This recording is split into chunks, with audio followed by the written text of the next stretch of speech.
Not really. I think we know what we're on, how we that's possible. how we market. Yeah. I mean, yeah, so.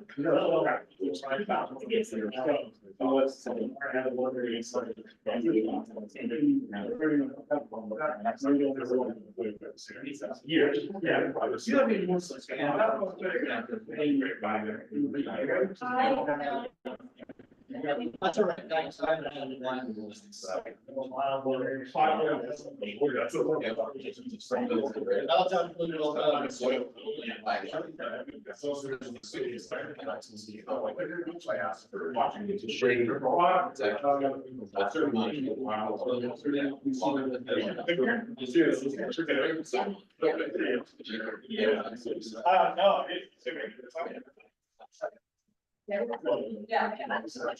Yeah.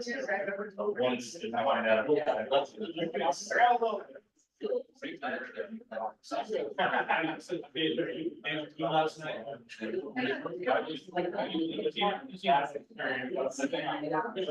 Box like that. But I will.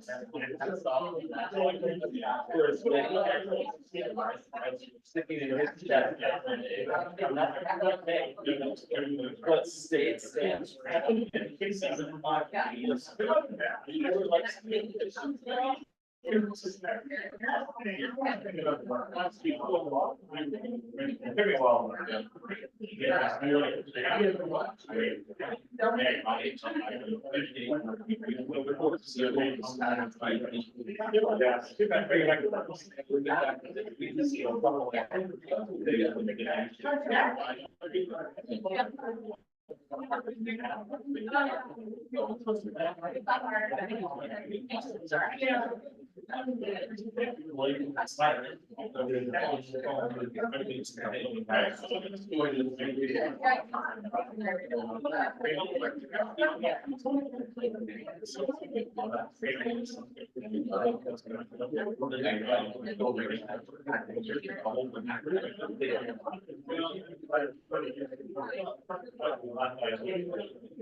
Oh, yeah.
Yeah.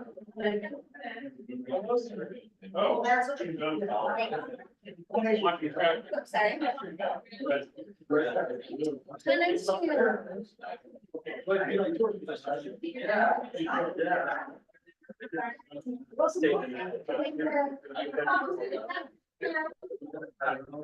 Probably go ahead and get going. Good morning, everybody.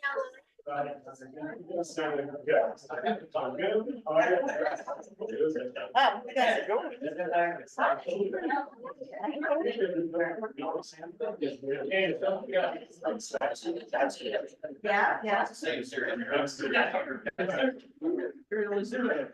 That's awesome. Everybody got things.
Started?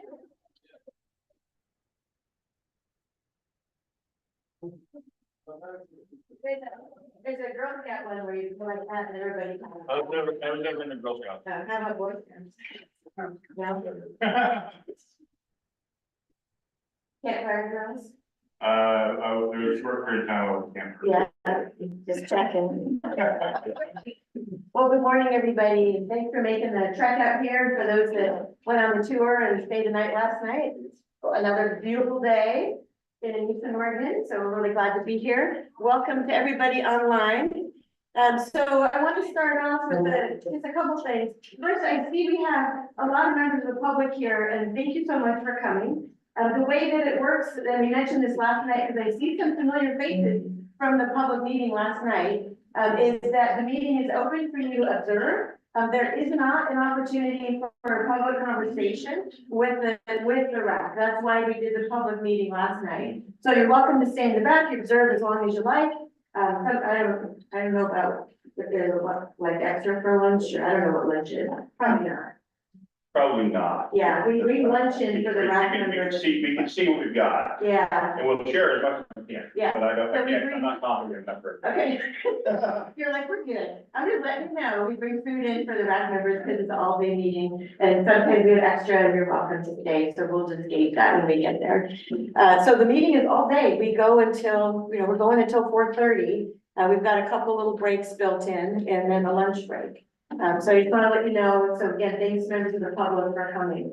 I'm going to walk through the agenda in a minute, but before I do that, I do want to do a roll call for RAC members online. So for everybody in the room, this is, we stream this. We've got members of the public observing online. We have RAC members participating online. And just like with every RAC meeting, we'll bounce back and forth between folks in the room and folks online. So let's start with a roll call of RAC members online. I'm going to call on you, and then we'll switch and do roll call for RAC members in the room. And again, this is Jamie Damon, facilitator for the RAC. So let's go ahead and start with, let's see, Todd Farmer. You want to put your video on and introduce yourself? Yes, good morning. Let's see if the video started there. It's beginning. Yes. Todd Farmer, the Oregon Military Department. Sorry I couldn't join you, but glad to participate remotely here. Good morning. Good morning, Todd. Welcome. And do anybody online let us know if the audio's weak or, there's a different room view. We kind of just have one camera showing everybody in the room. And, if I scoot over here, you can see me, but mostly I'm going to be off camera here. Travis, how about you? Hi, Travis Sellers. I'm with IBEW Local 112 and president of the Pendleton Building Trades Council, representing union labor in Eastern Oregon. Welcome, Travis. Michael Eng. Good morning, everyone. I live up in Wallowa County and am formally presenting our community's Lostine Firewise program, but I'm also trying to represent the interests of rural Oregon counties as well. Welcome, Michael. We missed you.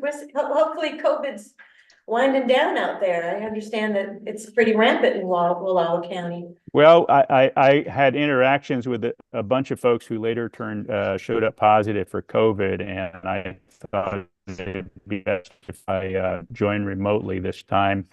I think I've dodged it, but I didn't want to be a spreader to any of you all, so I'll join you online instead today. Sorry I can't be there in person. Yeah. Yeah, we'll miss you. Welcome. Andrea? Hi, I'm Andrea Kreiner, the Executive Director of the Oregon Association of Conservation Districts. Sorry, I couldn't be out there today either. My board meeting went a little too late yesterday, so I couldn't make it by 1 o'clock. Yeah, welcome, Andrea. Glad to see you. Hey, Mike, with OHA. Good morning, everybody. Mike Chody, Oregon Hunters Association. Once again, sorry, like everybody else, can't make it there in person this time, but looking forward to seeing you here remotely at least. Welcome, Mike. Dan from ODF. Yeah, hello everybody. Dan Hubner with the Oregon Department of Forestry, and yeah, sorry I can't be with you there also, but I live in Astoria. It's a little bit of a stretch for me for some of these when I'm multitasking, so hope to meet you all in person at some point, but yeah, sorry I couldn't be there today. Welcome, Dan. April Snell. Good morning. Good morning, everybody. April Snell, Oregon Water Resources Congress, working with irrigation districts around the state. Good morning, April. Steve Knudsen, good morning.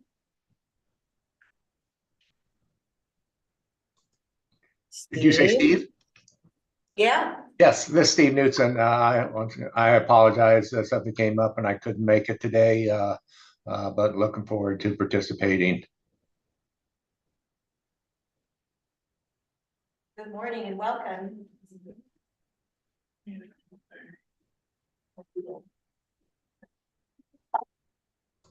Anybody else in this?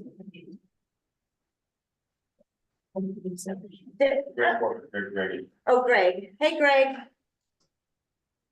Hi, everyone. Greg Corbin with Green Diamond Resource Company. No video today. Sorry about that. We are a timberland owner in Klamath, Lake, Hood River, and Wasco counties. Good to see everyone. Good morning and welcome. Yeah, good morning. Hey, I don't think I missed any task force members, but I do want to give a shout out to Commissioner Bennett. Hey, Mark. Good to see your name on the screen.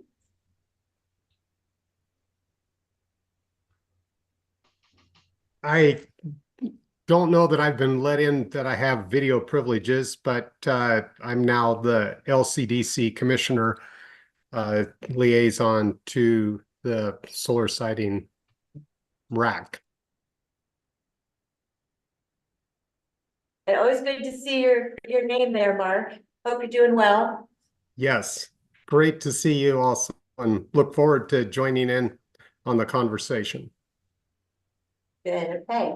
So I'm going to switch to folks in the room then. Let's go ahead and, oh, go ahead. Who did I miss? Bill Richardson, Anybody? Rocky Foundation. Oh, Bill, hey. Thank you. Hey, Bill, sorry, I skipped over to you. Bill Richardson, Rocky Mountain Elk Foundation. Good to see you, Bill. Any other task force members I missed online? Hey, Mark, there you are. You got video. Yep, here I am in person and virtually. Yeah, okay. So let's switch to in the room then. I'll start with you, Jack. Good morning, Jack Southworth, represent the Oregon Cattlemen's Association from Seneca. Enjoyed the tour yesterday, especially with people like Dad on it and Thad, and learned a lot about Sherman County. But had the privilege this morning of having breakfast with Mark, Leo, Bob, and Sharon at the Husky 97 mini march. Just about have this thing figured out, folks. Should we reconvene? Yeah, you, John, take it. Y'all go home. Mark Hudson, Land Program Director of Oregon Agricultural Trust. Let's go ahead and go in the back. Jim Johnson, Land Use and Water Planning Coordinator for the Oregon Department of Agriculture. Chad Higgins, I'm a professor at Oregon State University. James Williams, Lake County Commissioner. Max Outlick, I'm the counsel at New Sun Energy, which is a local utility scale development company based in Bend. Elaine Aldridge, permitting attorney, Davis Street Community in Bracknell. Lauren Link, the Nature Conservancy, Florida, usually since I'm just developed. I'm Emily Griffith. I'm Renewable Northwest Oregon Policy Manager for Renewable Energy Reference.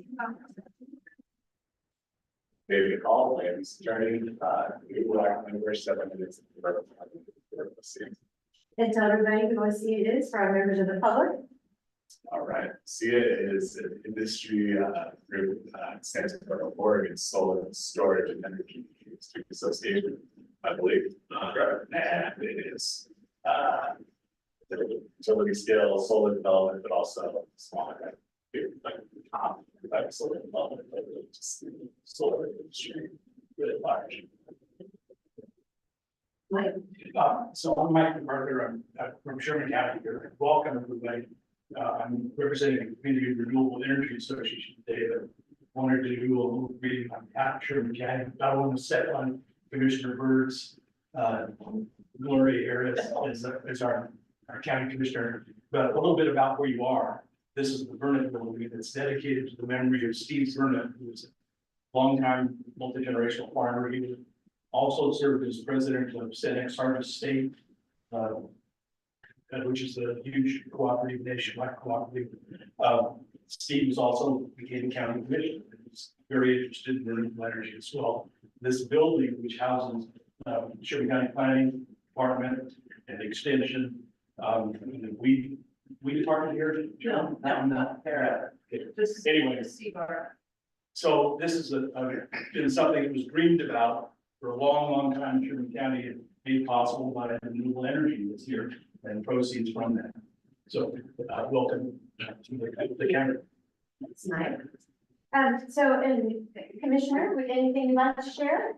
No, just I'm glad you're here. Thank you for being here. Thank you. So we thought we'd start off before I walk through the agenda. There were a number of people that went on a tour yesterday. How many people went on the tour from the RAC? Raise your hands. So a lot of people went on the tour. For our RAC members online, anybody want to just share some highlights from the tour, some things you learned, some of the things you saw?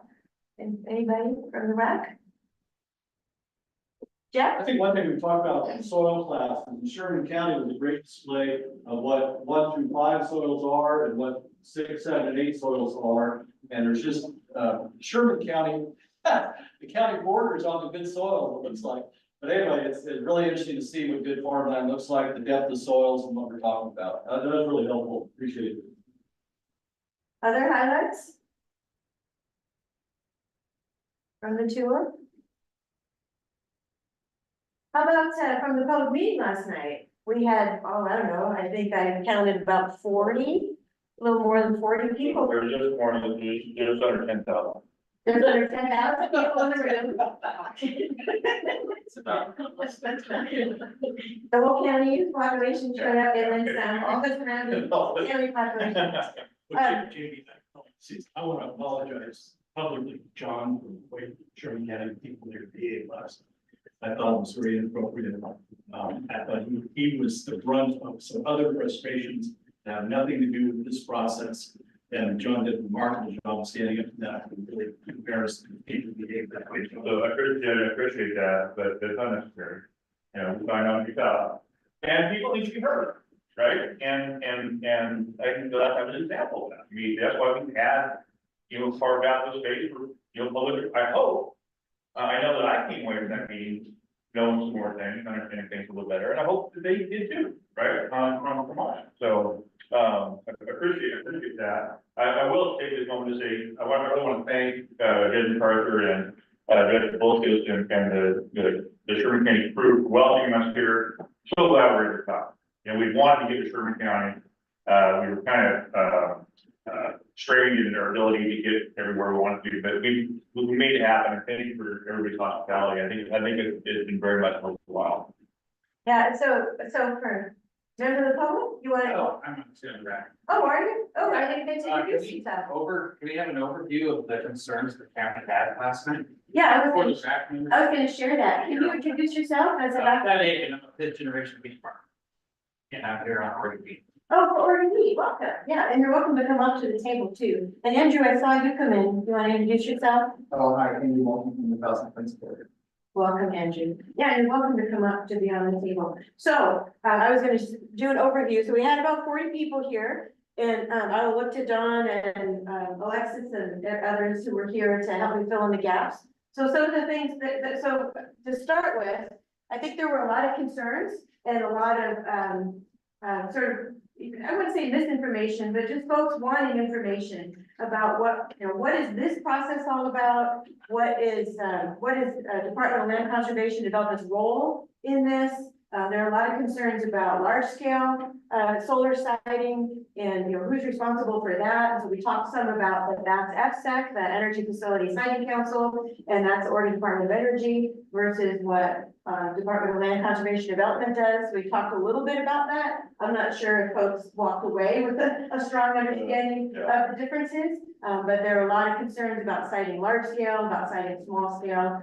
There's concerns about that once solar is sited, that the land becomes, that there's just concerns about damage to the land or how useful the land can be or taking the land out of production. So there are a lot of concerns about that. There were questions and concerns around, how we consider high value farmland and how these projects may be directed to areas that are avoiding places that are high value farmland or avoiding conflicts with surrounding areas. There was conversation about the role of the county and how the county's role in assessing things like buffers, or when facilities are close to neighborhoods, what are buffers for wildlife or for conservation or for neighborhoods, who's responsible for that, what do those look like, how do we make sure to put some of those in place.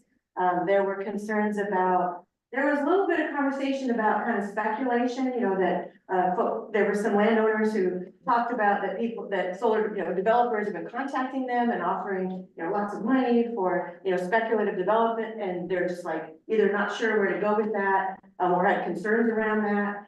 So there was, people talked about that some. What else? What am I missing? I remember a couple things. So my takeaways were concerns about absentee landowners, the recognition, I guess, of actual who actually is occupying and working on the land.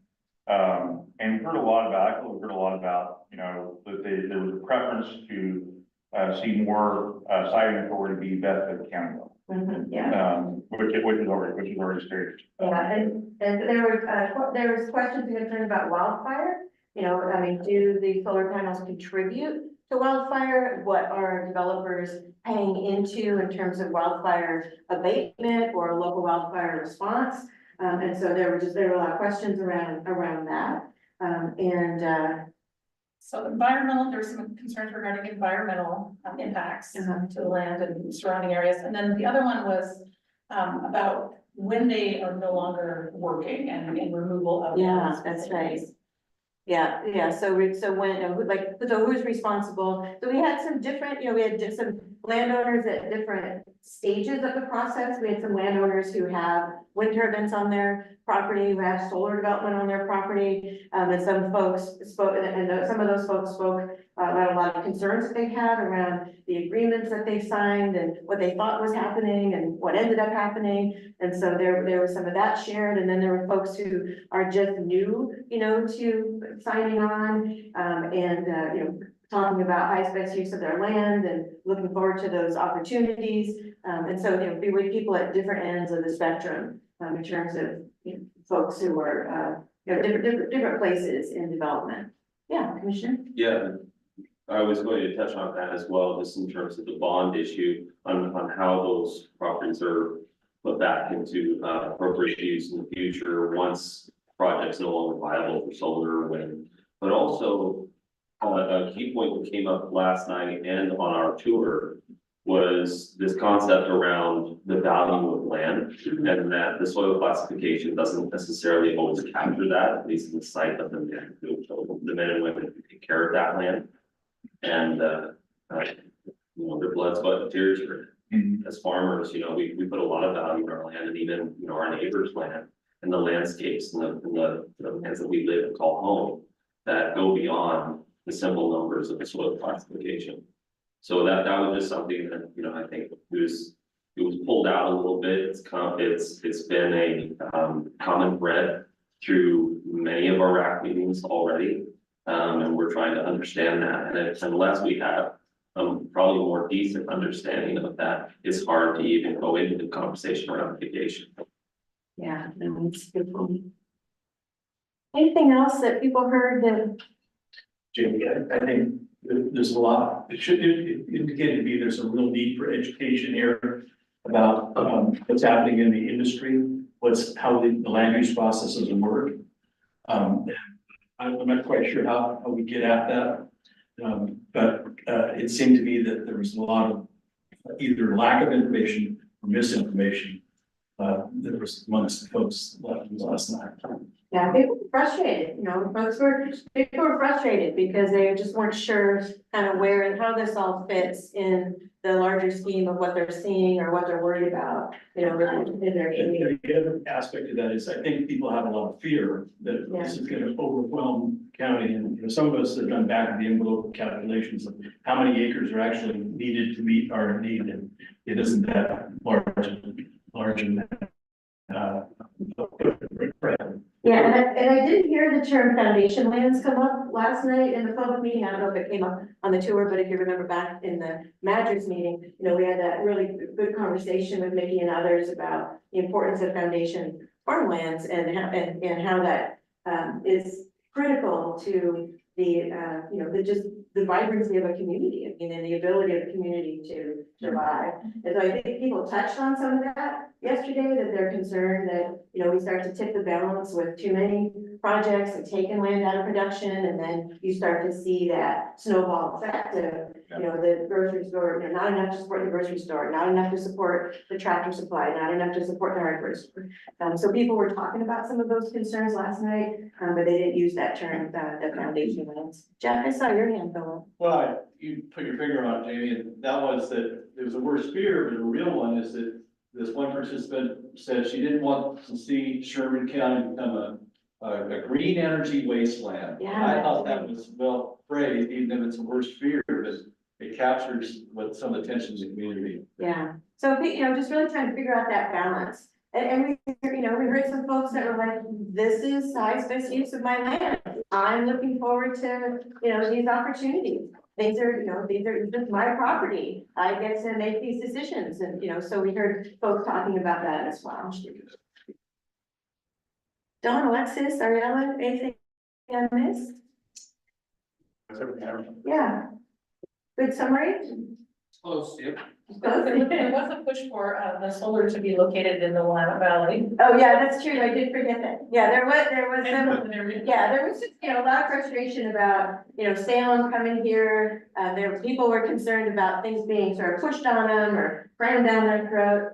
We did talk some about, you know, it's you know, people's property and they can make those choices. But people were really concerned about sort of Western Oregon policies and Western Oregon values, you know, coming out to Eastern Oregon. And so, you know, just wanting to see that balance. It's like, hey, how is Western Oregon, you know, kind of what share are they taking of this? Why is it all on our backs? So people talked about that as well. We just want to give you a flavor. It was a feisty, energetic meeting last week. Room was packed, standing room only.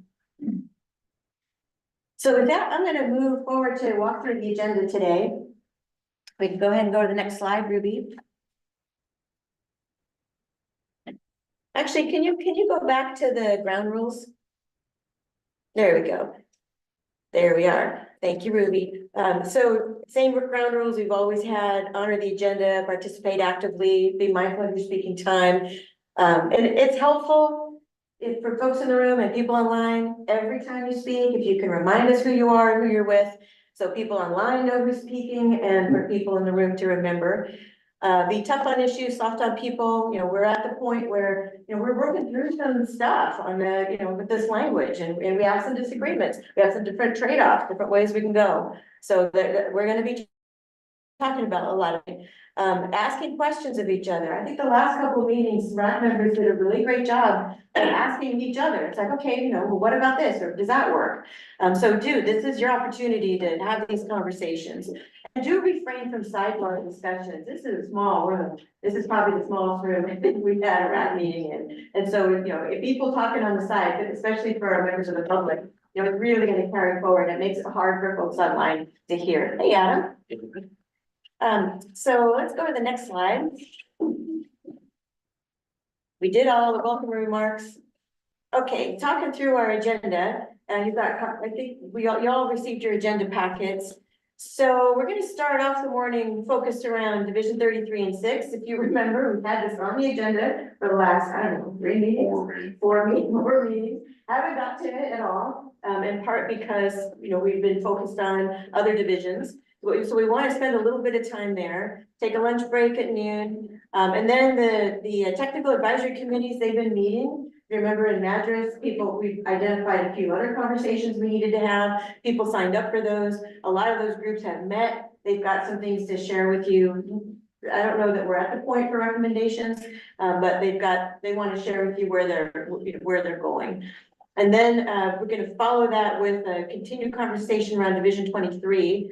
And then, you know, we've got a 15-minute break included, wrap up, and we'll be out of here at 4:30. I want to pause here because there was Max, I'm gonna pick on you just for a minute. Yeah, I'm gonna pick on Max. Max brought up a good point about, you know, just checking in with the whole RAC about how we organize the agenda and making sure that, you know, I mean, this is the work that we think that y'all need to do. But I want to just pause here, look at this agenda, put it back on you and see, are there some conversations that we need to have that you don't see up here? Max asked us to invite RAC input on the agenda at the beginning of the meeting. Elaine? I will offer some feedback. Yeah. One of the things that I think would be helpful in setting the agenda and distributing it is providing more detail about what you're hoping to talk through so for Division 33 and Division 6, those are pretty big topics and we're gonna spend almost 2 hours on it. What are the subcategories of issues you would like to work through? What are the questions presented to the RAC? So we can do a little bit of our homework ahead of time to come prepared to speak, because otherwise I feel like we oftentimes are reactive rather than proactive in how we're offering discussion. Yeah, thank you for that. That's actually really helpful. I see John writing that down. So John, at the beginning of the conversation, if you could at least, you know, share that. Yeah. That would be. We built that into the presentation to some degree, I hope, but yeah, do know that. Having the advance notice, I think that should be more prepared. Other thoughts, input on the agenda, how we got it organized? We got a hand up. Oh, hand up. Hey, Mike. I would just echo, I think that was Elaine that made that comment there. It was hard to tell. Yeah. That was But Elaine. I would echo that. Also just sitting through a few of the kind of open mic sessions that we're having on Monday afternoons, just looking forward to hearing from other TACs when I'm working specifically on the wildlife TAC and really don't have much of a sense of what the other conversations are going like through those. So hopefully an hour is enough time to hear that. Okay, thanks, Mike. So Mike, you've been going to the office hours, right? Correct. Yeah. Max? One other thing I think would be helpful, sorry, Max with me, son, is when we start these meetings, part of the agenda, I think, should be kind of a plan going forward. How many meetings do we have left? When are they? And what do we need to get done, right? So like, it's great to spend an entire afternoon going to the tax, but do we have other big issues and we only have 2 meetings left? You know, how are we going to allocate our time moving forward in a smart way so that we actually get through the issues that we need to cover? Yeah. So can you cover that too, Willie? Any other thoughts on the agenda for today? Any other thoughts from RAC members online? And just do a sound check. We did hear from Elaine and Max, they're in the back of the room. How was their audio? Were you able to hear them okay? Mikey said that it was a little bit faint. Ruby's got a thumbs up, Mike's got a thumbs up. Okay, yeah, so just be mindful of speaking towards there. Anything else we can talk about before we dive into the agenda? Right, let's go ahead and go to the next slide. And actually, before we dive into the agenda, I realized I didn't introduce the DLCD people in there.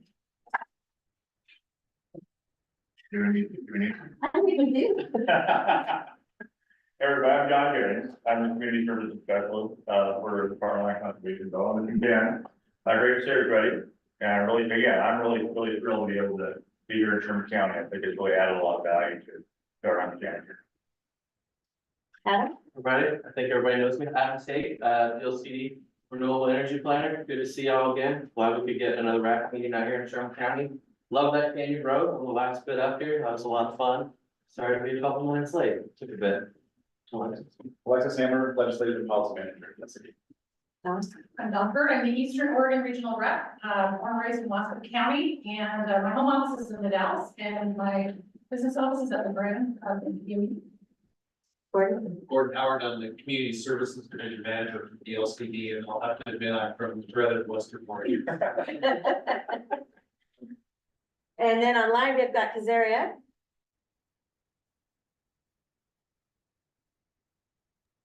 Hey, good morning, Casaria Taylor, Rules Coordinator for DLCD. Any other DLCD folks online? Besides Commissioner Bennett? Not seeing any. Hey, Andrea, I see your hand up. What's up? Yeah, John is coming in very garbled online. So he needs to be either repositioned differently with a mic or something, but since I know he's going to be doing a lot of the speaking, that something needs to change. That needs to change. Thank you for that, Andrea. And I want to introduce Ariella too, because Ariella is going to help us with that. Hi, everyone. I'm Ariella. I'm on Prince and West, part of the facilitation team today, and I'll be developing the meetings. And then we also have Ruby Gonzalez online, who's advancing slides and helping with online folks. Hey, Ruby. Hello, everyone. Nice to be here. So what should we do about audio? Should we move this out? I think if John speaks up. It may be if John stands here. Maybe the camera. Yeah. Switch spots. You want to switch spots? Yeah, we're gonna No, I'm here. It'd be good. Hey, and Ariel, can you pull that shade? That sun is just like blinding us from that. Yeah, just those two. I think we could maybe just part way. Yeah, that looks fine. It's just that one. Sorry. Yeah, it's just like, one more line. Yeah, that one. Yeah, perfect, thank you. All right, John. Okay, Andrea, is this any better? Can you hear me any better?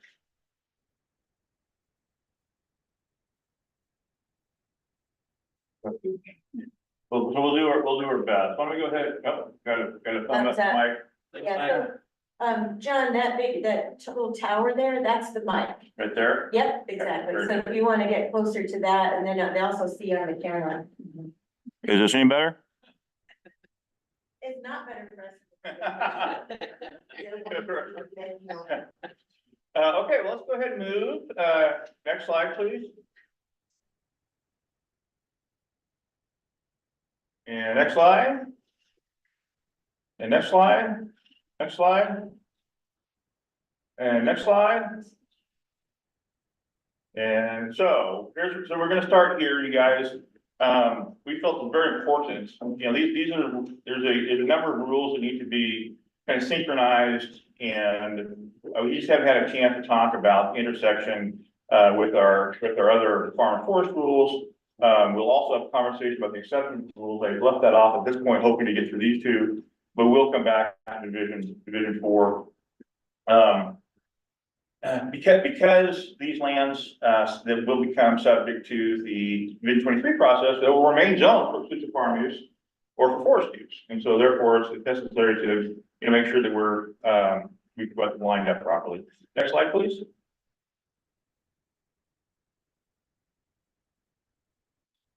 So here's some questions, and like I said, it probably would have been better if we could have gotten it out a little earlier.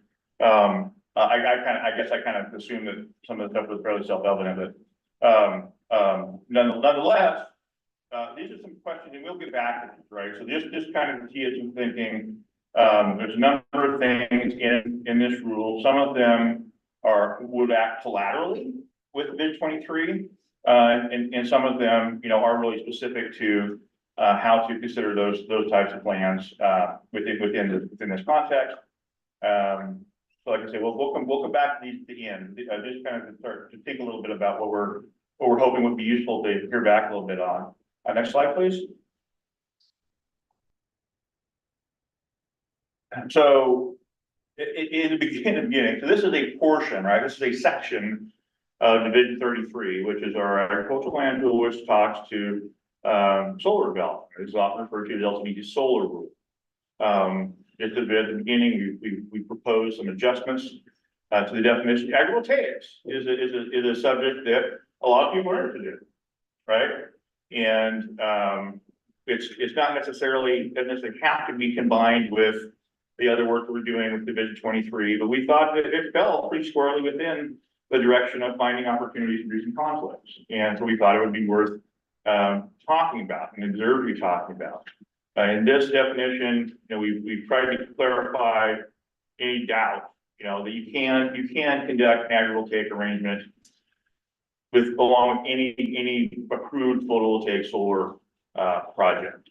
There's no need to get a special approval. You can do it. The second question really has to do with kind of the policy choice. And that is more about, should there be an opportunity for someone who wants to conduct an agrivoltaic development arrangement, should they be allowed to be candidate for larger project size, right? So the first sentence is this is how it is. It's a statement of truth, I guess. And the second sentence really kind of says, is there a reward? Is there a benefit? Is there a credit if you do this thing? And I think that's a policy conversation. Next slide, please.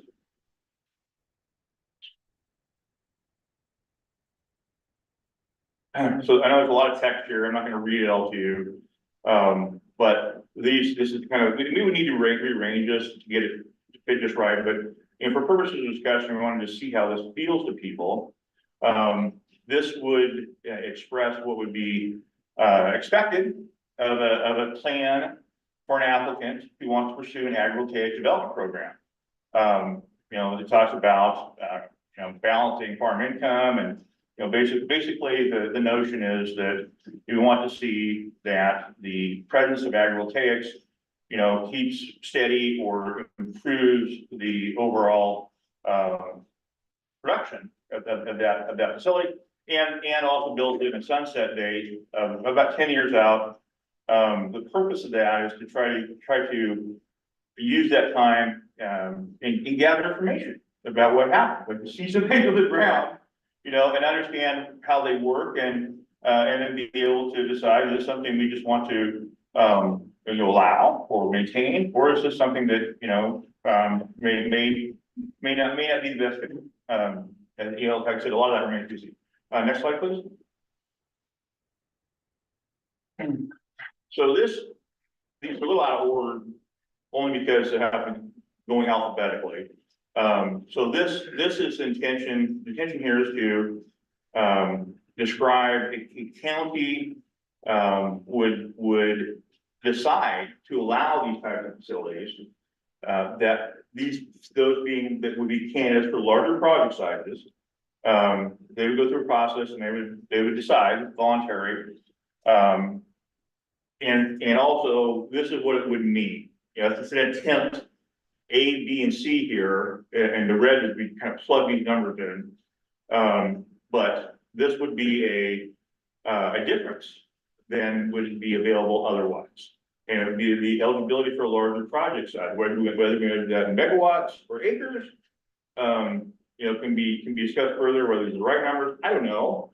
But the point is that these would be a floor plan for a larger project size that would otherwise be available because of, you know, the decision that the ag will take is something that is worth thinking about, worth encouraging.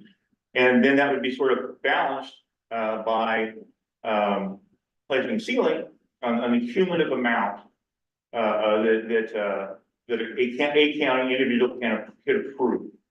So you see these, you know, roughly, I've kind of assumed that because we may be looking at a larger footprint to accommodate a, you know, agriculturally friendly design, you know, that be more than, you know, probably more than the 6 acres per megawatt.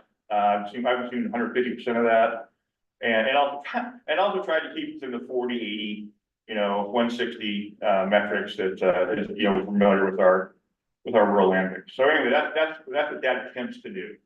Next slide, please.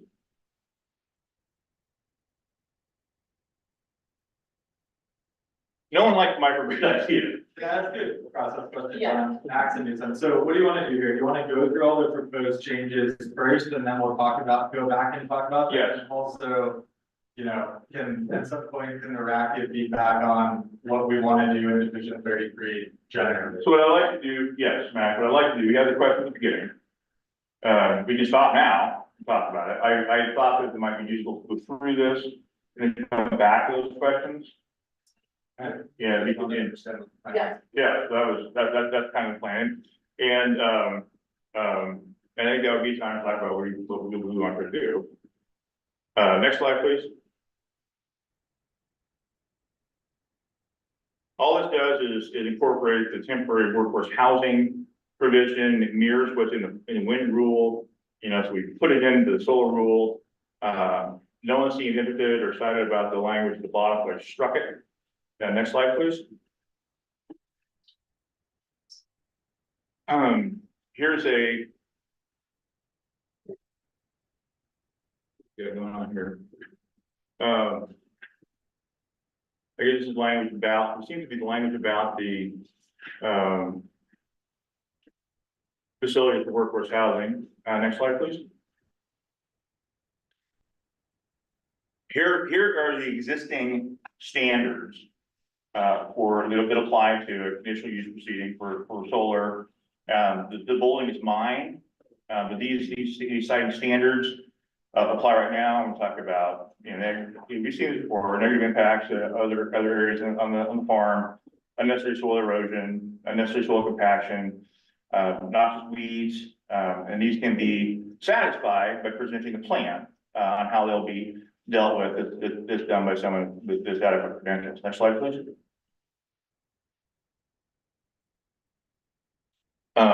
Here are some ideas that may be added there.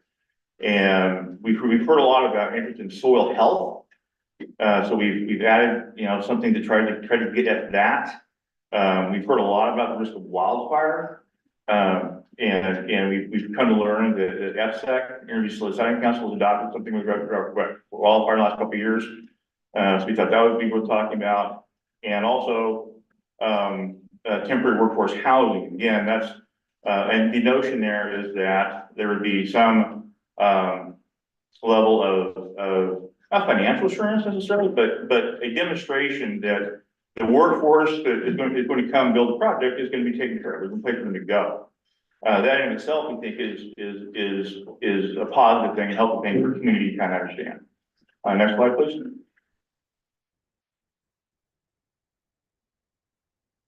And so this is where we get into the true intersection, at least as it's written right now, with Division 23. So this would be for these lands that are determined to be significant, pursuant to that process. And here's where we stake out the larger project sizes that could be available. And we've split this up a little bit. For lands where there are resource areas, remember districts, you know, identified, these are the areas we think are a good fit. They would go all the way to the ceiling in statute. And we got high value farmland in here too. We'll see if that remains. We're not certain that there will be high value farmland at the end of the day left in here. But if it is, then it would be subject to that 240 acre cap. And also in D is, is an attempt to kind of level out the customarily complicated, very discretionary, high discretionary farm and forest impact in the statute. I cited both the statute and the rule provisions there. So we're trying to say, here's how, rather than go through this discretionary, high discretionary process, we're trying to make it a little more clear and objective, so you can we navigate a little more smoothly. Next slide, please.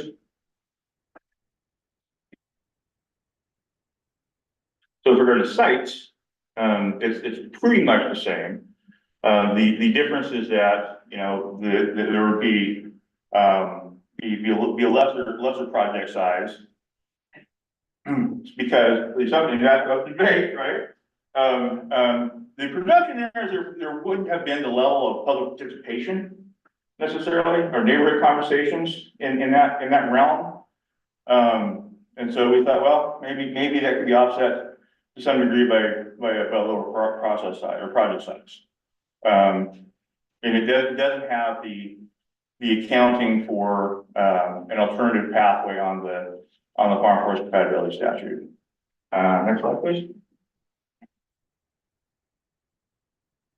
And this is added in from the draft we shared and tried to go over in Mathis. It is a limitation on how long a permit is good for. Now there is, there already exists that in almost every code I'm familiar with, as well as in Rule 2. So the question really is, does having a kind of a solar centric permit time frame with the opportunity for extensions make sense? And in this rendition, which borrows heavily from another area of rules, but if you get 4 years with a chance of 2 years extension of 8 years, that would be the duration of a permit. Without the standard development frame. So next slide. So here we're back at this. These are the questions we think would help us to understand, and we can take them in order. We can take it. That's kind of how they are represented in the draft rule. Do one at a time, or do something different. So, anybody want to start? So the first question. Actually, before we dive into the questions, I think I'd like to start with what Max, you had said about sort of the general. Because you had said, okay, John's gonna walk all through this, so you can kind of see the, what's being suggested, where there are some trade-offs, where there are some questions. But you had said, can we just comment in general about the approach? So it seems like we should start with that. Thank you, Jamie. I guess Max can do some. Let's start with the hard question first, which is, I think industry and developers are interested in something that is fast. This is slow, right? And we have no guarantee that counties are going to go through the process. We're talking about maybe a one-off rule that has a lower threshold.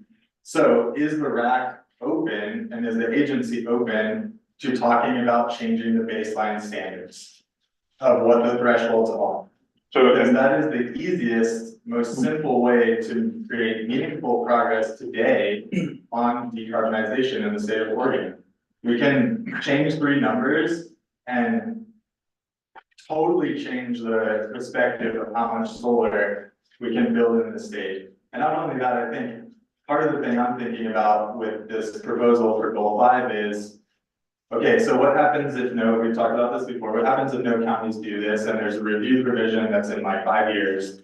Okay, so no counties do this, so now we're going out and we're building 320 acre, projects all over the state. How many of those does the development community have to go get? You have to go get 1,320 acre permits to reach our goals. So to me, there are very good reasons why we should at least talk about that and see if the RAC is interested in that and what the trade-offs are. And as we talked about, John, the focus of the legislation is goal 5, but it does not prohibit us from talking about other things. So I just want to raise that as a hard topic that's very, in my view, something that is within the realm of what this RAC can and should do. So Thank you for that, Max.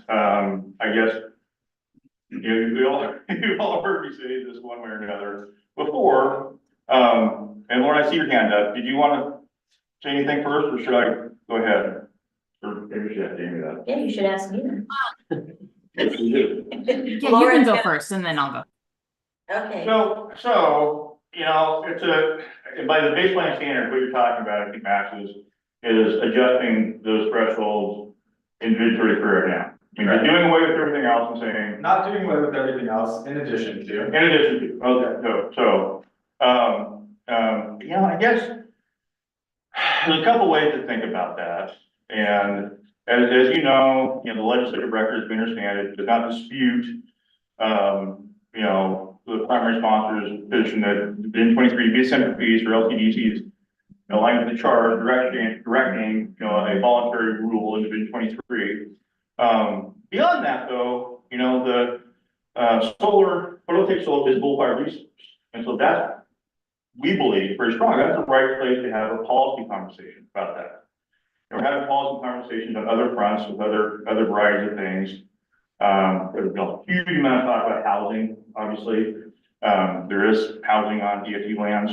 No one's suggesting that the EFU rule is the vehicle to carry out these housing policies, housing ambitions. We're talking about economic development, you know, in Goal 9. There certainly are economic activities that occur on farmland. No one's saying that we should use the Division 33 rule as a vehicle to carry out the state's economic development priorities. So we have.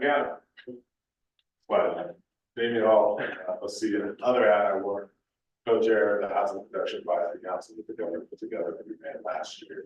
There was a discussion, and I think it is not raised to the level of what is actually becoming legislative. But to revisit what is needed and actually kind of help with in the guides of figuring out what the housing needs are for the state as a whole, what are the housing needs versus what are the urban housing needs and how can the housing needs be addressed on the plan. And that, so that is a ongoing discussion. It's not part of the bill that led to this draft. No, so thank you for clarifying that. My point was that, you know, we have a set of tools. And they're imperfect, you know, but the place to have a policy conversation about a particular issue resides within the rules and goals that subscribe to that issue.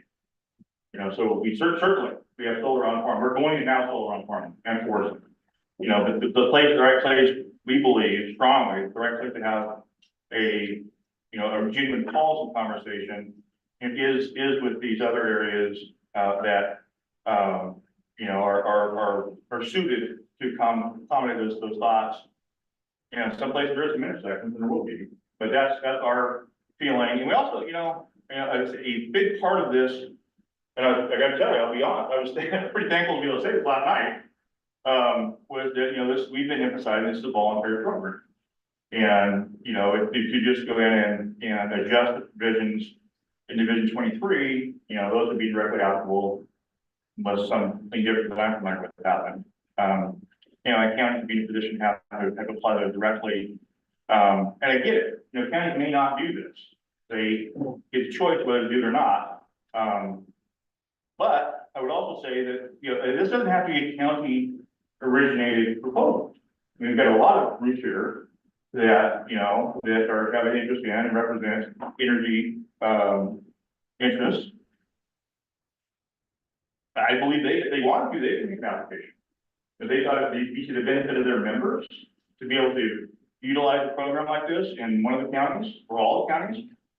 You know, I'm not saying it would have to be this way, but I think there would be an opportunity for them to move forward and present an application. So it doesn't have to be the county themselves. In fact, that's how the last couple of destination resort programs have been stood up in the state. Gordon? Question for Max. When you say, look at the limits, as I understand the proposal, as it's written, although we have the thing about site versus building wall, that we're proposing that if a site, if it's on farmland, meets the criteria, we can go up to the limits set by the legislature and the statute in terms of the not needing the goal exception. are you suggesting that the statute needs to change? What statute sets limits for goal exceptions? Well, no, I'm sorry, it says the limit for when a county can act before it gets into the FSEC. Why is that related to goal? Well, we don't have the authority to, let counties do stuff over those amounts, is what I'm saying.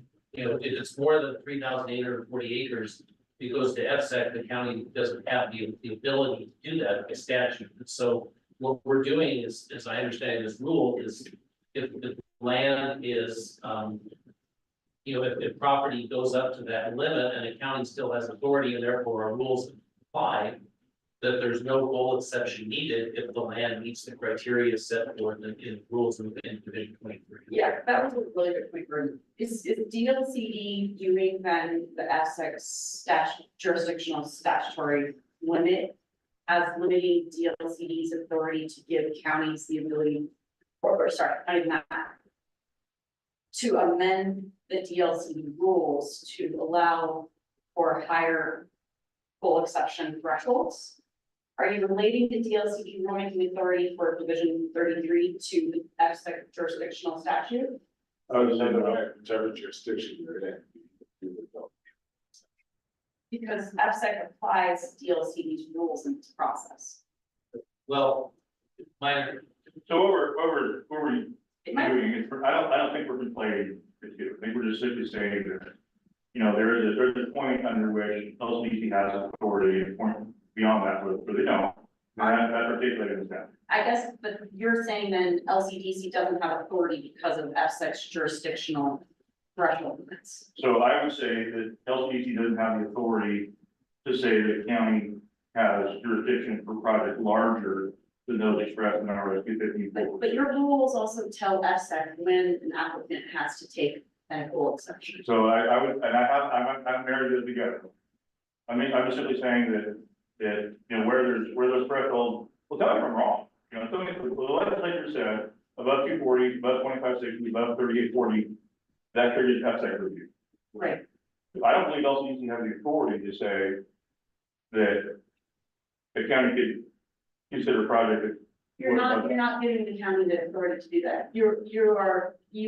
What Max is talking about is amending the thresholds that are in Division 23, the 1220 and 320, and then for Division 6, the 10, right? Yes. So those rules provide the siting standards for solar, regardless of whether a project goes local, goes to county review, or goes to FSEC. So those rules get applied in both processes. It's just that FSEC steps into the role of the counties in the FSEC process. So those thresholds determine for both paths when a goal exception is required. Okay.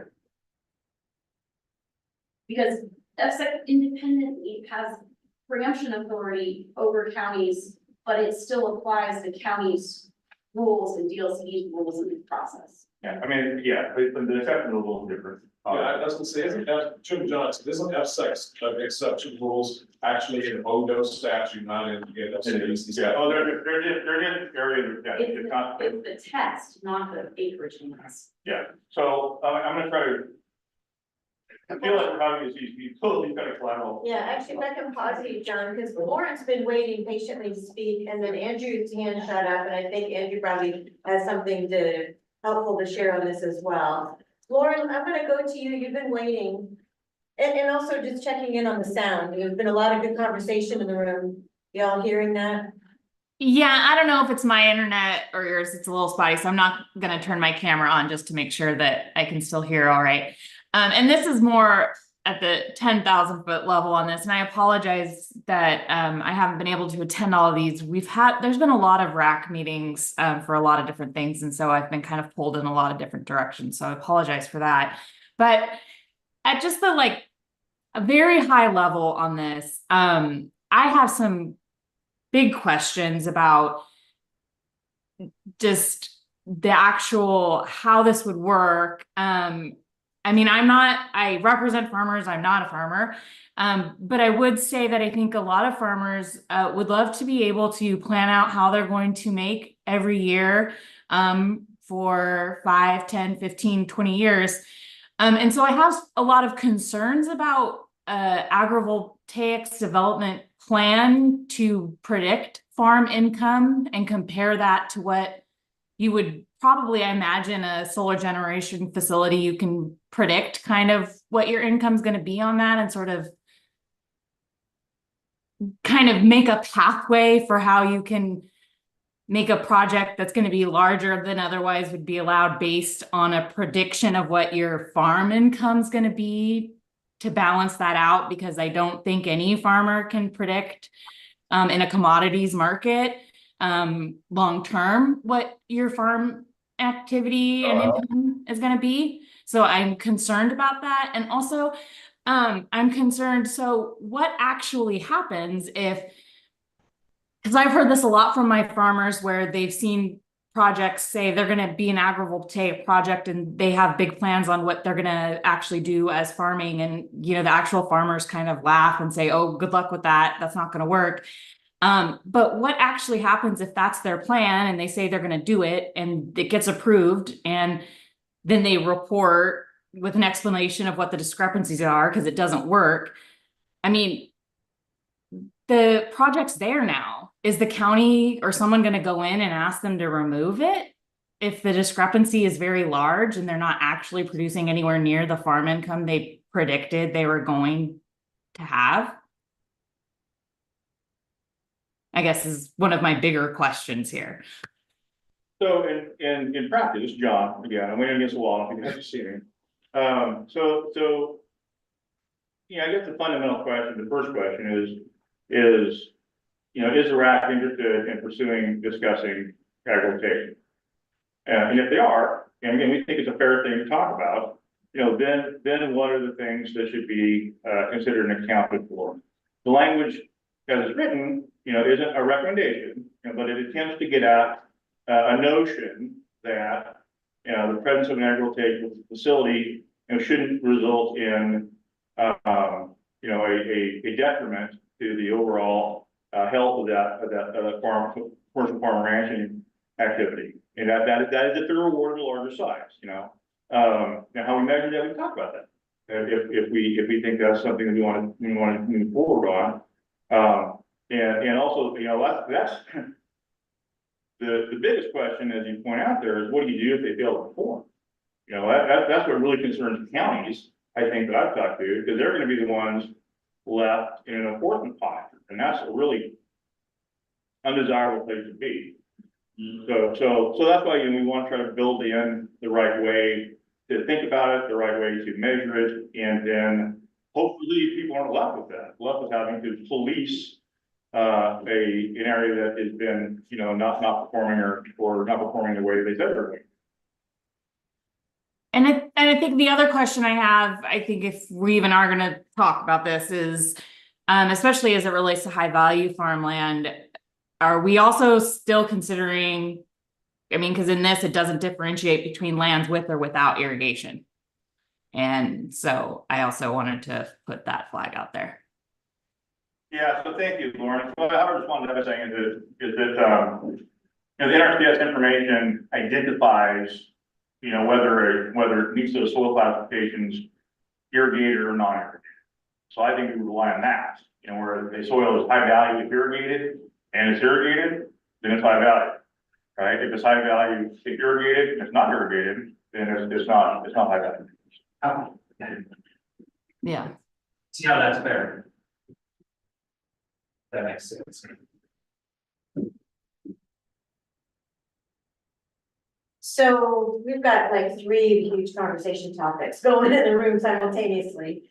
Andrea, I see your hand up, but Andrew, I wanted to make sure that you got a chance to weigh in on the conversation we were talking about in terms of the thresholds and FSAC versus DLCD's authority, and it seemed like you had something to say about that. Yeah, Andrew won't be going down into word, and I think we got there. But I think it's basically that the statute, right, in 215 sets the thresholds for what's allowed on farmland. And maybe we can go so far as to say it's allowed potentially without an exception on farmland. I'm not sure if that's how the LCD understands it or not. I'm not sure, I understand it, okay, either, but I'm just trying to figure it out, and then, but I think, I do, agree with Elaine's point that at some point, FSEC does apply DLC's rules and their thresholds for hearing. An exception is needed and cannot be on different types of environment. So I think we all got there in that conversation, at least from what I heard, is that it's the same page. At the end of that, but Max? kinda, I think that, as you said, FSEC is going to apply DLCD's threshold regardless, and all the acreage thresholds in statute 215 said are who has jurisdiction. But that's a different question than what the thresholds are. And I think, you know, to John, what John was saying about the focus being goal 5, like, the part of that I disagree with is that we set these thresholds whenever they were set, and they are arbitrary. And you know that, and I know that. So we have these arbitrary limits. In rule, not even In statute. rule, they're not statutory based, so like, there's nothing preventing us from changing that. Let me ask, right, let me ask you. Let me offer my rendition of your question and see if I got it right. And it's Elaine too. So I felt like you were asking, are we interpreting the provisions in ORS 215 as thresholds, ORS 215.446 as inhibiting LPs' ability to change the thresholds in bid 33? Not the question. Well, what I asked. Yeah, the question was whether DLCD sees the FSEC jurisdictionals in 469, 300 as setting these limits. And my question is the agency willing to allow the RAC to talk about changing the baseline thresholds or not? Well, you know, I think it's a hard question right now. You know, our commission has said this is what we expect. And that would be awkward. It would be very awkward to go and say, well, we know what you told us to do, and we just went off the rails.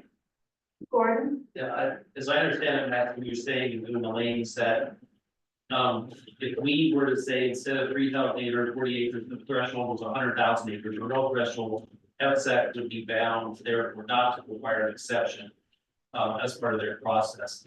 I think that, you know, our goal here and the whole point of this was to, it was for county processing of solar energy, we weren't getting into FSEC processing. But it's just as much as a hurdle, if not more. No, I at understand that, but Yeah.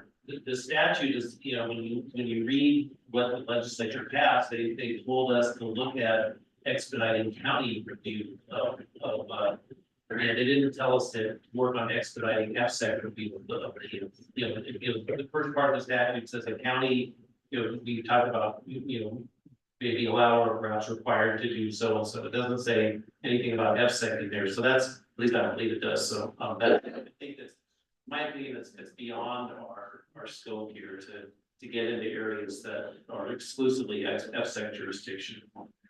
Andrew and then Jamie. But I just wanted to, I didn't know, but I guess aren't we, it was my understanding, we've been talking about the goal 5 process, to find, you know, least conflict sites for solar. And, that if you did identify the sites that you would not need to go through the exceptions process. Correct, and that's what this language accomplishes, that elevates those projects. Elevates those thresholds. So I guess I'm just, my curiosity is, what's the issue here? Is it the developers want higher thresholds? I mean, or what is that? And why aren't the thresholds that have been proposed here okay? You know, I think that should be the discussion, because it's not that they haven't increased the threshold. I read that as how to increase the threshold for what requires an exception and what doesn't. If it needs this process. Well, I appreciate that. Listen, I think what we were hoping to discuss here, though, is trying to build consensus around what are lower conflict sites that don't require no exceptions. It's not about the acreage, it's more about what is the consensus around better siting policy for helping projects move faster. So Damien? Yeah, I think related and, but not exactly the same as what was said before, it's just sort of doing something novel. Right, like we're using goal 5 to establish state rules that can be applied in a quasi judicial fashion by the counties. Don't know that that is something that's been done before. I agree. And those rules also say that they create a safe harbor from exceptions to other rules. So don't know if that's something that's been done before. So if the outcome of this, irrespective of what the thresholds are, and we create the perfect rules, if we use that process and then projects that go through it just get embroiled in litigation for 3 years over, should that have happened? And then we're back here in 3 to 5 years, that's not a win for anyone. So I think, you know, and that's where it dovetails with what Max is saying. If we can simplify this, if what we're talking about is quasi judicial standards for solar projects, shouldn't they live in Division 33? Right, and just be the standards, and, you know, well, let's go down the path we've gone down.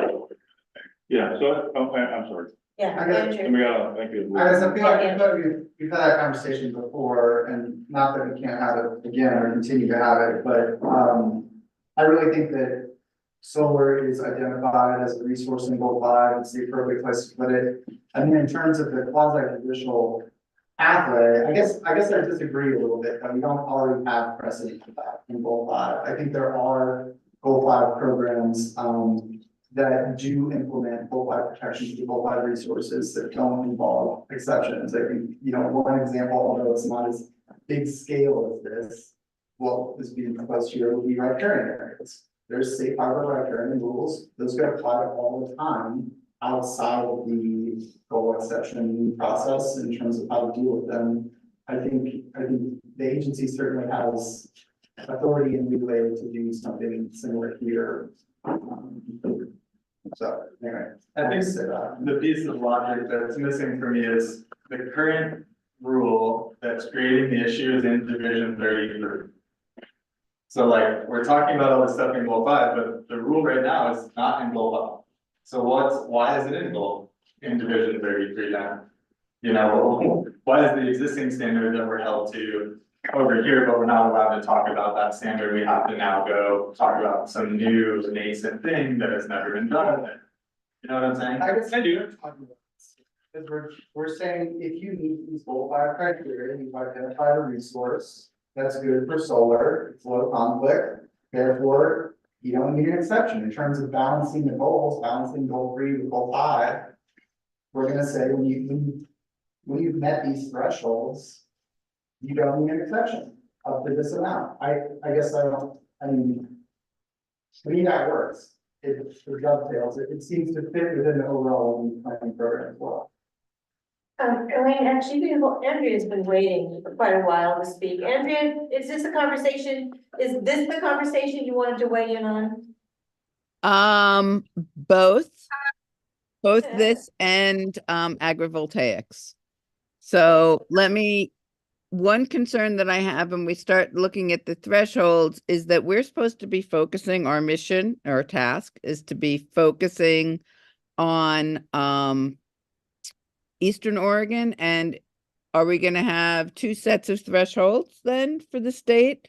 You know, our purview does not include the rest of the state.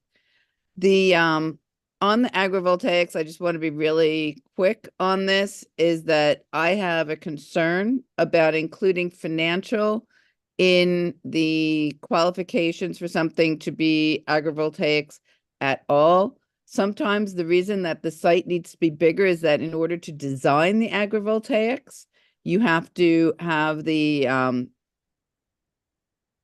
needs to be like a wider lane, right? Potentially between the panels. There are different reasons why it may need more acreage, but just think of it this way. The farmer may have decided to just do regular solar, just strict solar, because, you know, his farms, it's doing okay. It's not doing great. But if he can do agrivoltaics, it allows him to keep farming, which is what he really wants to do. It doesn't mean that it's going to improve his farm income. It's just going to balance off so that he can still stay on his land and farm his land. So I think this financial, going through that, the financial qualifications there under the plan are of great concern to me. Thanks for that, Andrea. So Elaine? I was gonna jump to agrivoltaics too, but I don't know if we wanna just take an easy one off the table. It seems like a good time to address temporary workforce housing, the definition of PV solar system within, so that seems good. Maybe we can take that off the list. I see thumbs up. People object, maybe, but. So let's That pause doesn't there. go to the, that doesn't go to the standards for it, but it goes to the concept of including it in the definition. I'm following you. Yeah. So let's pause there and just make sure that people have different opinion. Mark? Well, I was, getting onto the agrivoltaics, very similar to Andrea. I'm not convinced any agrivoltaics will meet that definition. There is gonna be probably definitionally some decrease in the farm income side. The question to me is how much is acceptable? I mean, on one side, I know we have at least a solar farm in application where they're just proposing apiary as their agrivoltaics. That's not, in my mind, an acceptable ongoing farm use to only base it off of that. But where is it? Rule of thumb is at 50%. They probably need to still meet the gross income requirements for their tax status and other things, right? But yeah, I'm skeptical that any agrivoltaics will be able to meet that definition, to Andrea's point. And then my concern is to me, the agrivoltaics are a place, because it's a dual use and diversification, a place where there should be maybe a little bit more forgiveness in the rules than. And I'm not sure if the way the capping was set up with the acreage restrictions actually made it more restrictive on the agrivoltaics application side, but I just couldn't. Well, the intention was offer advantages. Okay. If to follow genuine and legitimate, I will take it. And what that means exactly, we can work on more, chew on more, but that was the notion. So Jim and Chad and Elaine and Andrew's hands all went up around this, even though Elaine put on the table, can we take temporary housing? Is that what you're doing? So we're still talking about agrivoltaics. Can we decide? Can we take it off the table or do we need to? Temporary housing? Yeah, great. Any So we strong- only have 4 items on our policy. Any strong feelings in the room about taking temporary housing on? Rachel. Anybody online before we? All right, let's keep talking agrivoltaics. Jim, Chad, Elaine, and then Andrew. Yeah, on this income thing, I'd like to take some more, in fact, I would suggest this go to the land use tab, but when you look at. Property taxation, what is considered farm use, for example, versus what is non-farm use. We're gonna have an issue here with accommodation, and I think the county assessor may disqualify something even though it's in farm use because the solar is on there. Yeah, I would like to go back and look at this, look at the term currently on farm use versus income. And look at that a little bit more, and I didn't really think about this much until Chad and I got talking about it earlier, but I think that this is something we do need to take a look at. I would suggest we send it to the land use tab. So we had kind of like ad hoc group, talk about it a little bit. And they raised the same kind of thing for today. Mike was in that conversation, hello group. But I think that the choice, first question is this a notion that deserves additional consideration, or should we just stop? It feels like people aren't, obviously they're not entirely comfortable with what things written. I haven't heard we should. Well, John, whether you address it here or not, it's gonna happen, because farm use is allowed in exclusive farm use. So there are going to be operators that say, I'm gonna still farm, we see it out here with the windmills. Sure. You're going to see farm use, whether it says agrivoltaics here or not going on. And the real question is, if there's some of that going on, do you want to change the standards or allow something else? That's the real question. Well, that's the policy question, right? Yeah, that's the policy question. But in terms of whether it's making a certain income or not, farm use is allowed in a farm in an exclusive farm use zone. So that's, bottom line, that's what will allow without review. Right. Chad? So I was gonna be another chorus to say probably income is not the right measure. I'll say, you know, I audit a lot of signs for agrivoltaic systems, and one of the metrics I use is percent lands taken out, because you do have to take out some because you put instructions in the field. And I like to keep that above, you know, 90% kept available for equipment as it's intended to use. So the whole, I think, point of agrivoltaics is so that the farmland is still farmed, and there's concessions made to the land managers so that they can have their land use that they want to do. And to me, the most straightforward way I've found to do it is, you know, how much land is still accessible to your farm equipment.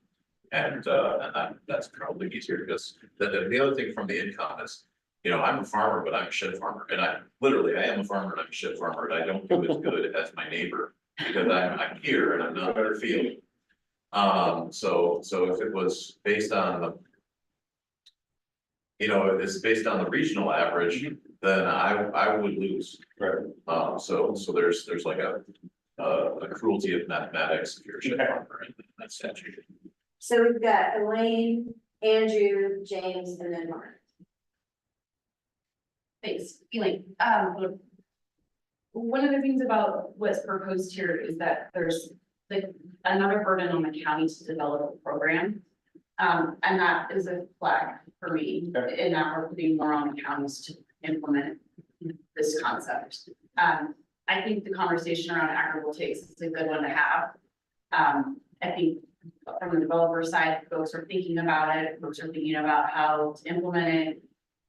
There's a lot of creative thought going into it. It's not just about continuing the farm productivity of the land, but also a lot goes into it, the sense of it's sometimes better for vegetation management. It decreases the amount of pesticides that have to be used. I mean, there's a lot of like, it can go help improve, you know, soil health over the course of the project. So there's a lot of like other reasons for thinking about incorporating agrivoltaics into a project design, that it has nothing to do with making the farmer money. And so I just want to put that out there as we're thinking about it, because implementing successful agrivoltaic products could just make a better project and help with mitigation.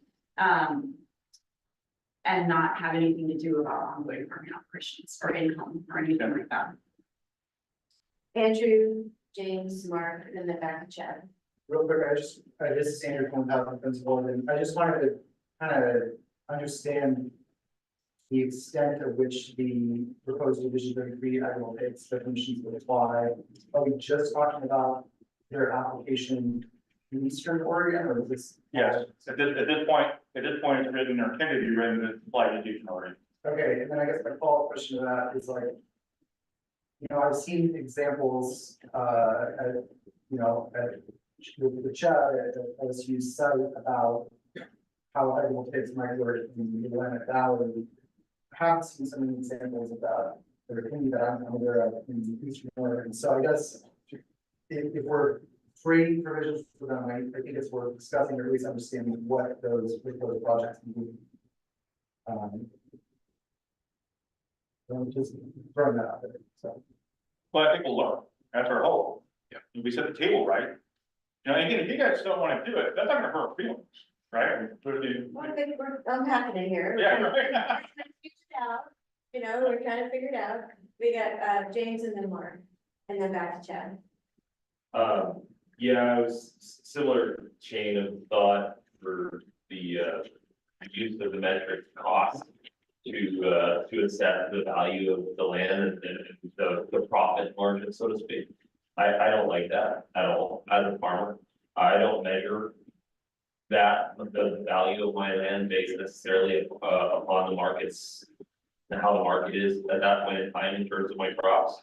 You look at that productivity. That's the way we originally discussed this. We talked about it in terms of productivity. We were just trying to find a metric aside from that. If I'm, as a farmer, I'm measuring in tonnage, bushels, and just basically, you know, like, what am I actually in the productivity of the land in general? That's the way it should be measured. Are you losing your productivity? What Chad's saying in terms of using that, you know, you cannot exceed that 10% of loss divided of the productivity of that land in order to qualify for an agrivoltaic. You know, in order to have this easier path, so to speak.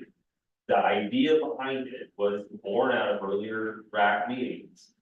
Again, that if this kind of development was going to take place on high value farmland, and again, that's something that we as a RAC probably need to talk about a little bit more in terms of how we define it. Even though it's defined in statute, there should be probably a recommendation from this RAC, at least citing that this has been a common thread throughout all of our meetings as to how we look at high value versus any other value farmland.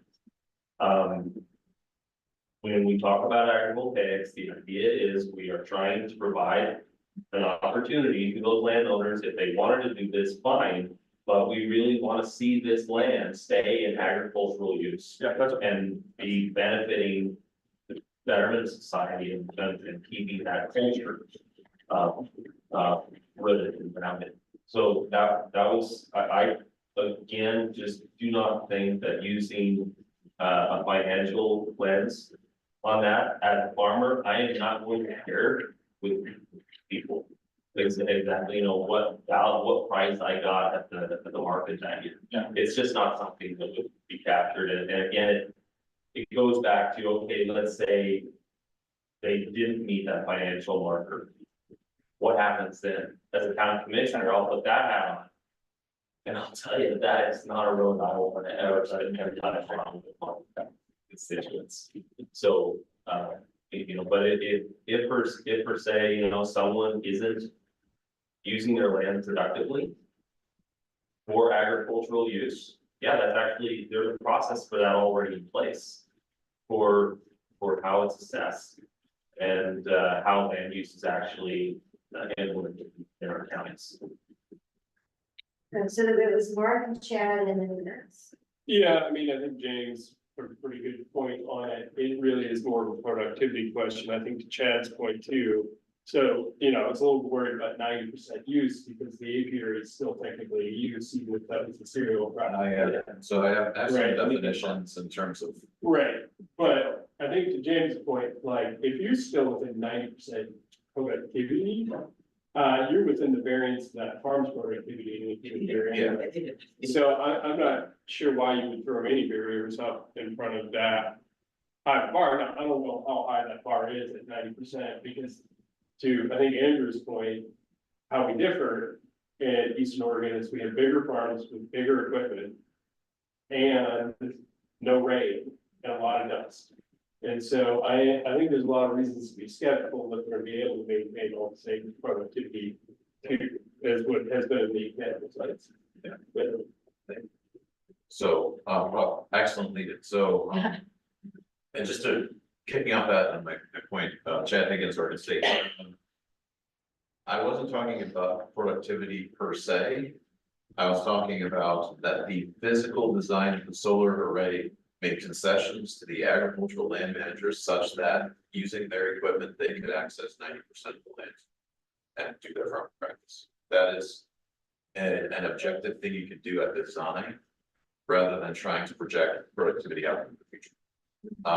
So that doesn't guarantee that me, a shit farmer, does good, like reaches the full productivity of that land. That just means that the potential is maintained, which I think is in view of ag potential. You know, one more, two points. One is in terms of the financial thing, it's also a giant loophole because farm income would be land management fees paid by the solar company. And then, you know, they could just pay whatever the farm income was and that would be done. So it also, not only is it a bad metric, it's easily gamed. So I would say, and probably. And in terms of, we did a demonstration out in Madras, kerosene field, out here and showed that the kerosene production actually increased to the shade, by a fraction, but significant. So we have done research out here. Hey, if the state is listening and wants to fund me to put in a permanent, you know, I was talking to a grower here that might want to do something, a solar array. I'm game to do it. It's just a, you know, it's a resource question. I think it was Max and then Damien. I do want to point out it's 11:30. We've taken temporary workforce housing off. We're focused on agrivoltaics. We've got a couple other areas we wanted to talk about. I'm gonna do a little summary where I think we are. Agrivoltaics after I hear from the two of you. Max and then Okay, so I have a question that I think I know the answer to, and then I'll give my comment. What is the goal exception threshold for wind and why? So that's a great question. And I think you know the answer. We don't have it. And Why is that? the reason was when we started this in 2007, I think. When we did the wind rules, it repeated the solar. Right? And so we put together a rule advisory committee, it was this big, but it was like this. And we went around and one of the, we were on it, one time. Actually, we were not on it. We're at what happened in the center there, Chuck Flat. But we went out and we looked through on a tour, we drove down, the road to separate the William Springs and, there were cattle laying there and people were farming around it. And the commission made a choice, the RAC said, and really figuring all kinds of memories. We started out by trying to figure out whether you count the road, and turn it 20 acres, right? Anyway, but that discovery that they did said, you know what, we think this can exist in harmony with agriculture. And so, that was a recommendation to RAC, and LCDC followed that, made the policy choice saying, we're not going to have an acreage threshold. For ag, for Gold Creek. For Gold Creek. Yeah. Yeah, Gold Creek, exactly. But not Gold Four. Yeah, we'll talk about that. Yeah. Hopefully we'll talk about that in about 10 minutes. Thank you for raising that. I think that raises the ultimate point here. If you can continue farming, which everybody wants, that's why there's no exception for wind, because you can continue farming. So if we're doing agrivoltaics and we define some thresholds, there shouldn't be a cap, there shouldn't be a county program requirement. We need to set the boundaries around what qualifies, how do you prohibit the gamesmanship. And that it's that simple in my view, to continue ag use. To that point, wind is different than solar. You don't have the conversion element that you do with solar in terms of the footprint on the landscape. That's why with wind we decided on. I was on that. Sure, but at that point, if you preserve 90%. So I would like to see where you have a huge thing like we're seeing out here, that you're gonna preserve 90% of the arable land. Not the entire farm, but the arable land. Within the footprint of solar, that's the goal. Yeah, and there's not gonna be a 90% like. Then you don't get to part of it. so Damien's been waiting and then Dugan's online and then let's summarize where I think we landed. Yeah, I think there are a couple things that were said and not said when talking about productivity. Right, there are different versions of agrivoltaics, right? Gary's mentioned a couple times. Well, your voice is really low. Folks online, here we get to say that. Okay, Yeah. it's a nice voice. Yeah. Let me try and bring it up. Yeah.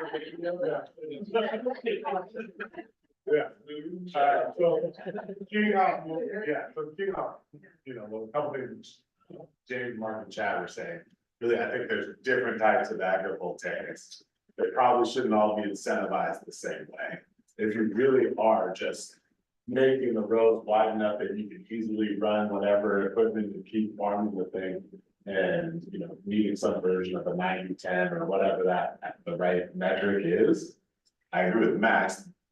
Why not just allow that? Right, and then, but then if you have something that is less productive, that is bee boxes and apiaries and sheep and whatever other version is less productive, like not utilizing, whatever, take that 10% and make it bigger, whatever that is. You probably shouldn't get the same benefit, right? So we can scale what the regulations are here. It doesn't need to be kind of a binary, are you in or out of agrivoltaics, and therefore you can do whatever you want. I mean, I think we have the ability to do that. Yeah. Dugan? Hey y'all, I don't know if you can hear me, but just joined a little bit late and I'll be in and out of the meeting today, but I really appreciate this conversation. Pine Gate has 2 agrivoltaic sites on the western side of the mountains, one with bees, one with sheep. But as you can see, neither of them are growing crops under panels. And I think in Eastern Oregon, the change will be often from dry land to maybe a sheep use. And so I am kind of on this point that Damien's making, and I'll keep it short because I think he kind of made it for me. You know, I think there's been a lot of discussions on like how people feel about a transition from one agricultural use to another and what should count. I'm not, I think that's putting like the value of grazing versus the value of crop production against each other. I don't know what the right shakeout of this is, but I think if we're thinking realistically about how sites might might still be agrivoltaics, but will be a change in agricultural use. How I just think we really need to come up with that standard because I think that's likely going to be one of the easier ways and more compatible ways to put these two things together, especially if you don't have irrigation. Although Chad can tell me if there's ways that, dryland farming is going to grow carrots or something, if it has enough shade. I'm not exactly sure, but we haven't tried that yet. And I'm not sure if that's kind of proven out at scale, I guess. And that's also my larger point is, scaling these things can be difficult. And so, yeah, I mean, we might need to try something and no one uses it. I'm not exactly, this is new. So I think we gotta, as Damien is saying, we can't have kind of a one size fits all. But yeah, if we're gonna do like the no acreage, it might be a standard that's very, very hard to meet. But then there's ones that are a little bit more kind of within the normal lane of what we're building here. But they, go through maybe a more realistic route of either conversion to grazing or a lower productive threshold or something like that. Okay, so where I think we're at, so Jim introduced this probably 20 minutes ago, that there's a conversation that maybe taking this to the land use tax, so that's one. The second is, it doesn't sound like there's really any support in the room for the income threshold. Sounds like there's a lot of support in the room for retaining productivity. Whether that's tonnage. And how we get there. Or AUMs or bushels, yeah. And so that, how we measure that has yet to be determined, but not income. What was the other? Where else did we land? So there was a conversation about the county program, whether that's necessary or not. And to keep it simple and then, yeah. Yeah, and so, I go ahead, finish. Yeah, no, I think that's all I have. Well, all I'm gonna do is follow up and kind of explain, we've been down there for a little bit before, 2018, 2019, took a run at it. And the way we shaped things was based on what we heard. Not everybody's a big supporter of agriculture, believe it or not, right? Not everybody's convinced that agriculture is a great idea. And so there are folks who were dubious. A lot of counties were like, we're not sure we want to do this because of the potential enforcement concerns. So that's why we kind of put some of those things together. That's why we made it voluntary. Our commission, LCDC was dubious. We didn't, when we presented that recommendation to LCDC, we didn't have a sunset on it. And they put it there and it rose and sunsetted without anybody taking advantage of it. Anyway, so I just say that this is kind of a well-rounded conversation thing to think about. And trying to account for the different perspectives, trying to make everybody feel comfortable at the end of the day. And, not everybody's gonna be comfortable with one, being too far one side or the other. And I would say, and then proving out agrivoltaics under strict acreage parameters, which are just the law of the land, is difficult. So how do we? Well, that's exact. And so that's, again, that's called for. Should we be able to consider something different? And also, we're hoping that we're setting the table would be, if the choice is made, this is something that it should be offered in Eastern Oregon, at least on the front end, that we set the table right so that it can happen in the right way, and that at the end of that decade, whatever it is, we have a body of information to look back on and draw to inform how we might think about going forward in the future. We may learn that, this didn't work out. It's just not a good idea. We may learn that, this worked out so fantastically that we should think about it, more positively moving forward. James? Oh, but Jack, did you have something? Oh, sorry, Jeff. Well, so to tie back to James and the tour we were on yesterday, and I think you that we were talking about acres, but I like this percentage threshold better. And so that, you had 3 divisions on our slides this morning of high value, arable and non-arable. So we're looking at you for high value and arable. And so do what you want, but 90% of it has to remain in production. And that kind of ties in protection of the community here, who were here in the room last night. And we don't have to worry about, well, how many acres in a township or a section could be converted. It's this 90-10 rule. That sounds better to me. But it doesn't apply to those, that country looked at in Beethoven, which would be non. Yeah. So back to you and local guy, what are you hearing and how are you feeling? Oh, I mean, yes, I understand that, yes. I get it, I like it. I mean, you can't say no to everything. And before you say, James, back to what you were saying, I lost my train of thought, but this protection of community and retaining the non-arable, what do you think about it? Would there be no restrictions on that? Oh, geez, I mean. It seems like there's restrictions on everything. It's just so, I'm hesitant to put more. But anyway, we can use existing restrictions perhaps on that, acres. I'm sorry, Lance. No, that's fine. I guess my discussion around the 90% is if it's 90% is really high. It's almost 100%. So if it's almost 100%, why do you even need a goal exception? Because you're continuing the agricultural production. So I think that's a good fair point. The guys is a fair point. Yeah. But I would And then say. why is there any limit on the acre? What I would say though, and what I think, you guys know the law, but I believe that, regardless of the arrangement, that these facilities would be, commercial utilities for purposes of generating power. And that is a substitute use, and then that require a review pursuant to ORS 215-33. So I think that is a factor that. Why does that answer the question?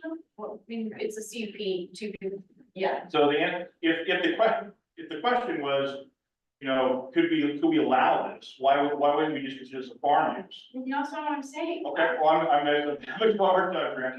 My point is that it's still a CUP use, but Yeah. why does it trigger a goal exception if there's ongoing farm productivity at the 90% drop? Fair enough. Yeah, Jim?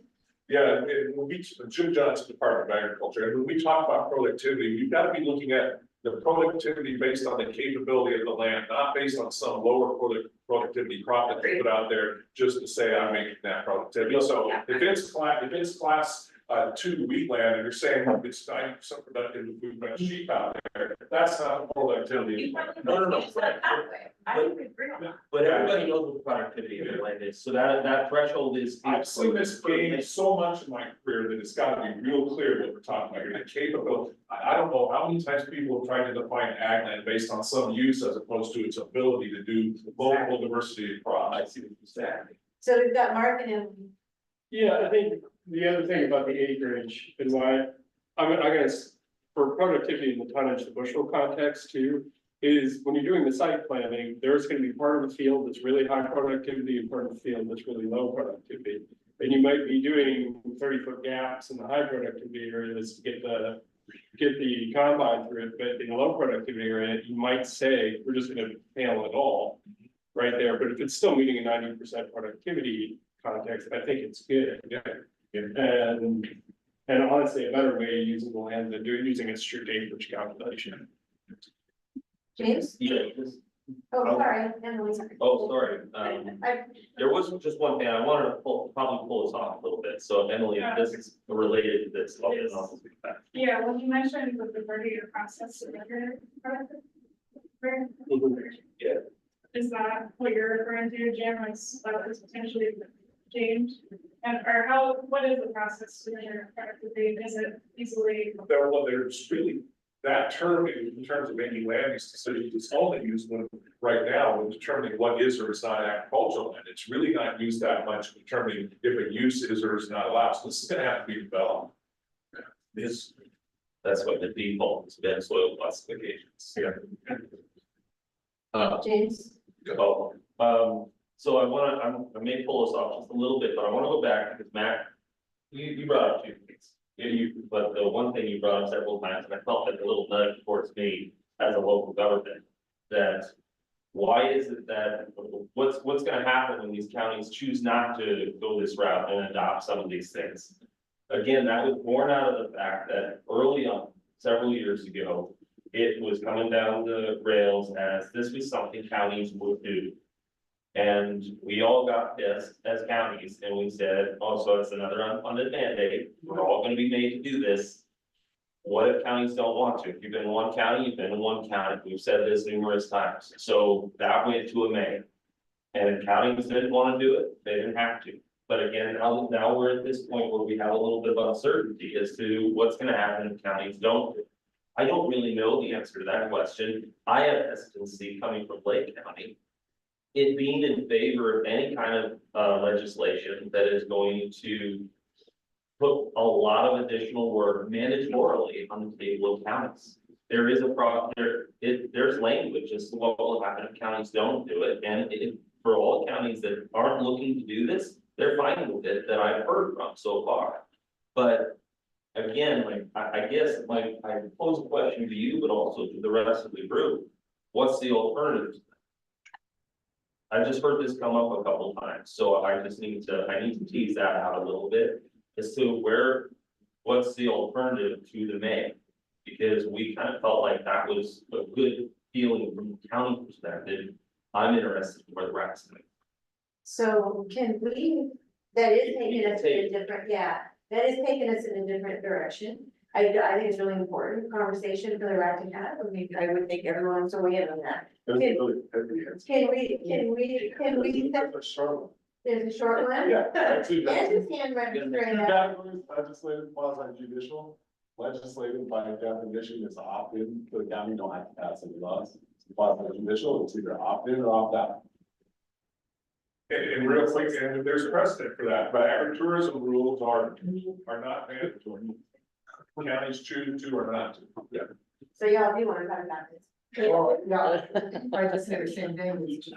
I was looking through the goal 5 rule here, and there's plenty of examples where it says, you know, you can go through this longer goal 5 process, or you can adopt these rules below.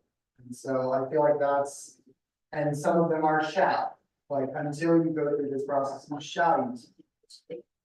So I think there's plenty of options out there for how this can be structured, whether it's, I think, as I'm hearing the developers say a little bit, that they want a kind of non-mandatory or non-voluntary pathway that's just, this is it, like we can be able to do these, get this quasi-judicial process and permit these specific types of projects, or you could go through the standard Goal 5 process, which is already available to counties right now, or you could go through a safe harbor legislative process that the US has been talking about. So I think there are policy tools to get the outcome that we want. The question for us is just deciding, and for RAC and the individual counties is, what do you want? And so. I think the alternative, I'm just barging here. Sure, come on. That's go ahead. Chad can dig it out. Yeah, so it kind of does do it, there are alternatives that we're not replacing or removing the conditional use opportunities that exist, except in opportunities that exist with the admin opportunities. And so there are those remaining, those opportunities that remain out are now will remain. And then I just wanted to call a little bit of attention to the very last subsection in the draft 23 calls for a review. That we would look back, whether we got the timing right or not. I don't know, but there would be at some point, deals will need to be obligated to look back and see how these rules have been carried out and make recommendations if they need to be improved or changed. Make those recommendations back to the commission. And so there would be a time frame that's deliberate, right? That's adaptive management. Look back, see how these things are working or not. Are we accomplishing what we thought we were going to? And if not, what do we need to do? So, yeah, I guess I didn't want to leave that unsaid. Oh, Yeah, go ahead. back to agrivoltaics, just, these are just points of information if you want to look for more. Agrivoltaics, explore if you're concerned about there not being a lot of projects out there. The NRCS, no, sorry. Whatever, NREL, does a census of agrivoltaic sites. You can go to the National Explorer, that can do 150,000 acres of agrivoltaics in the United States presently. And you can go by project and see what's grown in each place and keep track of that. So a lot of that's not in Oregon, but there's plenty in the United States. Number two, if we're looking for statutory language examples, there's 2 states that have already adopted agrivoltaic specific legislation, Massachusetts and Colorado. They both give incentives to farmers and landowners to adopt agrivoltaics. And they have definitions therein. And if you want other definitions of agrivoltaics, there's currently 2 bills tabled in the US Senate right now, both bipartisan, one championed by Chuck Grassley, who's very ag-centric, that deal with agrivoltaics at a national level. So there's lots going on outside of this room. We don't have to reinvent our wheel in terms of statutory definitions. Good point. Emily, you again, sir. Yeah, Emily Griffith from Northwest West. Something that we brought up before was making this opt-out situation potentially, and I don't know if that would ease the concern with counties having to do one need work, but also create a scenario where counties are, so. That's it, so having opt-out instead of an opt-in.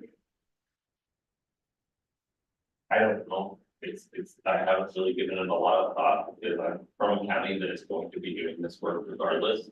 And if we thought, last night was rough in any way, I'll tell you that the county roads again are working. And, we've lived through a lot in Lake County. We have a lot of acreage that has been covered in solar. We do not have windmills. We have solar. And it's led to a lot of tension. These are not unfamiliar issues to me and the people in my county. We feel the need to be proactive and to address some of this and actually do our job as a government entity and actually have some planning that provides some certainty to our public. So we would do it's hard to really tease out whether or not an opt-in or an opt-out would be better. It depends on the county, probably. I'd be curious. I think that we're complaining. The reason this keeps coming up though, not blaming Max or anything, but even though Lake County is serious about doing this work, it's probably not going to be as fast as developers would like to see us do. And I think that, am I right or am I wrong with that? But that's a little bit of a question too, is to whether or not, how is the industry feeling about this process? And is this also slow? You made that comment earlier on, this is a process. I'm just curious. Yeah, I think the concern is that, we can come up with the best rule in the best locations, but if it doesn't go through the adoption process, we've done nothing, right? So like, to me, the implementation is the most important piece. How does this actually happen? And is it practical? Because otherwise, all the great work we're doing about, well, this is the best spot, here's how we can do mitigation, here's how agrivoltaics work. None of that matters unless this rule actually becomes a rule, right? And if it doesn't, then the consequences are developers go to FSEC, that's less county involvement. Developers go to Salem, that's less county involvement. So I want to see a process. We permit all of our facilities at the county, you know that. Yes. Because we find that there's better public engagement, it's more accessible, there's less lawyers. So we want a rule that encourages us to go to the county and maintain that public meeting forum, to show up in Morrow and talk to people and have people be able to drive down the street and say, well, here are my concerns, and address that instead of sending it off to Salem. So I really want to see a rule that encourages us to continue that good work. And not a rule that says, this is great, we did it, and then I still have to go to SA or Salem or go through Boulder or something. So you know, that's my motive, and I hope that it's, you know, appreciated, because that really is the goal.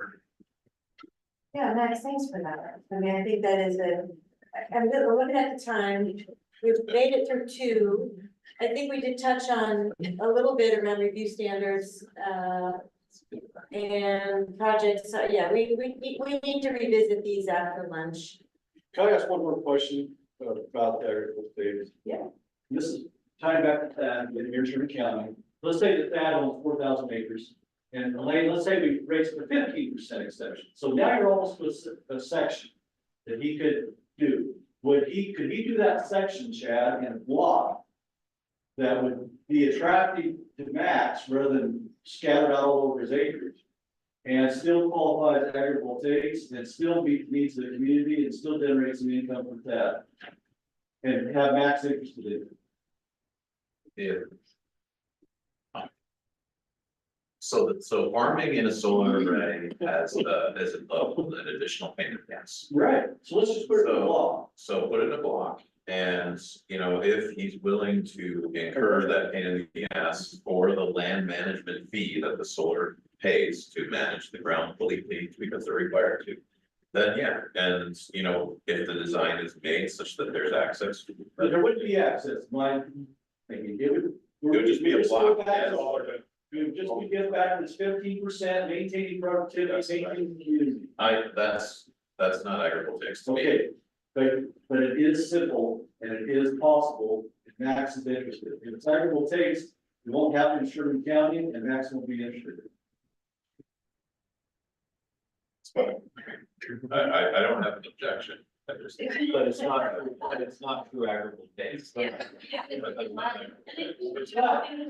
But it does maintain agriculture, and that's what we're after here. Do we think the tenant farmers who are out there or the other land managers are gonna wanna take on the agrivoltaic projects? I don't think so. Like, I think that these projects are gonna have to likely be operated by someone other than the landowner, or maybe even the tenant farmer who's in that community, right? Like, what's the reality of that? No, I mean, there'd be, yeah. I mean, I guess that's the question for folks in the room, is like, how would this actually be implemented? Who's gonna be doing it? Like, is there a willingness from the community to undertake these types of projects? Like, I don't know if it's a reality or not. Yeah. If it's not a reality, then no one's gonna do it, or be willing to partner with it, like. I'm gonna It's stop gonna talking depend about on it. the capability of the land. It's not gonna happen in Sherman County. But no, even not, but like, whatever. Yeah, or Wasco, or Deschutes, or down where there's grazing, or like, I don't know, like, it's just a question to put out there of like, who's gonna do this? It's a great idea, it's a nice concept, but like, is it gonna happen? But the important thing you guys discovered this morning, I think, is this percentage thing. And because that maintains that productivity, we don't worry about whether it's agrivoltaic or not.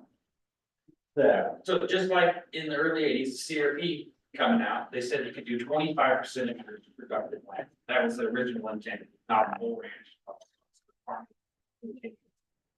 But you're awesome. I mean, it helps. Not everybody. You can't make everybody. So. How many people in this room actually farm? I mean, on this committee. They're on the committee, right? There's 1, 2, 3, 4, 5 people in the room on the committee, and then we've got people online. So lunch is here, right, Dawn? Yes. Can you tell us about it? So we do have it in there. I don't know if you want me to bring it in here. It's pretty tight. It's in the break room in there. We have salad and sandwiches. I think we have plenty for our guests. I think we need to get any other. Okay, yep. We also have a gluten-free. Oh, yes, we do have a gluten-free cookie. Yes. So, is there, I think there's only one. Yeah, so everybody, there's the option is there, it's reserved for Mark, please don't take it.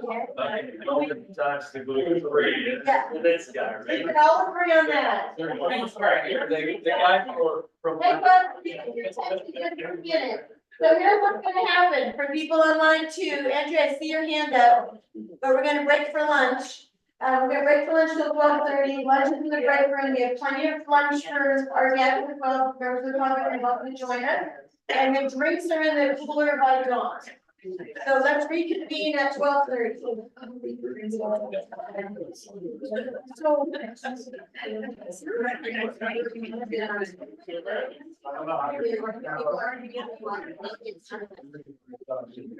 Yeah.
There are some topics back in the That's where.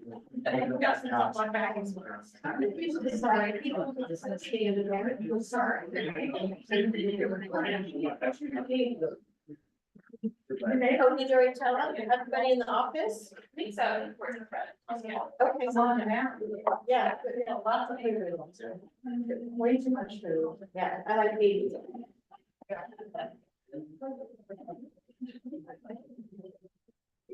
I really want to eat my rabbit.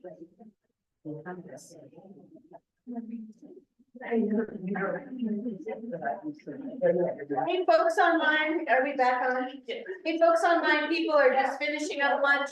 We're gonna start here in just a moment. So can I actually make a comment? Have a comment, because Sure, yeah. you're always involved with meeting triage. I mean, we never do as much as you lay out in the agenda, right? We try, yeah. Never have, never will. I've worked out, fine. So, but also I feel like the discussions we had this morning were really fruitful. Yeah, that's why we let it go. And so just when you look at the agenda this afternoon, you better decide what's important because we won't get through it.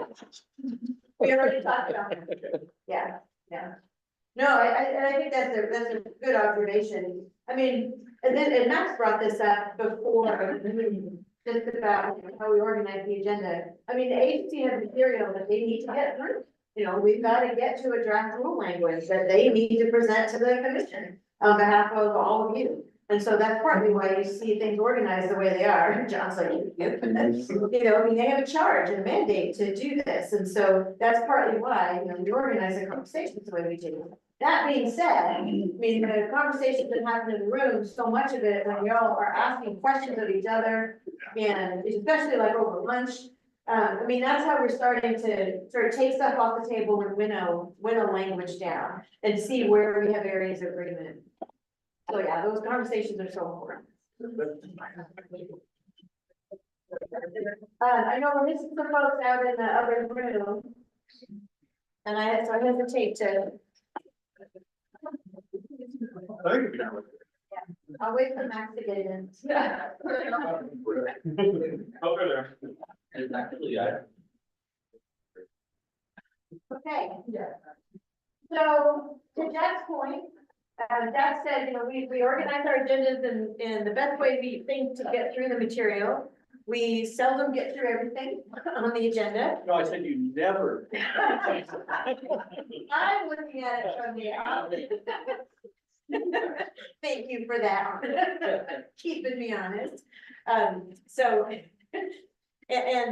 what we need to, so when we're looking at the remaining items for Division 33, you know, we did kind of bounce around a little bit on a couple of the other items.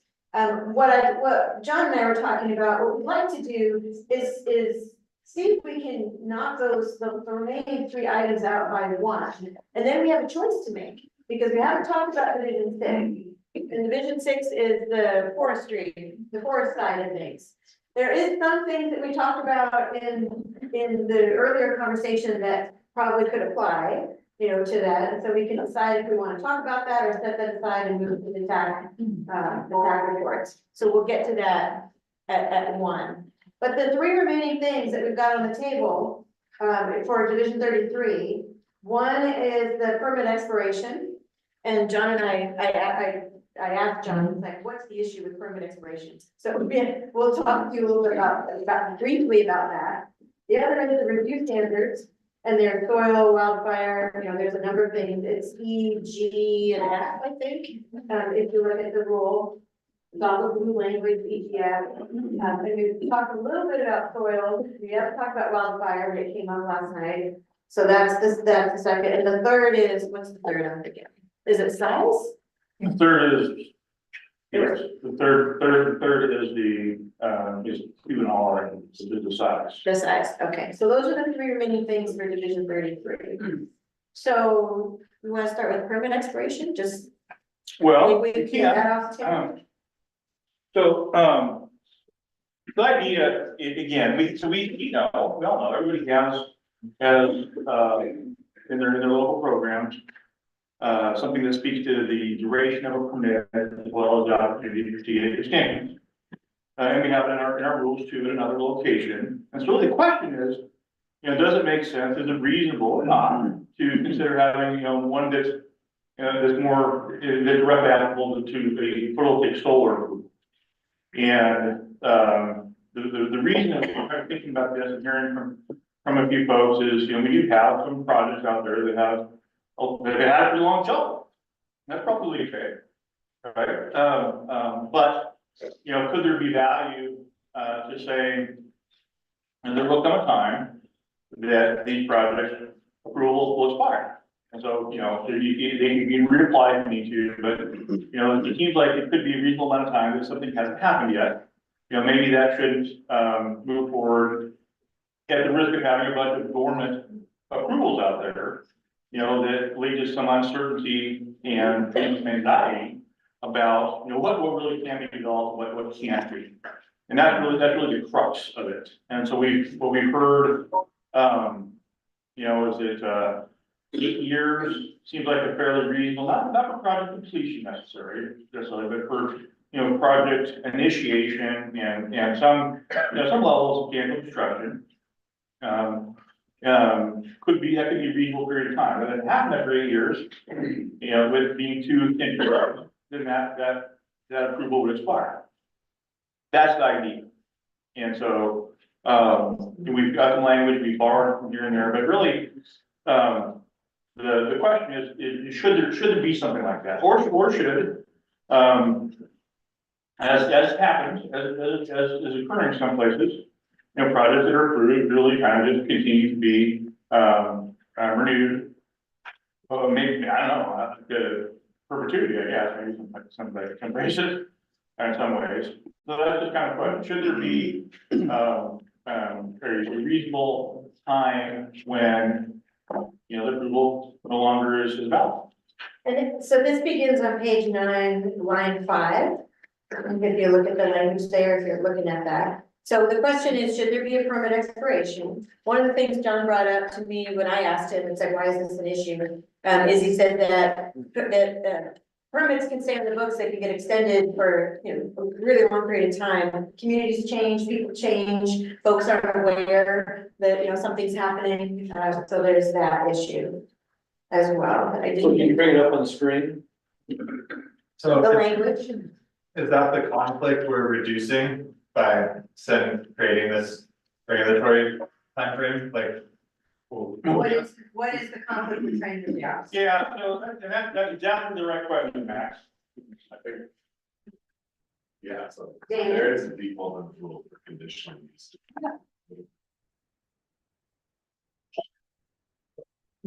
Question is 8 years, as far as certainty goes, the current rule kind of only big of one extension of default to the county. And then the county can do any number of things, which is where you get into the whatever. Yeah, not versus, or they can just say, no, you don't want extension, you're done here. Yeah. So it kind of cuts both ways, and this is a little more certain, is how. I think, and like we said, now, having a number, having a number of approvals, executed approvals, undeveloped approvals, could create some uncertainty and anxiety out there. Now we've got 12, now we got 13, now we got 14. How many of these are gonna have to get built? We don't know. I mean, so again, I'm not having judgment on the situation. I'm just saying that could happen. In some cases, maybe it has. And is there, to the extent that does result in some conflict, might not be the wrong word, but that's not what we're after, right? There's attention and concern, uncertainty. Does that merit, some special consideration? And just a reminder for people online, they have asked in the chat for me to relay to you to continue to speak up, especially if you have that low, smooth voice, like radio voice. You gotta speak up so they can hear online and then identify yourself because they want to know who's speaking. And can we put the slideshow back up? For the Yeah, slide? can you ask for me to put the slide up and then, I'm not sure what slide number it is, maybe Adam, you can tell, Slide 22. 22, the one with, okay. Mark? Yeah, I think, to me, and Mark Hudson, Oregon Agricultural Trust, from my mind, the length of time is beneficial because you do get in these situations with community approvals where there's a new approval coming up. And the community's looking at, well, we've already approved X number of these past acres. You know, only X percentage of them are even built, you know, how many of these are we gonna keep approving? Kind of thing. And so at least now it's like, we know that the old ones, if they never get built, they're gonna slide off. Kind of thing, to my mind. And so I think it's good. Again, I think specifics of time frame are flexible kind of thing, but. It says 4 years in here, John. So it's 4 years with the potential for 2-year term. Yeah. Oh, right. So, Yeah. One, Damien, with OCM. Thank you. One information point, and you know, there's always another party to the projects with the utilities. Just had a client looking to do a community solar project in some of the packed remote areas. They did a study, got a letter that said, that PAC said, we would be glad to interconnect your project in 2033. Wow. So, you know, it's not always like the developer's just really going slow and wants to do that. So there are some kind of mitigating factors and, you know, negotiations. Go back. So, James, I know you're chewing. I'm gonna pick on you just for a minute. From a county perspective, Go down. what would you suggest? I feel like it does not make sense from a county perspective. I'm just gonna say this out loud, go through a land use procedure, taking in public comment, going through all the rigmarole of having staff time and everything else, pulling the permit, and then coming to the final quasi-judicial decision that this is suitable, appropriate use of this land, and granting that permit to that point, to do it again 5 years later, all over again. Or say 2-year extension, so 7 years later, does not make sense from a county perspective. If it's an appropriate use of the land and it's been found and ruled upon by the county in law, I have no idea if there's such a thing as a double jeopardy for land use. I have no idea what that is, but it doesn't make sense to me. I get the fact that, you know, I feel like it should follow the land use itself. I'll follow the land, the land use is decided upon. That's just me saying that as a resident of Lake County and as a commissioner. On this rack, I understand where this is coming from. I understand the request for this. I don't, and to your point, sir, love hearing it speak, I'm just gonna say. You make a very valid point. When a utility company said, yeah, all right, we'll be glad to allow for interconnection in 2033 or something, that's out of your hands as a developer. It's out of any developer's hands. They can't make, and that actually puts it out past even the 7 years. So I don't know really if I can provide a solid answer to that from the county's perspective. It's hard to put anything less than 5 year expiration date on a permit. I'm hearing you advocate for no expiration date. Quite honestly, I mean, I don't. I don't know what kind of a can of worms that opens. I know there's folks that would love to see an expiration of those permits. But I don't think that it makes legal sense. I think Mark. Yeah, I mean, my concern is the inflationary impact, right? So like, if you have a buildup of too many unbuilt vested projects, then you have a lot of ag land that's now way above market value just because it's speculative. To me, it needs to be some form of like capping how much speculatively vested stuff we have out there, whether it's a time frame or an acreage. Well, that's what I said. I don't know if I go less than 5. I hear the 4, I hear the 2-year extension. I understand the need for the cap. I know where this kind of came from. I'm just trying to parcel that. Well, I mean, look, though, if something was vested 20 years ago, and you all of a sudden heard about it now, kind of thing, like, you may have changed opinions on how the market dynamics you're building and code and a whole bunch of other stuff should have been updated in that time period too. So to me, 10 years seems fine. Maybe, but that would have, but the land use approval would have been taken into consideration if, say, there was an update to the comprehensive plan in that timeframe too, and it's like you have to take into account what has been approved on those landscapes in terms of land use already prior to. So it technically should be captured, it's the same entity going through that evaluation process. So I understand, again, the need for the cap. I'm not saying no cap whatsoever. I'm posing the issue with putting the cap on. And Mark suggested maybe 10 years. Max? I want to ask a question to Damien or Andrew, who does this. There's been a lot of litigation about this, and I think it's important for the RAC to understand that, like, there's a difference between a CUP and a valid permit.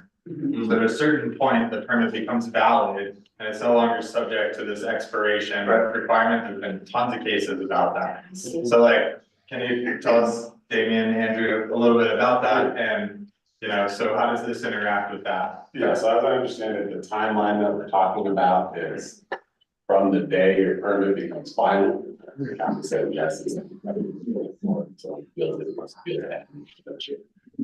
You have X amount of years until you, and I think John used the term initiate, which I think is in the statute, which is some version of pull building permits and get going. So we haven't attempted really to articulate what it is, but that's our. Yeah. That's general understanding. Yeah, full stop, Yeah. but you know. And then what, I think, you know. From Lake County's comment, it's about certainty is important, right? It sounds like from certain counties, but not all counties are the same, and we've expressed in this, right? Like, sometimes you get a new set of boards and commissioners that think, hey, one of these extension requests is an opportunity to make this thing go away. Yeah. And that on the developer applicant side, that's, you know, a big risk. If you're already however many years invested in, you know, advancing it, you've got the land use, and you're doing all the other things in the project work. And so that's what I meant to kind of cut this, the way that it's written right now, the rule cuts both ways. It gives, I think it said those two extensions are kind of by right. Is that how that was supposed to be? Well, there should be some level of demonstration, but I can be tried, we want to ask a question first. You know, and Yeah. it would be presumably a fairly reasonable for low bar to show. So it's a good thing. Yeah, so it's, you know, it's an important feeling about how, right, but it's the state saying you get an extension by right, but there's some discretion at the county level. And then the duration of all that, I think, you know, and then I think generally my perception of the development community is really having certainty around it, and then, you know, longevity for the kind of edge cases where, you know, the worst case happens in tax ends, you'll let it like. Max, you also asked Andrew, and then. Well, real quick, I just say, I think I'm fine with the language here. I think I agree with the points in that. I think you want to make the time period long enough so that it can allow folks who have these permits some flexibility to deal with uncertainties and, you know, oh, we didn't get the interconnection this year, but we're still going for it. We're gonna get it next year or something. That type of thing. I think the extension periods are fine. I think the time periods that we've been talking about, 8 years, 10 years, all makes sense to me. And then in terms of, from 1,000 Friends perspective, I guess the idea of like, the applicant has, I think the applicant probably should have some reasons why, but to Damien's point, I wouldn't want to turn this into like a litigation. Yeah, period, like blow it up. So I think at least making the standards, you know, either being really clear about what they are or making them discretionary enough that it would be really dying to try and appeal it if the county decided that they would, you know, that would be an okay circumstances, especially because it's not a forever extension. There's an ultimate cap on it. So I think that is what ultimately makes it good policy from my perspective. Can we imagine your hand up and then please? My suggestion would be to make 2 extensions automatic and non-discretionary, so that the applicant will only need to provide information A and B. And then I would give the county discretion to grant additional exceptions upon a showing of B or C and D. And then I would suggest extending the duration of the permit to 6 years with 2 extensions. So what's the total time period of the extension on that? That would be up to 10. I mean, unless each Two extension was only extensions. 30 years. Yeah, and So you get a max 10? yeah. Unless the county finds. So you automatically. So that's the point of it. Yeah. Unless the county finds it. Yeah, see, Yeah. I think there needs to be an automatic, just like, look, if you haven't done this within an X period of time. Well, like, what if you're got Damien's situation now where Puget or whomever can't like get you online till 2033? But that's within 10 years. But that's where they could bring back, like you said, Elaine. Well, today it is. But then the applicant could come back with, you know, addressing C and D and be like, hey, there's extenuating circumstances. See, But so Andrew's saying he doesn't like that. I've been in circumstances where, you know, the extenuating circumstances go on for years and years and years and years and years. Like, right, at some point, you either made a smart investment and you have a project that's gonna go, or you don't. And so I think at some point there needs to be a cutoff. You know, if you want an extension period longer, I'm fine to discuss that, but I think at some point you're done. So. Yeah, I was just gonna give an example, Andrew, because I hear both sides of this, but like, you know, we have a permit, we've been wanting to build it, we spent millions of dollars on surveys and studies and cultural and all this stuff. And every time we go to Bonneville to say, hey, can we connect? They say, this is just not a priority right now. Hey, can we connect? Oh, maybe next year. This has been going on for like 8 years, right? So like, a lot of times it really is out of our control. And do we lose all of those investments because Bonneville can't get their act together on this project? I think that's where it is. Some contingency where the county can. Question going into that, so Max, could we build something in like when you do a vested rights determination, that if you invested all this into whatever, it gets, in the case of a solar, that's kind of like a vested rights determination, or you guys, the lawyers? Well, being my own devil's advocate, what I would argue to the county is, we've already commenced development and the permit's now valid because we've spent all this money and we've done all these Well, that's things. good vested rights, yeah. So. But yeah, and you get into investment test, but you don't want that. You want certainty, you don't want that product. I think we're on the same page about, you know. Well, just, what other things aside from utility uptake derail a project without your, knowledge? Supply, you order a transformer, most of them are built abroad, so you go up to look at it in Canada and they mess something up. And you're like, hey, can you fix this? They're like, yeah, it's gonna be 3 years. Okay, great, and then it's gonna take 6 months to drive it down here, and then you gotta hook it up, like, they're just, like Damien was saying, like, land use is such a very small part of building an energy facility, and there are just so many contingencies. And so tying the ability of the project to be built to, an arbitrary timeline when there are tons of things that can happen, I see the value of having a long period and then some demonstration of why you should give more time. So we got Mark in the room and then I've got Mark Bennett online. Yeah, I think Mark Hudson, I think the only thing I think, Max, about the scenario that you were bringing up is like, I would still want some suggestion from DPA as to when you're gonna be a priority. We would want it to. Yeah, exactly. You know what I mean? Like, that, that's right. I think Andrew's point is there has to be an endpoint that when we just say, like, this is not gonna happen. If it's been sitting out there for 15 years and we're still in the same state, And then one day BPA is like, well, we invested $2 billion in our evolving grid project and now your line's on the list. So this year you're gonna get, I'm being Yeah. but you know what I'm saying, it's like, we can't control these things. So let me hear from Mark Bennett online and then we need a number, guys. So let's figure out a number. Mark? Yes, I believe that most of the points, having served as both a planning director for Baker County and also as a county commissioner, D covers such as the example of you can't get a transformer and other things. However, from a county's perspective, if you're looking at a cumulative impact of a development and someone just holds the permit but does nothing, then all the other projects are just sitting there waiting. And you really have often where things don't move forward because one person, and you can see from the county's perspective that they really aren't terribly motivated.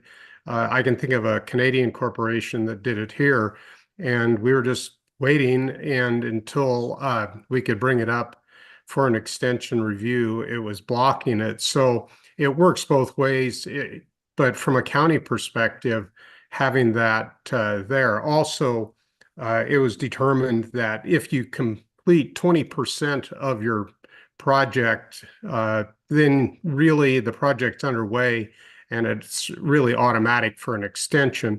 So I think there's several safeguards. I think having experience on this, we're organizations, corporations that just wanted to block any other activity, took act or didn't take any action but moved on it. So I feel comfortable with that. And I have to apologize, Jamie. I'm not sure how much I'm really which part of this component here. I'm being the new guy. No, I think your perspective is really welcome. Thanks. So right now we're at 4 years with 2 extensions, so it's 8 years, but I'm hearing a lot of support in the room for longer. I've not heard anybody say we shouldn't have it except James a little bit at the beginning. But I hear a lot of support. Apply that standard to everything. Yeah, I hear a lot of support for having it. I also hear a lot of support for it being longer. So is it 8 years with 2-year extensions? We just put a number on the table because we're gonna have to write that down and then get that back to you and say, is this looking kosher? Yeah. So I'm fine with the language being where it's at, if that's the consensus, overall consensus. My question would be, who grants those extensions? Is it my planning director or is it another board of commissioners decision under another board that may or may not have any understanding or history or perspective on? Yeah. And I think it's important. Yeah, it'd be About a lot great. of certainty. It'd be great if they were administrative and you can have to like show They- your project on them. They should be administrative, non-discretionary, not challengeable, like. Administrative. at that level. Yep. Okay, and if they're administrative, non-discretionary at the staff level, do these timeframes work? It should be longer, and no C and D. For the My opinion, that's my vote. for the 2 extensions. Do automatic and discretionary if you want to go longer. Yeah. Is it a compromise to say keep these numbers, but make C and D discretionary for something that's longer than 8 years? Yep. Andrew? If you put an end cap on it, okay, good. Yeah, I think. I'm in Andrew's, well, Wayne, you need to get a number, everyone will be fine if you need to get a number. I mean, I think I would be okay with this if it's automatic for 4 and 2-year extensions, you know, having it be 6 and 2-year extensions would be great. I don't know, you see different types of projects, what do you think? Yeah, I mean, I do. Not challengeable. So if we're talking about discretion, we're talking about the end cap, as Andrew just said, I would want to take it up on the 8 to 500 sessions. So that would be 12 overall. Yeah. Jim, Yeah, just my experience as a county planner, and I can't read it up there, but the extensions would have to be based on a request for that extension. It's just, you know, then it would be on you, they would have to decide, Yeah, counties. you talk to that. Yeah, well, you don't ask, it's done. Yeah. it says written request. Have requests Yeah. to see I get it, you can see that. mitigated reasons. You guys need a larger fund. So Damien's put on the table, that the facility would be valid for 8 years. That there would be county grant, permit as blah, blah, blah, for 2 24-month extension. Let's see. A total of 2 extensions for a period of 24 months each. That they would be administrative, staff level, that's A and B. And so that brings you to 12 years total. And then it could be extended further if C and D are met. Or not. or not.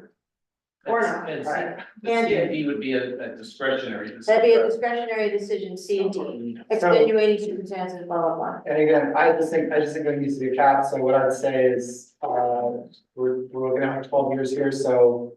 I would say initial is 6, you get 2 as of right. 2 years each, so that's up to 10 years, and then I would just say if you want to do C or D, to give you one more 4-year go, and then you're done.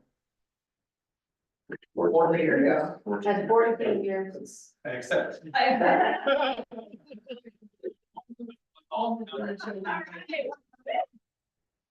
All right, we're gonna go to the bank on that one unless, sorry, any people online, if you're following, did you follow this? Here. So where we landed is that, so line 5 would be a permit approved for photovoltaic solar and power generation facilities shall be valid for 6 years. A county may grant a permit described as subsections, a total of 2 extensions for a period up to 24 months each. So that gets us to 10 years. A and B are administrative, staff level decisions, but it still needs to be at the request of the applicant. C and D would be extenuating circumstances, but would be capped at an additional 4 years. That's your third extension. Third extension. And there was a comment, I don't know if it applies in chat. Bill Richardson said as written 8 years or 10 years at the top. I think that's, It'd be, well, we just talked about it was 6 years, yeah, or now it's just 4, we talked about everything. yeah, it'd be 10 at the top, so Bill is, I think, it'd be 6 plus 4, that's 10, with an additional 4-ish. 14. Yeah, if you look at it, you get 10 as of right. Yeah. But you have to put in your paperwork, you get that, and then if you have EPA messing with you or something. Yeah. Something You can make a happens, case. or you have to make your case You for can it. make the case for it. Bill, do you wanna, Yeah. yep, your hand went down, is that good, you understand? Well, it just seems to me like all of us, we jumped from 10 to 14 now. And I'm not totally comfortable with that. And I agree with the points that Commissioner Bennett made about tying up a county as well. So I think you've got 2 kind of competing issues here as far as cumulative effects and capacity and that time frame. And to me, it's almost like a building permit. If you don't act as a former contractor, if you don't act on a building permit and keep progress on your permit expires. And you do have some appeals, but that happens all the time. Yeah, so Bill, there's a lot of agreement in the room for changing this language to be 6 years, at the top, so the first line with the two-year extensions at the request of the applicant that would be an administrative, so that first part, the most is 10 years.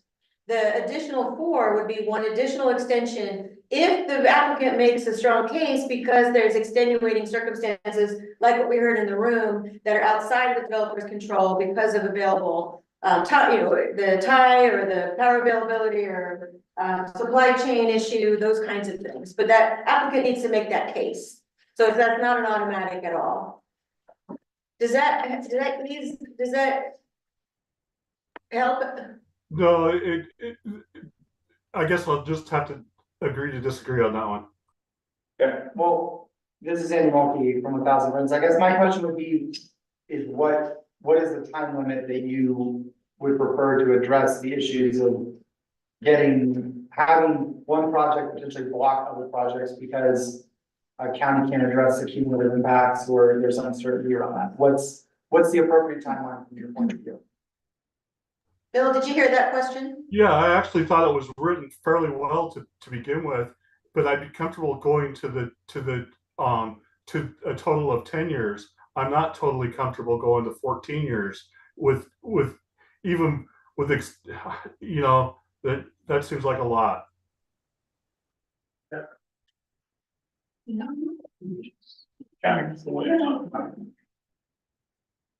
So one suggestion could be, what if we compromised and did, you did a 4-year original, you get your 2 as of right. So it bumps it to 8, and then if you wanna go further, you get like a 2-year, two 2 years, so you can go to 12 years, but you don't have your keys each time. I thought we had pretty good consensus. Yeah, I think Bill, Bill said, I mean, we're working hard here, Bill, to try to address your concern. There's a lot of agreement in the room about this, and I feel like, I mean, you said that you would agree to disagree, and I kind of feel like that's where we need to move forward. Yeah, moving forward would be good. There's a lot of math going on. Yeah, a lot of math going on. Pat, are you gonna take it backwards or you're gonna move it forward? It's gonna go backwards. Oh, man, backwards. So how do they define these, the circumstances and, allow these extensions for these more years? I mean. That's up to the county. For the 4-year one. So it could be, these items here, the demonstration that they prevent the applicant from beginning and that the determinant is unable to begin. Or we could see if we could cut better language, we could. They're ands, right? So you have to both show that. Yeah, and. It wasn't your fault. Yeah. We're all for a shorter period and a cap Yeah, well, I think we're at a cap, I mean, of less than 10 years. How do we raise your point when we were discussing this? Then you waited till after there was Trying to take the room. consensus. I mean, Yeah, I don't think that's. I guess me and putting that stuff out there is kind of trying to work with you guys. Yeah. But I do understand, I mean, if folks are uncomfortable with that length of time, then, maybe it should be a short period of time. But I think the point is that I think we're all kind of in agreement on the basic policy framework. Yeah, yes. yeah. So that's good. I mean, we're honestly, we're in within like 2 years of each other on this, because we keep talking about 8 years, 12 years, 14. Those are the timeframes. Are you okay with the discretionary extension, the third discretionary extension? No.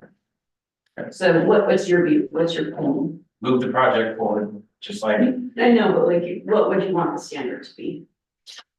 not far off from what it was originally.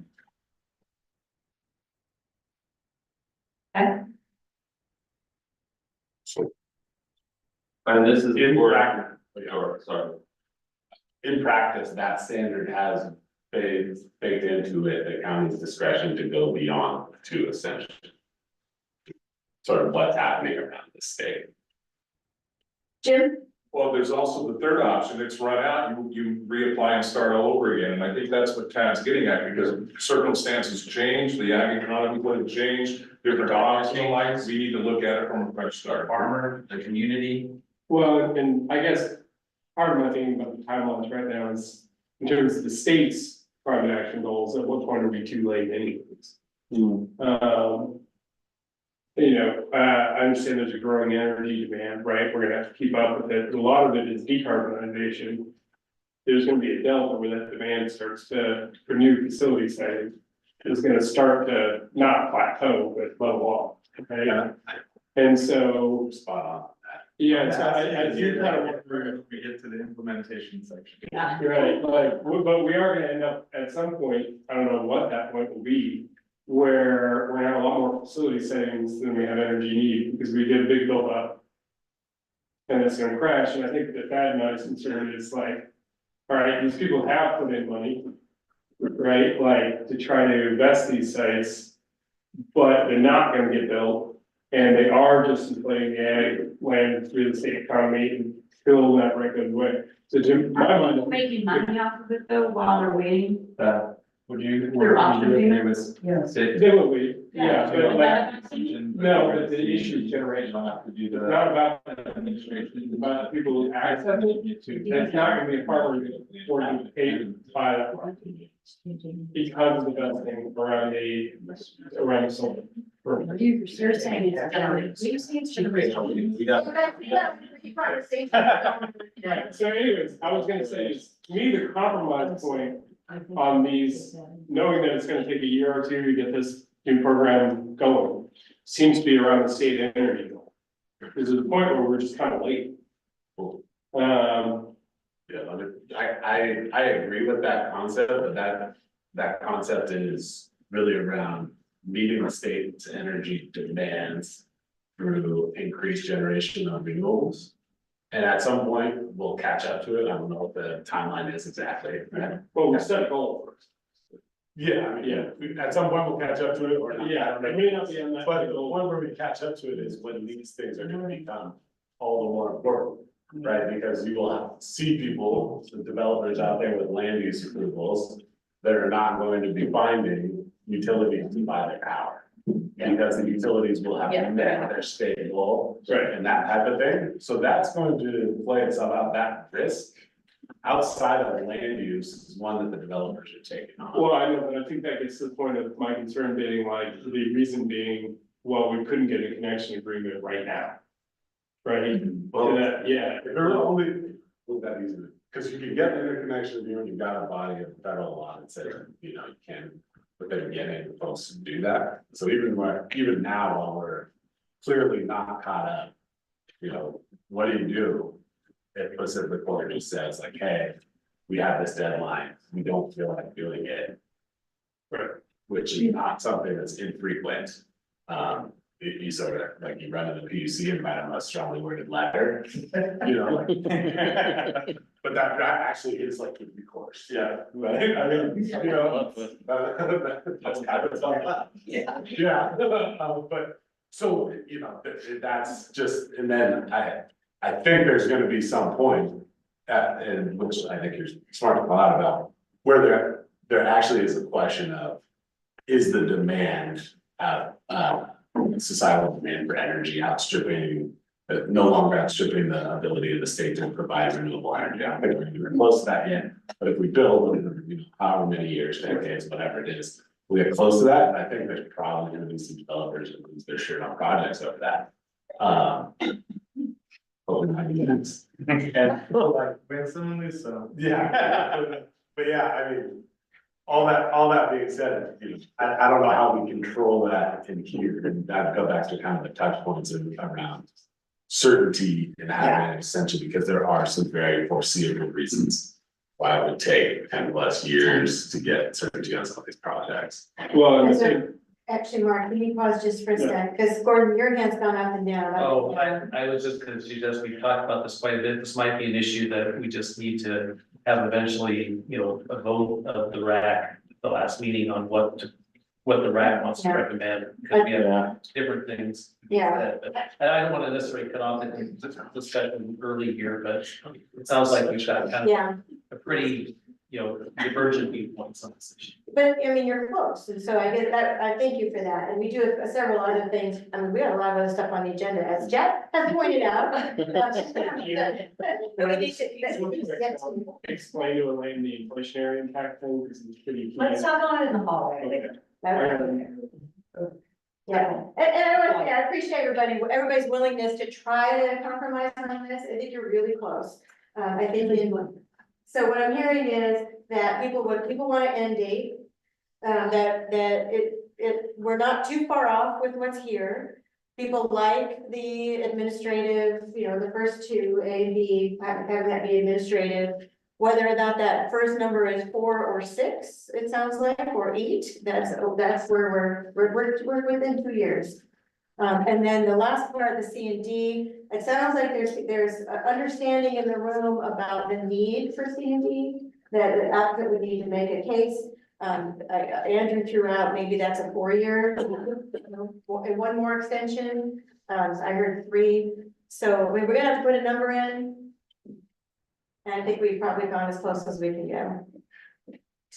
Andrew's laughing. My final suggestion is, okay, 6-year permit period, 3-year automatic extension, 3-year discretionary one that fits C and D, that gets you to 12 years, seems to split the baby. It does split it between 8 and 14. So let's, I think that, I really appreciate this conversation, guys, and I really, like, it's hard. for this. I'm wondering if it couldn't give us a chance to try to write some language to kind of get, kind of different viewpoints. Think about it. And, you know, we get back at this the next time. Yeah, whereas I think we've got the closest we can. Get back to this October. So, So you come back with language and the other. point. So we'll probably try to get at it before, one way or another. I don't want to wait all the way till October just to bring it up again, have the same conversation, right? So yeah, we'll try to come up with some, language to think about. And, you know, we talked, maybe it's premature, but one of the things we've talked about doing is putting a survey, to see kind of where folks are at, various things, and to help inform and build the agenda, for the next meeting. So, yeah, help narrow, yeah, yeah, so We this, can we're talk about not, that. we're not talking about, we're just gonna wait until October to talk about this. yeah. It'd be work in progress. All right, we're gonna move on. Let's see how well we do with the, So let's go, actually, need to go up, need to go back up. we wanna go to size or standards? Those are the other two.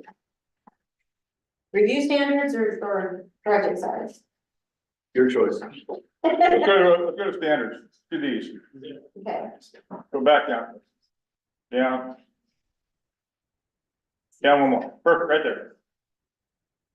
So these would serve in addition to the existing standards. Now you guys are permitted these projects, conditional use level, are really familiar with these.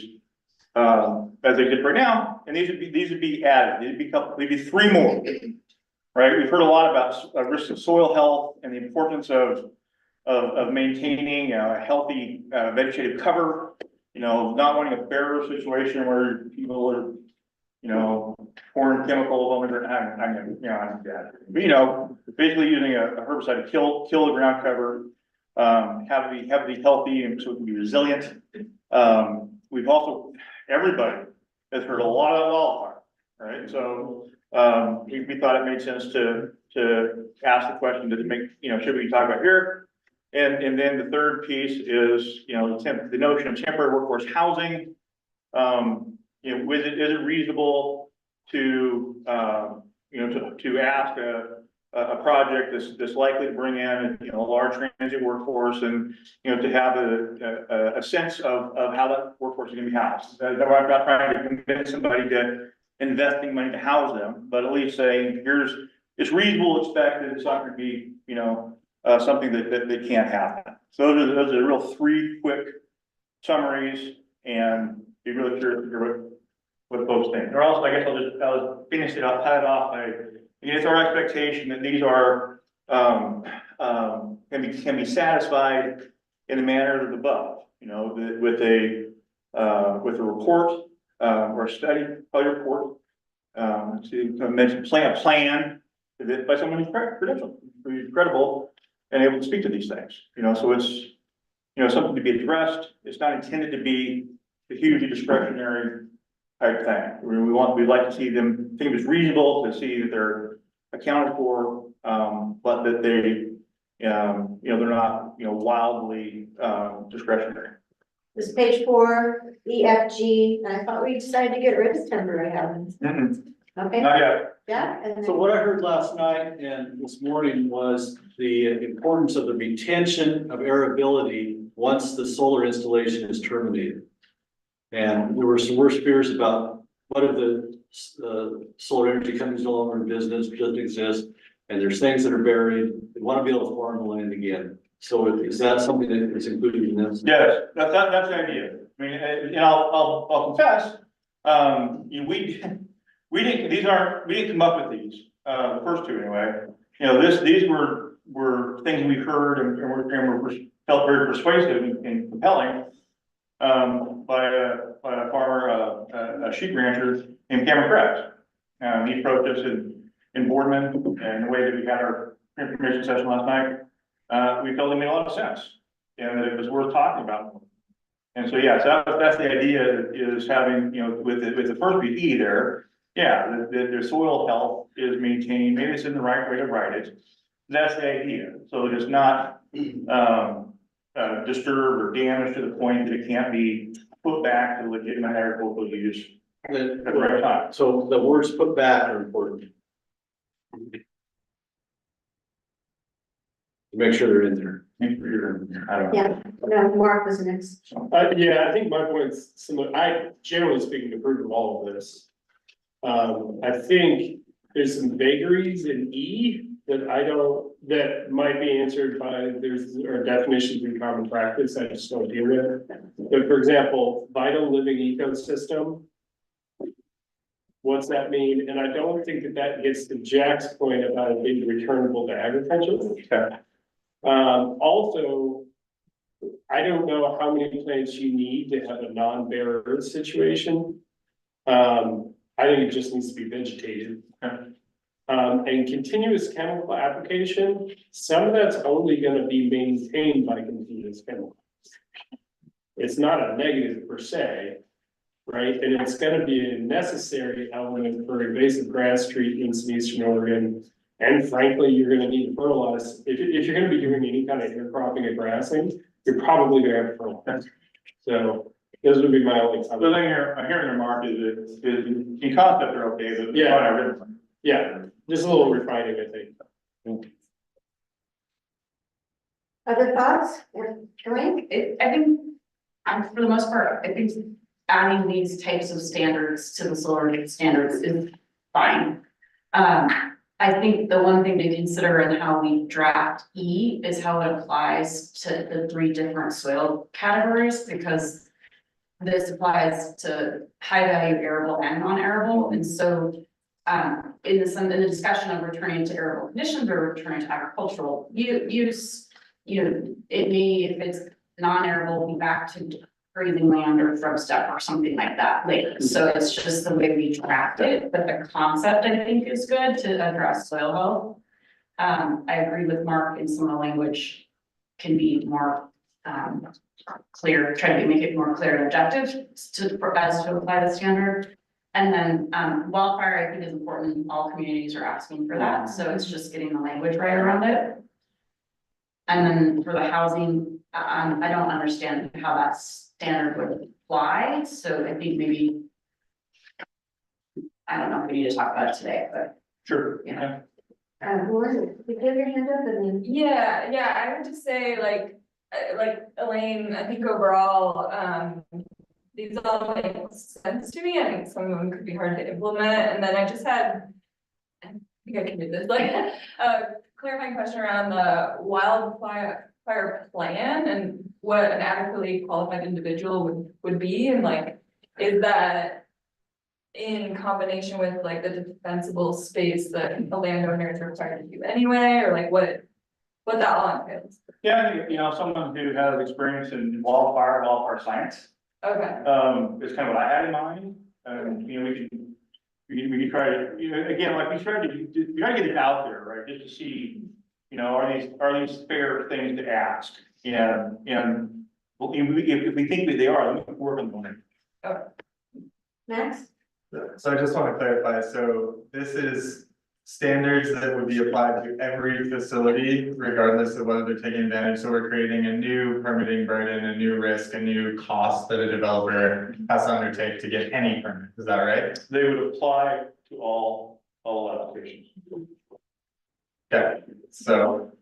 As written, they would. Maybe unlike my colleagues, I don't think that that's kind of what we're Are we on schedule? what we're doing here, but I guess I'm conflicted a little bit because a lot of this stuff is already required under county code.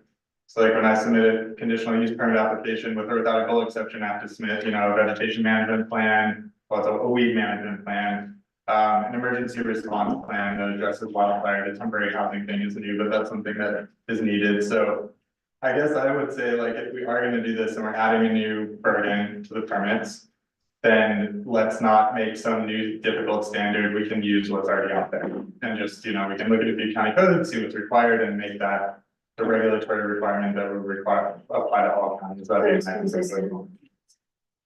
So we don't want to be redundant, unnecessarily redundant. Or change, what this process already is in some counties. Can you help with that? Yes, or, yeah, I'm happy to help, yeah, or any planners. And I guess I was wondering, John, if, and maybe Gordon, you can help with this too, if the presence of these is a bit of a safety net for counties that maybe don't have those requirements that Max is talking about, right? Yeah. Andrew's nodding, yeah. Yeah.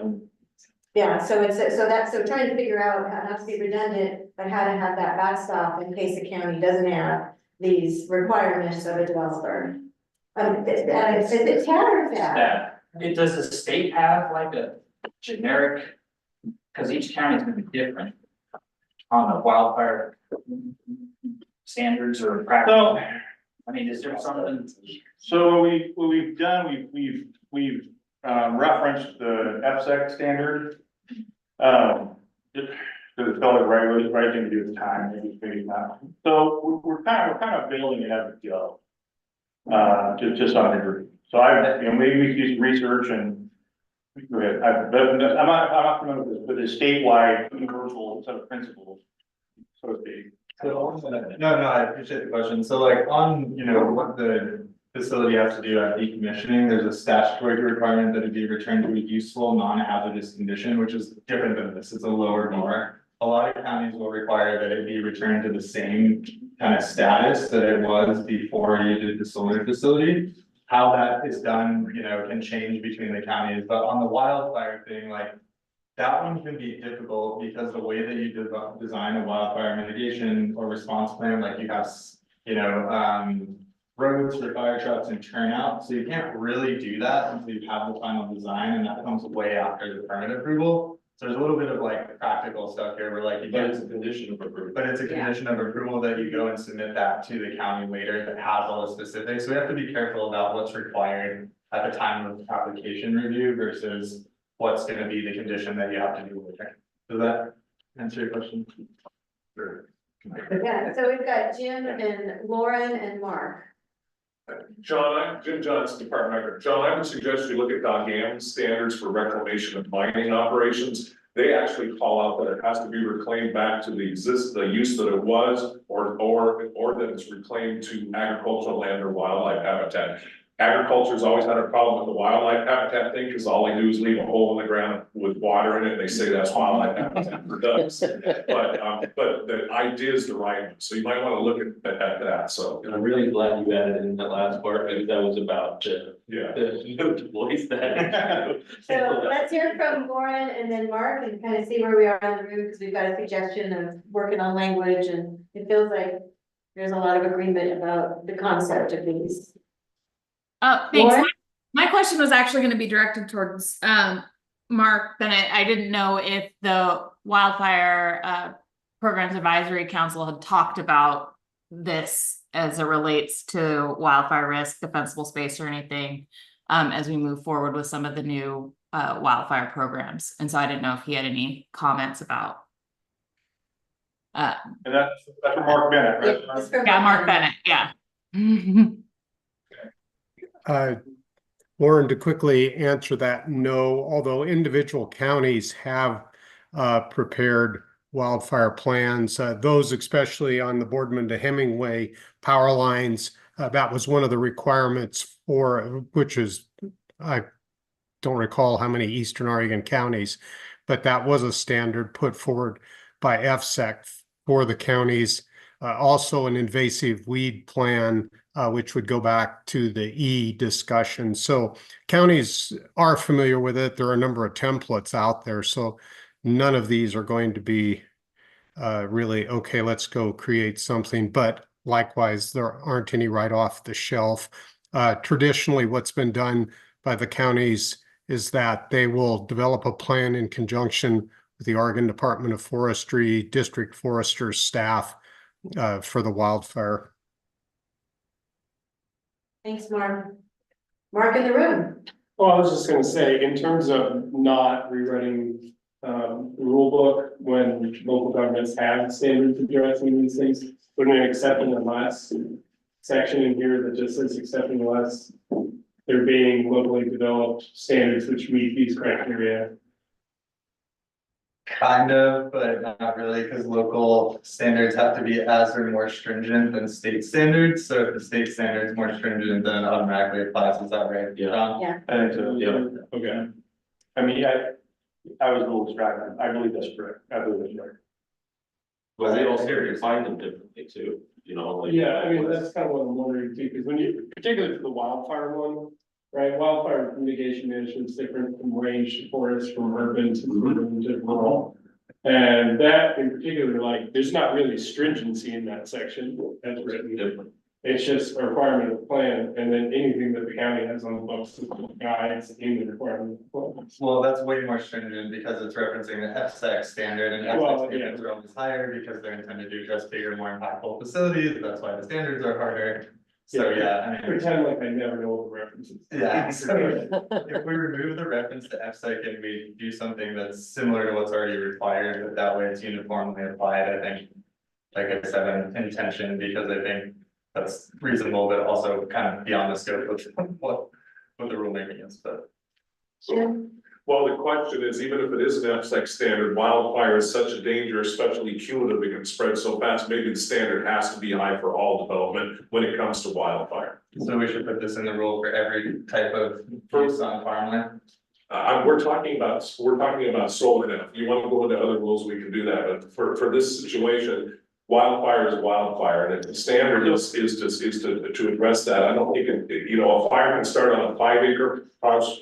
On a 5 acre project, you can start on a 5,000 acre project, it's still a problem. I think that's noted. I think probably the F6 standard is not what anybody wants to implement here, because counties are likely doing their own planning around this, and F6 is more about risk rather than implementation and response, so. So I put that reference in there because I didn't know how to write it. Yeah. Yeah, and I wanted to play farmer, and I thought that would be a way to do it. Yeah, my suggestion would be just take a look at the goal force standards, like I've cited Yeah. some of these projects, timberland, and there's always like a fire management plan that's required. This planning work has. Yeah, we'll get, hopefully we don't need to like kill it right here. I guess that was kind of getting my question is, are there like a set of best practices? Because I get that counties may have different standards, but, you know, we're making rules here for all of Eastern Oregon. Essentially, if there's best practices that, you know, counties don't have them applied, they should apply them. I think it makes sense to consider them here, but I guess my question was, you know, I know ODF has, standards for like, if you're building a dwelling on forest land, right? And they're just like, it's this distance, if there's a slope, it increases, and those are what those are. So is there a similar type of thing for? Well, that's the goal for. Yeah. Okay, so that would work. Yeah, the counts absolutely have that. Yeah. I'm trying to cite a solar facility on timberland, we're just forest land. We're just saying how do you apply it, I would say, yeah. Because wildfire is now recognized, not just a thing that happens in tall forests. So probably look at what we have.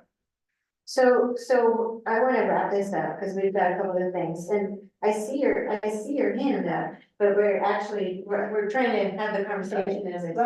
All I was gonna say is most quality developers, when you're working on a contract with them, one of the things that we have done is we have talked to them about fire and the risk of fire, and we've also talked to the BPA about it. And, so a quality developer will put a plan in that contract. Yeah. To address fire. I think that's a line point is a good one. Everyone's aligned on, no one wins at these things. Yeah. Yeah. You know, and so, I mean, and it's the same thing with housing. First, one of the big developers, first thing they said is, in Grass Valley, we'd have to look at housing. Yeah. You know, so I mean, you're making rules here, but the good developers, and there are a lot of different developers out there, but the good developers are already thinking and working on these. Thanks for that, and I think, you know, what I'm hearing, I'm not hearing any objection to these. What I'm hearing is there's concern about redundancy, people want to make sure that it reflects best practices, folks want to make sure that it's consistent with what counties are already requiring, and if they're not, then this is a backstop. So and I heard that, John volunteered Max and Max agreed to help work on. I'm kind of objecting, but I'll help it. No, and all I mean is maybe pointers where. Yeah, just tell us which counties have the best ones, and Yeah. we can dig into it. So can we move on? So there's one more section here, and then we have a whole bunch of other things to talk about. So size of projects is what's next. You wanna talk about that? I do want to talk, so again, we touched on this earlier, and the way this is written, we divide this into two parts, right? A part that this would apply, this language would apply where a county has basically done the full meal deal, right? They set up the program, they've identified areas, through that they've had a robust public participation process, and the result could be going all the way to the maximum size allowable under county jurisdiction, again, with an exception. And that's really, that's, as much as anything, the point of adjusting these rules. So that, so it's clear that you can consider larger projects with an exception on land zone 3. If you do this, we'll do the 23 work. So banging back to this, again, the reasoning, which may not be the, prevailing one, but the notion here is that, if we're looking at areas that are identifying programs or areas that they would go through the maximum size. They'd also get some alternative pathway to demonstrating compliance with what is otherwise a very discretionary test. And that if the county elected to opt in, but only for the purpose of, this is ours, next one, I guess, for considering individual sites, that the project's size would be a little small. And again, that's based on a presumption, which could be wrong. That's what we're here to talk about, right? That maybe they haven't had the same level of robust public participation. And so, a little smaller project size might not be the least reasonable thing to think about.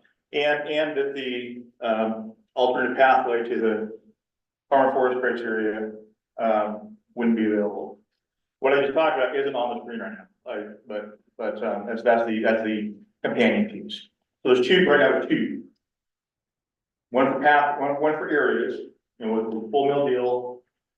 Create the local program, local ordinances, maps, and the other one would be for sites, which in all honesty, I think we'll come to learn is probably more likely thing.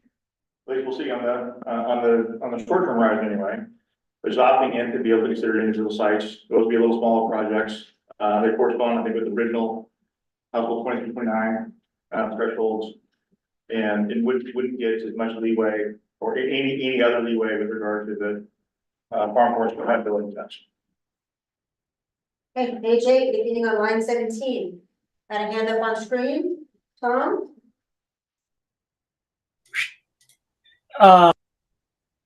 Tom Jackman, I am the rules coordinator at FSEC. Sorry if I haven't been participating as much as I should have been. I've been kind of distracted from other things, and obviously the whole point of this is that it's sort of outside FSEC jurisdiction. But I sort of have an overarching question that maybe relates to the topic we just moved on from. But maybe you guys can help me understand this. Generally, is my understanding that this rulemaking isn't about necessarily lowering the standards, because if they're as high as FSEC, then why wouldn't we just do FSEC? It's about identifying sort of like target land that maybe is sort of identified as maybe not posing a wildfire risk, or not this land doesn't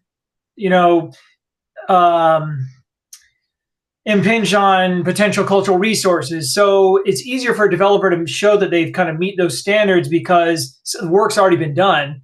Not that they don't have to meet sort of the standards that the state requires in terms of protecting the resources and the state of Oregon. I don't know if that makes any sense, but. So I think it does, Tom. Thanks for joining us.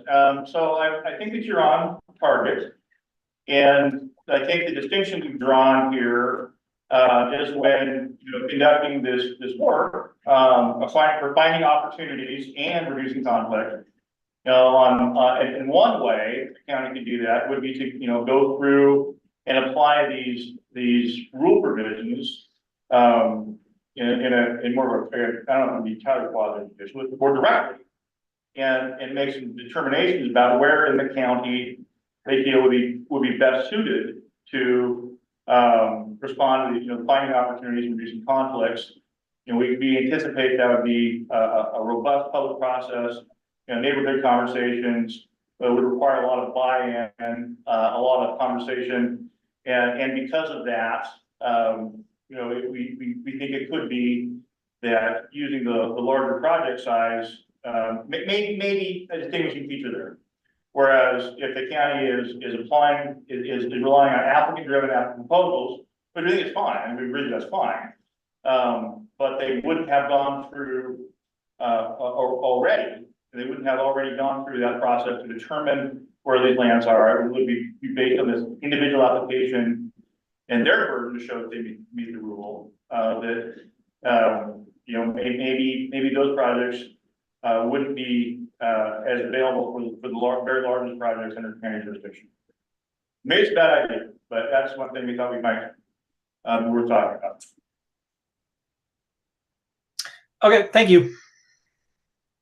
Who's done? Right, back to size. Thoughts? Andrew? I just want to make clear, so this is for the kind of like the site-specific topic that we've been talking about. So this is for this, let me go to the next slide.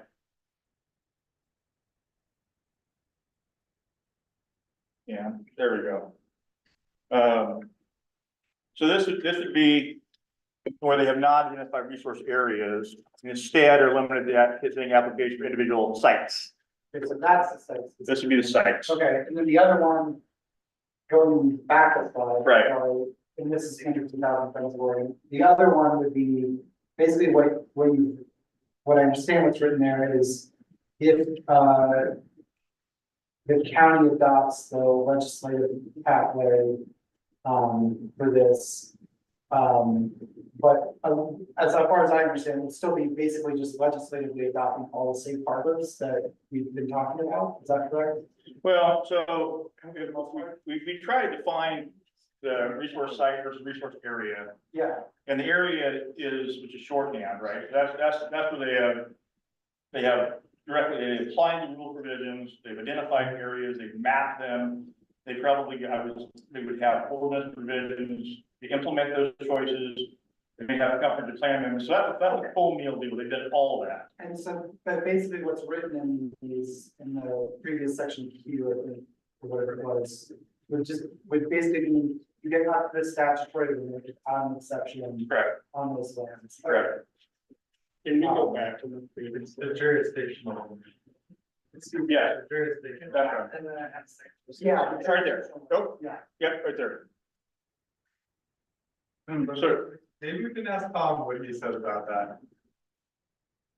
Since we've got the benefit of XIP being here. Can we set the thresholds higher than XX jurisdictional threshold? Is there a problem with that? Well, I think it would be. We're not supposed to do that. Well, that's what I want to ask Tom. I think we should ask Gypsy too. It's Steve on. I don't know. Steve, can you say? Gypsy. Oh, Gypsy. No. Usually not. My question in response to that though is like, you're getting up to those jurisdictional limits without an exception. But those are like half of gigawatt projects, like those are pretty big projects. Is that not? I think that's, so I guess, I don't believe LCC has the authority to do that. I don't think we can exceed or eclipse those jurisdictional thresholds. Yeah, No, I don't think you could, I don't think you can make it I accountable. mean, the legislature could change things, but LCDC doesn't have the authority to do that. But also in terms of like. What the agency would be doing in terms of this rulemaking. For providing, least conflict lands that are available for solar development. Like, those thresholds to me without an exception. Seem pretty reasonable. I mean, they're pretty big projects. Depending on the type of land, right? For high value, it'd still be. It's still be 240. 240. Yeah. 160, 240, that's right. Yeah. Right, so that'd be 15 megawatts. Yeah. But I don't think I don't think we can change that. I mean, I think we're locking up. Yeah. That's the. In the room, we've got Elaine and Jack, but Max did ask you a question, Tom. I don't know if you heard the question. We'll get to you in just a minute. Elaine, go ahead. Elaine, for folks online, I think it's hard to have this conversation without having finished having the conversation about 7A and 7B and section 11 and mitigation. Okay. Because it is still unclear to me how the programmatic solar resource areas is gonna work versus the resource site when it comes to devising mitigation for that and what a project will have to do. If the county has already established a program or a solar resource area and adopted a program for it, what mitigation that project is gonna have to use in order to go through that pathway versus what mitigation the project would have to develop if it was gonna go through its individual site. And until we figure that out, we don't know what the burden is gonna be. So These pathways. I think that's a really good point. And what we might do to, suits the group is, but I wanted to do more than anything, guys. I wanted to show that we need to amend Division 33 in order to implement, make sure whatever pathway we create, or opportunity to create Division 23 can happen under EFU zoning without an exception. That's the point I really want to try to make. And so maybe we can, if that is acceptable to people, we can say, okay, and then, but I see you, Jack. Go ahead. It's just that, maybe I'm dense, but for the non-lawyers in the room, what's the difference between this slide and the next slide? They seem like the same thing. They are pretty much the same thing. Except they're half the land. The difference is here. Is that your question too? Yeah, so it's like, yes, I see that they're different, but it seems like they're different and they're the same, except for the, so why is this higher than the next slide? I don't. So this speaks to resource areas, which is defined. We proposed a definition in the individual area. It's like no research area, it's been a bit, right? Where the sun. Exactly, Jimmy, The county said we want the solar here. Yeah, so if the county has adopted, it's like a zoning a resource area, then the bigger acreage. If it's on a case by case basis, the lower acreage. The standards are the same, so it's a question of why they're overlays. But it's about, has the county done something legislatively or not? So if they adopt whatever we're doing, they get these ones, and if they don't, they. So if they opt in, Okay. then it's a matter of have they opted in and established areas? If so, it's this one. If they've opted in for the purpose of being able to receive and consider individual applications, it's the other one. Okay. So I know there's some pieces there, and we can talk about more, Chad. So I would say the difference is essentially an incentive for counties and developers to work together to do areas eventually, but if they don't. So the delta between these two slides, the bonus that you get by opting in for. Yeah. Well, you have to opt into the program to have a site. Opting So- Correct. Yeah, got it. Correct. Two levels of opting in. Yes. Like, full commitment, full sin. Jack has been waiting. Go ahead, Jack. Sorry. Full and lane is like, take a Shakespeare class, you hear you quote Shakespeare chapter and verse, and I ask, was Hamlet from Denmark or Finland? So why would this, the 240 acres per what, landowner or county? No, it'd be per project. Per So project. it could be a 240 acre parcel, it could be a 240 acre portion of a larger ownership. So Max, would that be more than one landowner? Could be. Could be. So why would we go back to our percentages? Well, I don't think we, how to ban that. So, cause that way, because if it's on a landowner, he might own 240 acres or he might own 24,000. But they seem arbitrary to me and the percentages seem more. Yeah, and the reason we use these, Jack, is that this is what's in the statute. Okay. So we didn't make these up. We are relying on what's in the state law right now. Okay. Andrew? I do just want to point out though, I mean, in terms of some of the criteria that have been talked about in sections, like the subsection 7 that we've been talking about, are we even gonna get to a point where we would get 240 acres of high value farmland? We may not. Yeah, so. I mean, so that, right, so, but that's just in there, just for now. Yeah, yeah. Mark? I think I'm gonna support Elaine's statement in that I'd like to put a pin in these until we get to the mitigation and the other sections done. Yeah, I think that's tough. Because like a stronger weed mitigation program would kind of influence my feelings about these. And then I think to Jack, I like the percentages in the other context, but in this context, what I don't want to do is make it a large landowner only available program. Which would happen if you know, because if it's 10%, then you're gonna only talk to people with 2,400 acres. You know, kind of thing, and that may or may not be beneficial in the local county context. So do people agree to put a pin on it, put a pin in it? Then I see a lot of head nodding. Max? Jack, just to your question, like about how it would work with various landowners, really these just set the cap of the project based on what those landowners have. So like I could have, hey, Jack, I want to build a project, how many acres? I got 1,000. Okay, the whole thing is high value, so the maximum I can do under this program will be 240. That's the ultimate size of the project I can do, no matter how many acres you've got. So Mike, we're spirit vendor. So how about folks online? Are people comfortable with that? Any other thoughts you want to put out? Not seeing any You hands. want to change the slide name? Oh, yeah, no, just, I think it's worth circling back and asking, there's a hand on mine. But just getting that question asked, because I don't think there is as I have line as to whether goal exception thresholds. And if there is some limitation on the goal exception thresholds, and if that's somehow related to the FSEC statute. I don't think that's, you know, binary as we're talking about it. Again, that's where these numbers came from.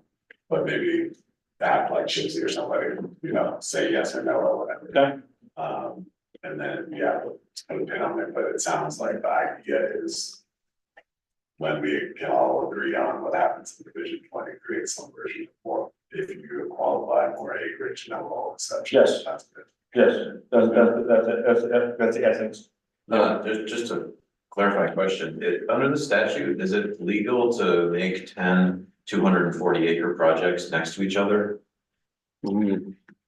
There's limits that be certain distances apart, whether or not they're defined as a tract, defined in the LCD's rule under OER. Okay. 33-130-38F, which defines solar photovoltaic facility, and so they have to be a quarter mile apart if they're on different tracks, and there's a test for who owns the track, is it the same landowner, is it a different landowner? So they're a little bit just trying to keep ways those to apart. get on game. Yeah. That's an attempt to avoid some mischief. We haven't seen it, really. We still have the one valley, that's. Well, that's, yeah, some people, yeah. But. Hey, Lauren, go ahead. Yeah, I'm trying to keep track. There's a lot of conversations going on and I'm losing a little bit about where we're commenting. And so I just want to kind of say, just because I'm not commenting right now, doesn't mean I don't have comments on everything. So I just, that's just kind of where I wanted to put that I'm not exactly sure what exactly we're commenting on right now and what's new and what's already there. So there's a little bit of confusion. That's all. Bill's clapping, he's agreeing with you, Lauren. And where we're at is we're trying to figure out where people are at about the size piece, which is, I lost what page it's on in the rule. But what everybody in the room has said is that it's hard to have this conversation without having the mitigation discussion, and so we're gonna put a pin in it for now and move on. Sounds great. Yeah. So again, Why are you legislating citizens' lives? I don't know that that's what's happening. Well, you know, But, you look up here on the screen, and you've got a limited number of acres for different things. And you're all sitting here making decisions and talking about this. But you are in fact, it was like when the old LCDC came in many years ago, most of you weren't even born, and started legislating what people could do. And I understand it's frustrating to be part of the public and listen to this and not be able to weigh in, but as you can see, we are not even getting through the agenda. It's not about the agenda, it's about the content. Yeah, I hear what you're saying, and the legislature directed the agency to develop these rules, and the agency's complying. And this group of people is working to try to understand and make good on the intent of the legislature. So, and it's hard when, you know, as public, you're listening, and not able to engage in the conversation, but we do have got like 20 members of the RAC that are trying to wade through all this, so I really appreciate your feedback. Well, yeah, I mean, that's fine, but what I'm saying is, you've got 20 people on here that are legislating the lives of a lot of people. And you may be mandated by the legislature, and the legislature in Oregon is somewhere between worthless and really worthless these days. But you are absolutely playing with people's lives here. And that same thing happened in the sixties and seventies with the LCDC. Yeah, and I think that's not lost on people in the room or on people online. So, I mean, these folks have been with this conversation, you know, since what? When did we start? We started these meetings. March, April, March, yeah. You know, Because we gotta, I actually want to give folks like a 10-minute stretch break before we move into the next section, because we've got another, what, 2 hours, 20 minutes, of work to do. So, it's after lunch, so I suggest we take a little 10-minute break. Maybe you can have offline conversation with folks, go outside, get some air, get a drink of water, get a brownie, come back in, and we'll make a plan for the rest of the time. All right? There are brownies back there still, and then there's. There's brownies back there, and then there's drinks in the cooler behind them. So take a 10-minute stretch break. I see this actually doing Conversation.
Bill, yeah.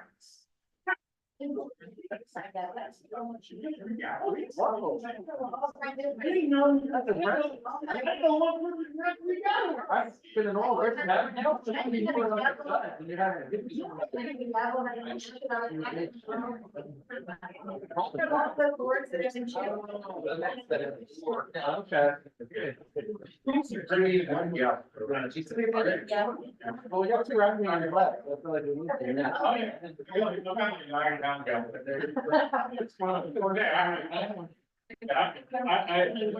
have a 15-pound weight now. Yeah, that'll work. That'll work out. That's knocking for knocking bean going. Yeah. That's Okay, I have a special announcement. After special treatment here, wasn't treated special enough. It's gluten free, but it turns out it has some dairy in it. You can have. We've got more opportunities to get this right for you. I filled it out on the board, that's all I can. I'm sorry. Okay, come on, everyone to come back in and sit down. We have easily 2 hours and 15 minutes worth of No way. conversation to have. We get started, we're making decisions. Yeah, we're just gonna get started. And, so if you look at your agenda, Jim Johnson, Commissioner, if you look at your agenda, you'll see that we have the track updates and the 23 separated. The only way we're gonna get through the afternoon is if we combine them. And so what we're gonna do is have the section. And so each section that the TAC has worked on, we've got slides on the screen for that corresponding section of Division 23, yeah? Yeah, are we gonna do Division 6 over? Oh, yeah, well, I'll talk about that in a minute. And so we're gonna do a combined sort of TAC update with what that means to the section of Division 23. And then go through each one. And so with the time that we have, so we've got 2 hours, 15 minutes. If we take a half hour for each one of these tasks in their corresponding divisions, we'll get through it. Yeah. It's gonna be awesome. So I just wanted to put that out there. Before we do that, we have a proposal for Division 6. So we didn't talk about Division 6. Division 6 is the forestry side. What I was talking to John about at break is that some of the conversations we had about Division 33 also apply to Division 6, but there are some things that are unique to forestry. And so what I suggested to John, but I want to check with all of you, is for John to go through Division 6, kind of make adjustments based on the conversation we had about Division 33, but call out those things that are unique to forestry to bring those forward for conversation at our next meeting. So we're not starting from scratch on Division 6, we're more focusing in on things that are unique to forestry. So that's our proposal. So that means we're not gonna talk about it today, but because he's got some work to do. But, so what do y'all think about that approach? Jack likes it, Mark likes it. And everybody has to comment. Folks online, do you understand what I suggested about Division 6? Like, you could just do a thumbs up if you think that's a good approach. If you have a question, you can raise your hand. I'm seeing thumbs up. Thanks, Tom. Thanks, Bill. Bill, Bill's gonna get a gold star for his, You know, I thought about Bill yesterday, we saw that herd of elk. How many elk were there? 40, 50 head? Oh, there's at least 100. Yeah, I think so. Bill, you missed 100 head of elk as There's a a part branch of, full in there. as a part of the tour yesterday. But hopefully they weren't doing any damage. They're around there, creating a lot of dust. Making a lot of dust. Thanks, Mike, for your thumbs up. All right, so, Forestry guys aren't on there anymore anyway. so that's They were both on Zoom today. yeah. So for folks that just joined us, recap Division 6, John's gonna take away the conversation we had on Division 33, because there is some overlap. He's gonna apply that to Division 6, and then he's gonna call out those things that are unique to forestry that we haven't discussed and bring those forward to our next meeting. So we're not gonna talk about Division 6 today. Oh, we're not. So moving on to Division 23, we don't want that slide up there. Moving along. Thank you. So Division 23, so we have 4 tasks that are prepared to do some report outs to everybody today. And if we take a half hour for each task, which also has us looking at the sections of Division 23 that relate to that task, then we'll get through all of this in the rest of the day. So I assume we just want to go in order with wildlife mitigation first. Well, you know, What do you want to do? let's start here. And why I say that is because we really didn't get to this very much when we were in math, these last few. So before we hear from tax, talk about. But the implementation tax conversation bears on some of this. So we're going to be doing the implementation tax and then probably to wildlife and ag portion. Okay. And then the community. All right, who's on the implementation task that's here in the room? Elaine. Elaine, Yep. Mike, Andrew. And who's on implementation task online? Raise your hand. Anybody? I don't think, so we're getting some help from some county planning directors. Bill in Gibbons County and George here in Sherman County, and Will in Cook County. Not everybody's able to participate at a time. And as well as Brian Walsh is helping us out. We met Brian Burns and he was representing with M&A Energy. So let's just kind of maybe go into this next slide. A lot of the conversation we've had, at least most recently, and I think particularly productively, is about what does it mean to opt in, right? How does the county opt in? And this is how it's written right now. This is in the draft. We've got some changes here, but the feeling from the last meeting that we had, last conversation we had, was that it makes sense to, again, kind of bifurcate the approach. And for the instance where a county was choosing to opt in for purposes of considering individual application sites, the typical planning process makes sense. You know, basically what we would do now is augmented by some notice requirements that's consistent with what the statute says would be noticed in a for a land individual land proceeding. We can talk a little more about that here. So the difference would be, again, for opting in for sites, there would not be this more elaborate detailed public participation process. It would be more straightforward, posting on a plan amendment that's consistent with the existing statute.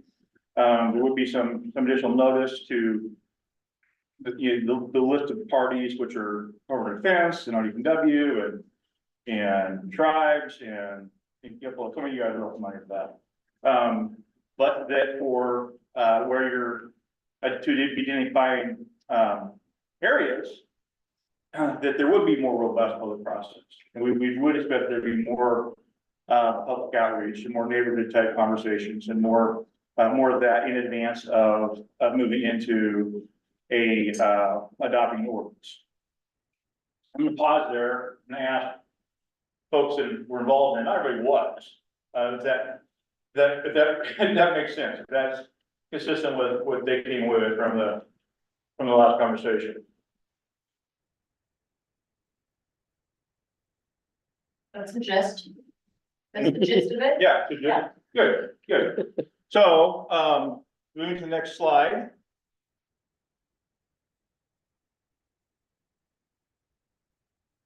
Hey, John, if people are following along on the rule like I'm doing, where do I find this? I find it.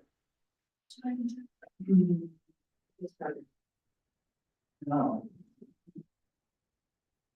The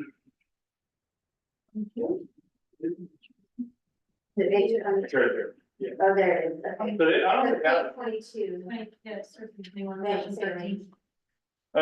So let's go to the next slide. I had some language here. Yeah, okay, so this is what it could look like. If we opted to go that way, that route, rather than the language that was written tried to restructure this a little bit, and this wasn't what came out, but what it attempts to do is say, there are two pathways, or two orders of operations based on which, what you want to accomplish by opting in. And so for the purposes of considering resource sites, you follow the ordinary post-acknowledgement process. And furthermore, it should be anybody, it doesn't have to be a county. And you want to make clear that applications for sites are processed as in the land use applications reviewed directly against this provision, so they don't require a new plan. It's not like aggregate, right? We have to be aggregate inventory. You want to do that. The county opts in, and from that point forward, it's a applicant driven, applicant burden type process. No more plan amendments necessary. Next slide, please. John? Yes. I guess this is very different than what I thought we were talking about with the implementation pack, in that the counties would opt in for individual sites by simply adopting the rules. Okay. And that they would adopt the rule for individuals to apply, say they're going to apply to individual sites, and then they would apply it then. So that the PAPA would be for amending the land use regulation to incorporate the language for how the county was going to apply the LCD rules locally. Not that they would need to go through the full SE analysis. So I'm sorry. What we're trying to capture here is that and maybe you don't need it in this area, but in here it would be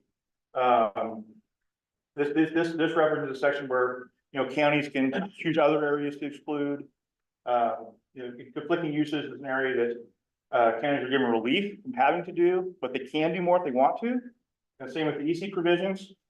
And so what we're trying to get at is that and the adoption should identify if they've made any other choices, or they've elected to go and do anything differently. Maybe that's too awkward, maybe get rid of it. Yeah. But it is not intended to suggest that the county must go through an EC process. No, that's not the intention, nor the conflicting use analysis. It's really to try to say, well, if you decide to do that, because you can, you don't have to, but you can. You need to identify that as part of this process. Yes.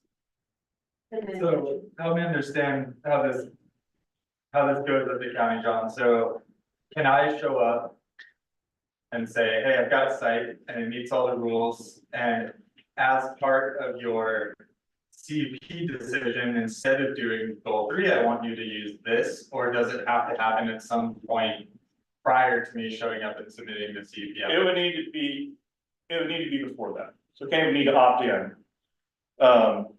I think it would be possible for a developer to bundle those, so you come forward with the proposal, asking the county to opt in, and then if they do, they consider your CUP request. But as the concept is, the county needs to make that official choice. And they would opt in for all sites, right? For everywhere in the county. Yes. At this point. At this point, that's right. And can anybody request, so like, I think you had said before, well, Frida or somebody else could show up, can I go do a roadshow at every county and say, all right, guys, I want you to respond to my application to opt in to the county? Yes. Okay, sounds like I got a lot of work to do there. Well, I'm not mentioning that at all. Yeah, that's what we want to try to do. Because so again, kind of your first point, yes, so the opting in, consider sites wouldn't make a distinction. But it would require direct application of the rule provisions. So that, be demonstrated and be compliant with subsections 6 and 7. And but it is, and then you can enjoy approval and a larger project size without. And continuing going down the rabbit hole, say I show up to Lake County and I say, Commissioner, can you please adopt this? And he says, no, thank you. Can I then appeal that to the Land Use Board of Appeals? Well, I think that's a good question. Be elected. I'm going to look to my lawyer. Or this one here too. I think it's a legislative proposal, so I don't know what I think the way it's set up, that the counties would opt a decision of the county to opt in, I think it's an interesting question whether that's even a land use decision. Well, I think it's written now, we had that conversation. Yeah, I guess. The way this is written, it would be. Yeah, so. It kind of gets back to the fundamental question. Why are we doing something brand new? And we're writing a set of standards. Every county has the option to opt out of the standards or do something more restrictive than the standards. That is a tried and true framework. Why shouldn't we? I think that, you know, thinking about it, there's no reason we can't write it so that the county decision to opt in or out is not a land use decision, is not appealable, but anything's appealable to a circuit court, whatever someone wants to do, but I don't see what the reason, a county decision to opt into this or not is purely, at least as I see it, purely discretionary to the county and really is not subject to any standards other than what the county decides to do or not. And so there'd be nothing to challenge the county's decision on. They don't even really have to amend their land use regulations. No, If but- we're opting in, we're gonna provide deals. I think we have, it's not just like a resolution by the county. Well, we had at one point, we considered that, and that's not how it shook out ultimately, but, you know, we're not averse to, you know, to exploring that. You know, I mean, that, the point here with this area and with subsequent one is that we believe there needs to be an official action.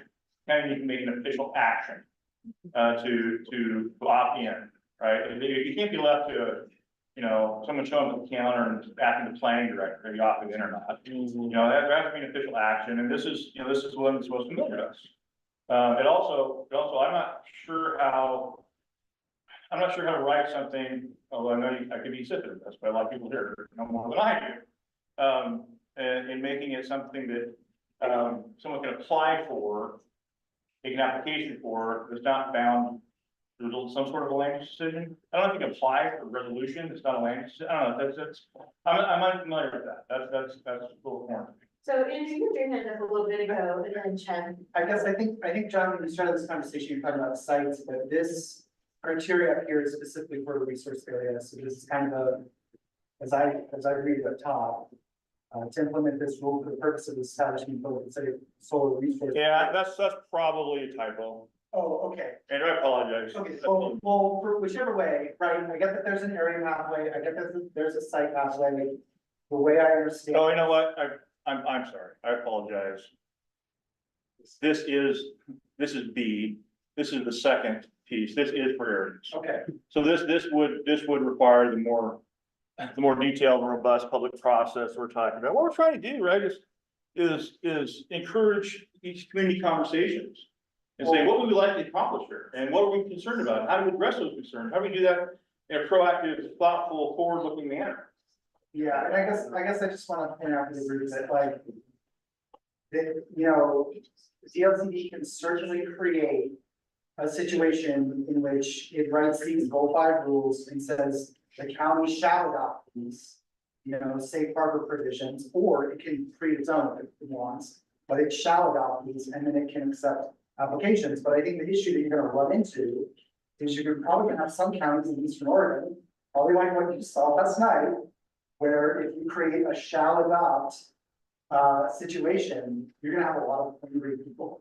And I don't think he's arguing for shall. So, right? Yeah. So at this point, I mean, kind of, so just to make my point, is like, I don't think we're out in some weird circumstance here that has no precedent for it. I think that this can be designed appropriately so that counties can voluntarily opt in, and once they opt in, I think the process of opting in has to be done through a contract. Like, it has to be done for close knowledge of the plan amendment, because you're gonna be amending your rules, local rules in the county complement code. And then, but once you do that, then I think you're able to accept site proposals. And that's the situation in which, you know, an individual applicant can apply. So and that was in the previous slide, I got. So we've got Damien, and then we've got Gordon. I think there's 2 points of clarification. No one's advocating for the state saying you shall do it there, counties. But I mean, in order to do this, we now have a whole set of processes, which are really two different processes. We basically have to go pop it, if you want to just listen to one application. Like, we're making processes that don't exist. Well, we're making it, because. Right, so what I'm saying is we have processes that get to this exactly. Right, we can establish conditional use standards. We can even, as Gordon was saying, clarify that counties can opt in or opt out without making a land use decision. And then I think we're there, right? Like, there's no extra steps, there's no more murky argument on any of the different paths. If the counties want to do it, if they don't, they can say what they want to do. Why are we doing these kind of permutations? Yeah, we get through to that. Well, the standard process is more challenging, technical by process, right? And just looking at division 3, 3, and 6, you know, that's a remarkable policy adjustment. So that's what we're trying really hard, you know, to come up with a way that's meaningful and reasonable and accessible, right? And so that's what, you know, we're trying to connect the dots. I think in response to Andrew, I think the idea is that the decision of the county to opt in to even start considering these would not be a problem. It's not a decision not to actually do anything on a specific property. That's a land use decision. It's a decision to opt into a process, which is, it seems to me, it's a different. Well, that's the idea. It is some examples I thought of, right? I mean, we have the destination resort statute. The counties need to decide to do or not. That requires a whole pageantry and stuff, right? If kind of on the other side, we have the ADU statute, it's more recent.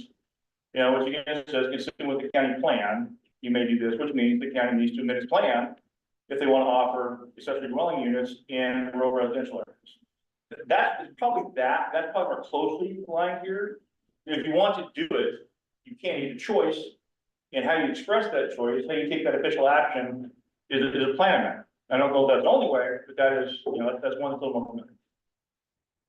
I just think the other thing to think about, one of the reasons we're thinking about some sort of formal county opt-in in some ways, that it's kind of a tie for a county to then do some public process to make sure that the community knows about what the county wants to do, or that it has input in it. But that's some of the things we have there about, you know, need for a public meeting and stuff like that. So that's that's right. And that elaborated public process would not be just for opting into consider sites. That would be just straightforward plan as written.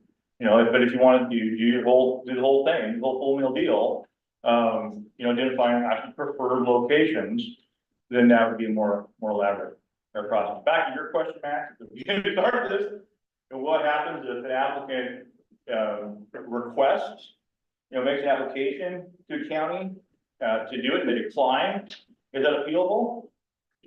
I think so. I mean, unless we do something different, you guys are lawyers. But right? Well, so that's I guess I agree with Damien that there's probably a simpler way to do this. I mean, this is what I do for a living and I'm confused. So how does the county planner go and implement this? How do people that are engaged in this process really engage in this when, like, the lawyers that do this day in and day out don't really know what the proposal is and how it's gonna work? So just throwing that out there, but like, what I want to talk about, or I guess ask, is has the implementation tack, considering the language of the statute that says shall permit or require, what are the safeguards, right? Like, do we say a county, if a county doesn't opt in or out within a certain period of time, then these rules apply automatically? We're gonna go look at this again in 6 months and tally up how many counties have done this, and if none have done it, then it becomes like, what gets the developers to the comfort level of something's actually gonna. Yeah, so I think that one of the things is that scheduled review. And I don't know, right now it's 5 years, maybe 6 months, I don't know, something in between. To see if it's working, you know, we have heard from at least one county commissioner, you know, that's not here now, was sitting right there, you know, said that their county is likely to take this stuff. And we have it. I think he said there's likely to do something. Yeah, right, well, I know, I'm not trying to speak for him, but I think that there is some genuine interest in it, and, you know, if there isn't. I'm not well quite take a step back and try to understand what that means. And does it mean that we should ratchet things up, or does it mean that, you know, we should really defer to the counties and what they think they'd like to do? Well, and I know that there's, you know, the counties are in this difficult position where on the one side, they don't want to be told what to do. On the other side, they don't think that they have the resources to actually implement it. And what I want to avoid is we get to something that doesn't actually happen. And then Salem is gonna step in and they're gonna tell us what we have to do and nobody wants it. So how do we craft something with safeguards that gives everybody certainty that like there is going to be a permit that works? Because if we haven't done that, then we've spent all this time just to, well, say to ourselves, well, you didn't do it, sorry guys. That's right. And I suggest turn our standards into actual standards. Counties can opt in or opt out. Just, they don't need to take an action to do one or the other, but they will just be standards that are applicable on the quasi judicial basis. We'll stop, it's something the LCP does all the time, and that's not how. Yeah, but that's how most of our rural program gets into. And I'm just saying, that's not how this has been Yeah, conceptualized. but you're right, man, that's 197646, man. They have a meeting, everyone talks about it, it goes one or two ways. You know, but, you know, to my point, I think like just silence, right, like right now, if you adopted it like this. There is nothing to compel a county to do anything. They don't feel like it, right, like you don't, the developer doesn't show up and get their kind of day to make their case, just nothing gets scheduled. Right, you just don't get it, like it doesn't happen. Yeah, I'm struggling. Okay. I was Oh, I'm sorry. Chad's been waiting. Oh, I was just curious if the county could change its mind after it opted in. Yes. If it didn't like the program. I think they could, on their own, they would, right, they could say, we're gonna adopt a new plan amendment that rescinds this. I think so, land use approvals would be better granted before they change the mind, it'd be fine. Absolutely, yeah, it'd be goalpost rules. But I think just like any other standard, right? The counties can, you know, do some version of opting out, do some version of adopting, any other plan that's more restricted than what state lines. And they can tweak it as they see fit. Getting from staying talking about this. The example that comes to mind for me is the psilocybin program, where every county had to decide in or out. Yeah. And they had to hold a hearing. People got to show up and they got to make their arguments and they got to add whatever they wanted, but they still, a decision had to be made, right? So it wasn't just this open-ended thing, if you can do it, if you ever want to do it. It was like, no, you have to decide, you have a timeline. And that gives everybody certainty. Every county can opt out if they want. And then the developers get to see what counties do and we all get to see what happens if something happens. Andrew, and then Mike Ang had a comment in the chat. Mike, I hope that you'll get a chance to say that, or we'll say it for you. So, Andy Mulkey from Customer Story. I guess for me, I'm not seeing, what Damien's talking about is, I think even if you were to like take all these criteria and put them in Division 33, I think you still have the same issue, which is a county is going to have to make a decision. Do we want to apply these criteria or not? Do we want to adopt these criteria or not? And we're gonna have to do that for pop. So, you know, do we want to allow agritourism in the county or not? Do we want to allow solar in the county or not? That process is pop up.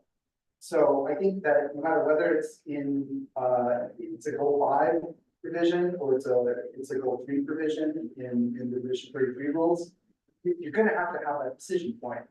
To Max's point about, you know, that may be a better nuance in terms of getting a little bit more certainty from the developers from your perspective in terms of saying, you actually have to make a decision one way or another.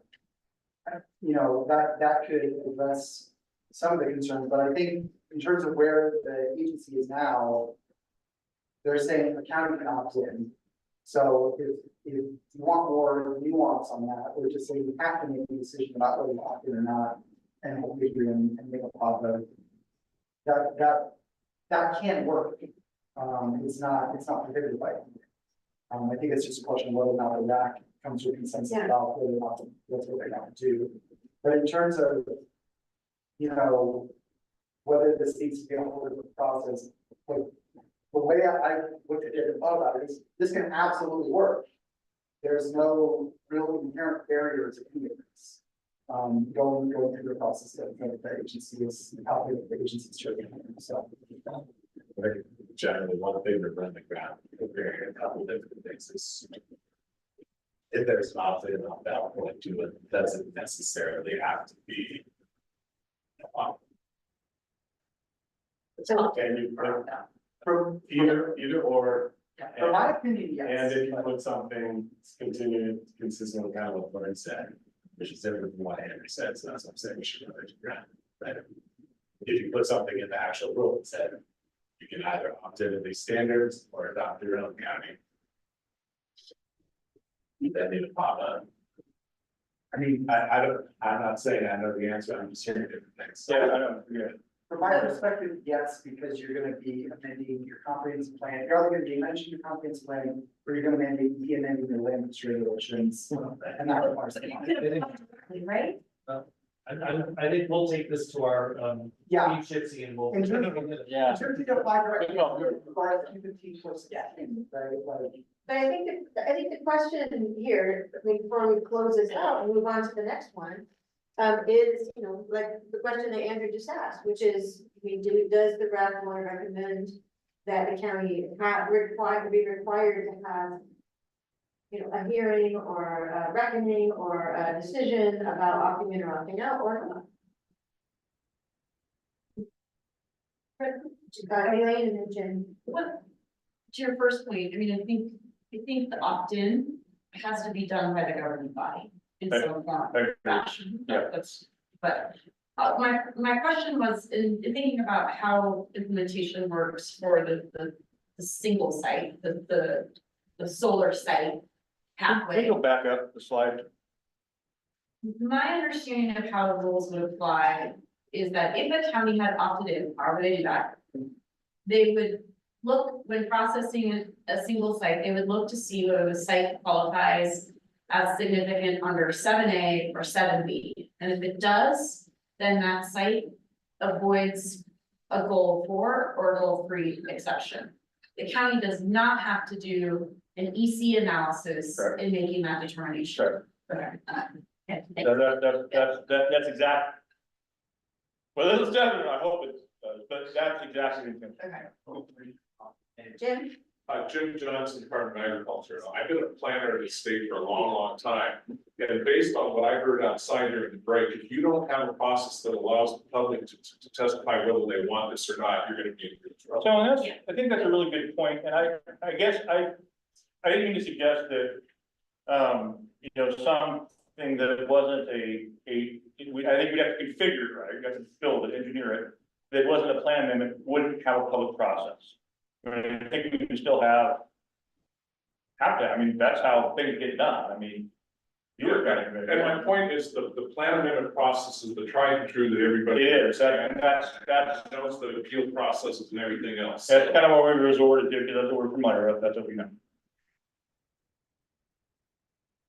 That's all I can say.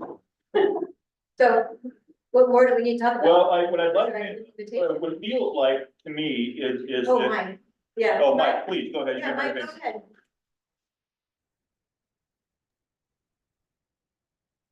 Hi, it seems to me that this wouldn't go in a rule, but one of the reluctances, I think, on the part of a county might, at least certainly speaking for a rural county like Wallowa County, there may be a reluctance to opt in because of the lack of staff capacity and expertise to complete this in a timely manner.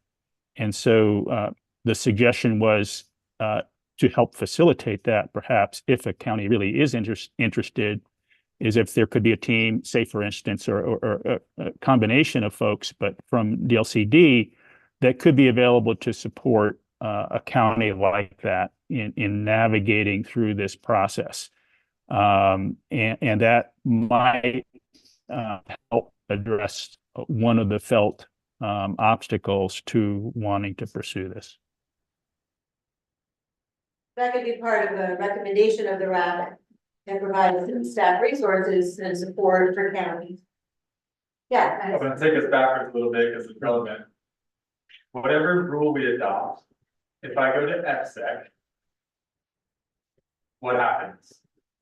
If I'm in an area that, say the county has gone through it, and they've adopted the resource area, but I elect to go to FSEC, but my project's in the resource area, do I not need a goal exception because I'm in the resource area? Well, it's a good question. I haven't thought about that. Or same with, then that one's easy. What about the site specific one? The county says we're gonna opt in. So I go to FSEC and I say, hey, the county's opted into this program. My site complies. I want you to apply these rules to my site certificate application. And I follow. And I don't need to go. Well, again, Is that a fair question? it is. Yeah. But again, it's beyond we're not dealing with the FSEC process. But we are, We are. because we're making rules that FSEC adopt. Well, and I guess my point is that we don't get to decide how FSEC applies that. I don't think. I think they would say that they. Yeah. But, we should explore that.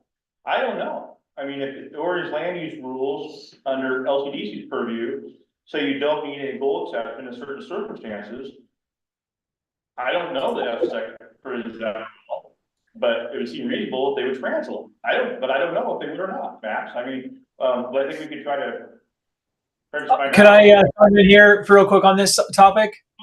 I didn't realize you're still here. Yeah, Tom's still there. Please, Go Tom. ahead, Tom, and Yeah. your voice is super loud in the room, Tom. So basically, my understanding of this, and I'm not going to swear on the lives of my children or anything, but because we've run into this issue before, is essentially as soon as it becomes FSEC review, and you can have opt into FSEC even if it doesn't meet the FSEC threshold today, but as soon as you do that, FSEC applies their own standards and only applies local laws and regulations if those laws are required by the statewide standards. So if this is an opt-in thing, then it wouldn't be required by the statewide standards, and therefore FSEC would not have to apply whatever this is. So I mean, sorry. It's a little different wrinkle though, I think, what we were talking about. Yeah. It's not wrong. If they land Yeah, I mean, there. just to expand on that, an applicant also has to apply directly applicable OARs and statutes. And that's it. That the county may not have adopted if they go towards demonstrating compliance with statewide planning goals, which is the overarching kind of FSEC standard. So it's pretty nuanced, but you have to address section, like when counties hadn't adopted section 38 from division 33. Yes. You still had to directly apply it as standards. And FSEC project. Sorry. One other thing though is that if to the extent that what happens here is that the county is designating certain land under this program as being high, or low impact or whatever, it might make it easier for an applicant to prove that a standard is met. They could point to that evidence that the county identified certain land as, being designated as whatever under this regulatory scheme, could potentially be evidence to make it easier for an applicant to meet the standard.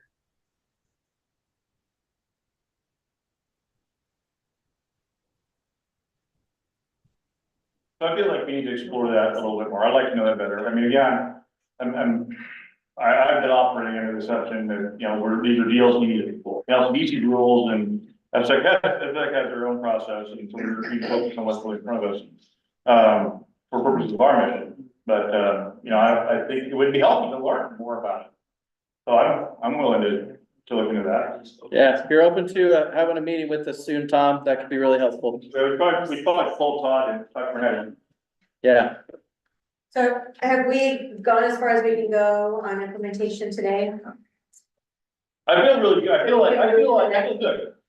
Right? I think there's some questions out there, but I think that, I feel like there's been progress made here. Are we going to the community benefit? No, We're going to wildlife? we're gonna go to subsection 7. If we can find it. So go down, 6 slides down. Down. Down. Right here. Oops. Back up, please. One more, please. Okay, right here. So we restructured, subsection 7 to some extent. We kind of rearranged it a little bit and ordered it, started off areas to be avoided and ended up with areas to, that could be, available. We kind of turn it around. And so we started with talking about lands that could be, available or eligible, without the need for mitigation, basically the lowest hanging fruit. The conversations at these rules advisory committees have been, I'm going to try to summarize them, and there are those of you that have been in those conversations, so correct me or add what I'm missing. The most recent conversations with on the ag side didn't get at some things. Didn't get at CRP. It didn't get at the prospect of lands that might be high value, but maybe the certain circumstances, they need to carve out. But what I believe was where the conversation was trending, and most of the group was leaning, was that high value soils, meaning that those are prime unique, class 1 or class 2, you're irrigated, would not be eligible. Although there should be some accommodation for a minor inclusion, something along those lines. It is really undistinguishable or some unique feature. That soils that were not irrigated, but class 3, 4, or 5, could be eligible with some level of mitigation. When we really transition into rangeland areas, soils that are lands comprised of class 6 soils that are not capable of producing, I think, 300 pounds per acre of biomass. And that's measurable. There's a tool that helps with that. Would be eligible to move forward without mitigation.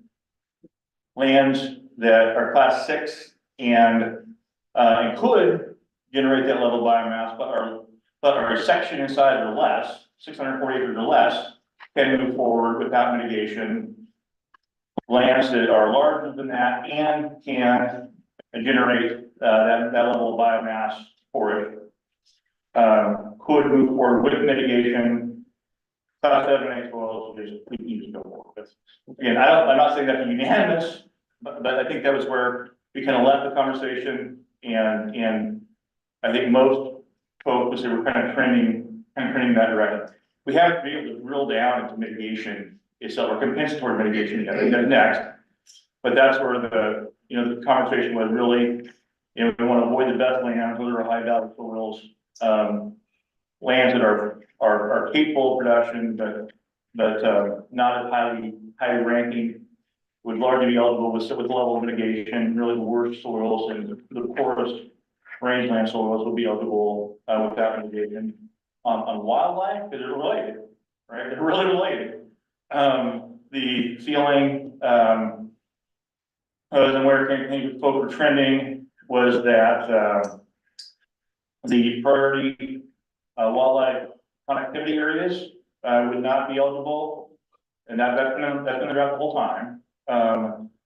There's language about, I think it's a mule deer mitigation, migration corridors, and the group felt that they would prefer, I think by and large, to see that terminology be changed to ungulate migration corridors, which raises another question too. But I think that's really the group seemed to prefer the lands that could not be mitigated or have that be mitigated, which I think is assertive, say category 1 habitat would not be eligible, but that category 2, which is both, that's a winter range, by and large, 3 and 4, which gets into summer range and some other areas, could be eligible with mitigation.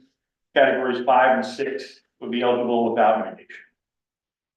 So again, I invite anybody to see if I got that. And we try to kind of pair that up. We haven't done it perfectly in the language here, but we've tried to get at that. I forgot forestry. We haven't had the time to talk as much about forestry as like, because we get overwhelmed by the agricultural conversation.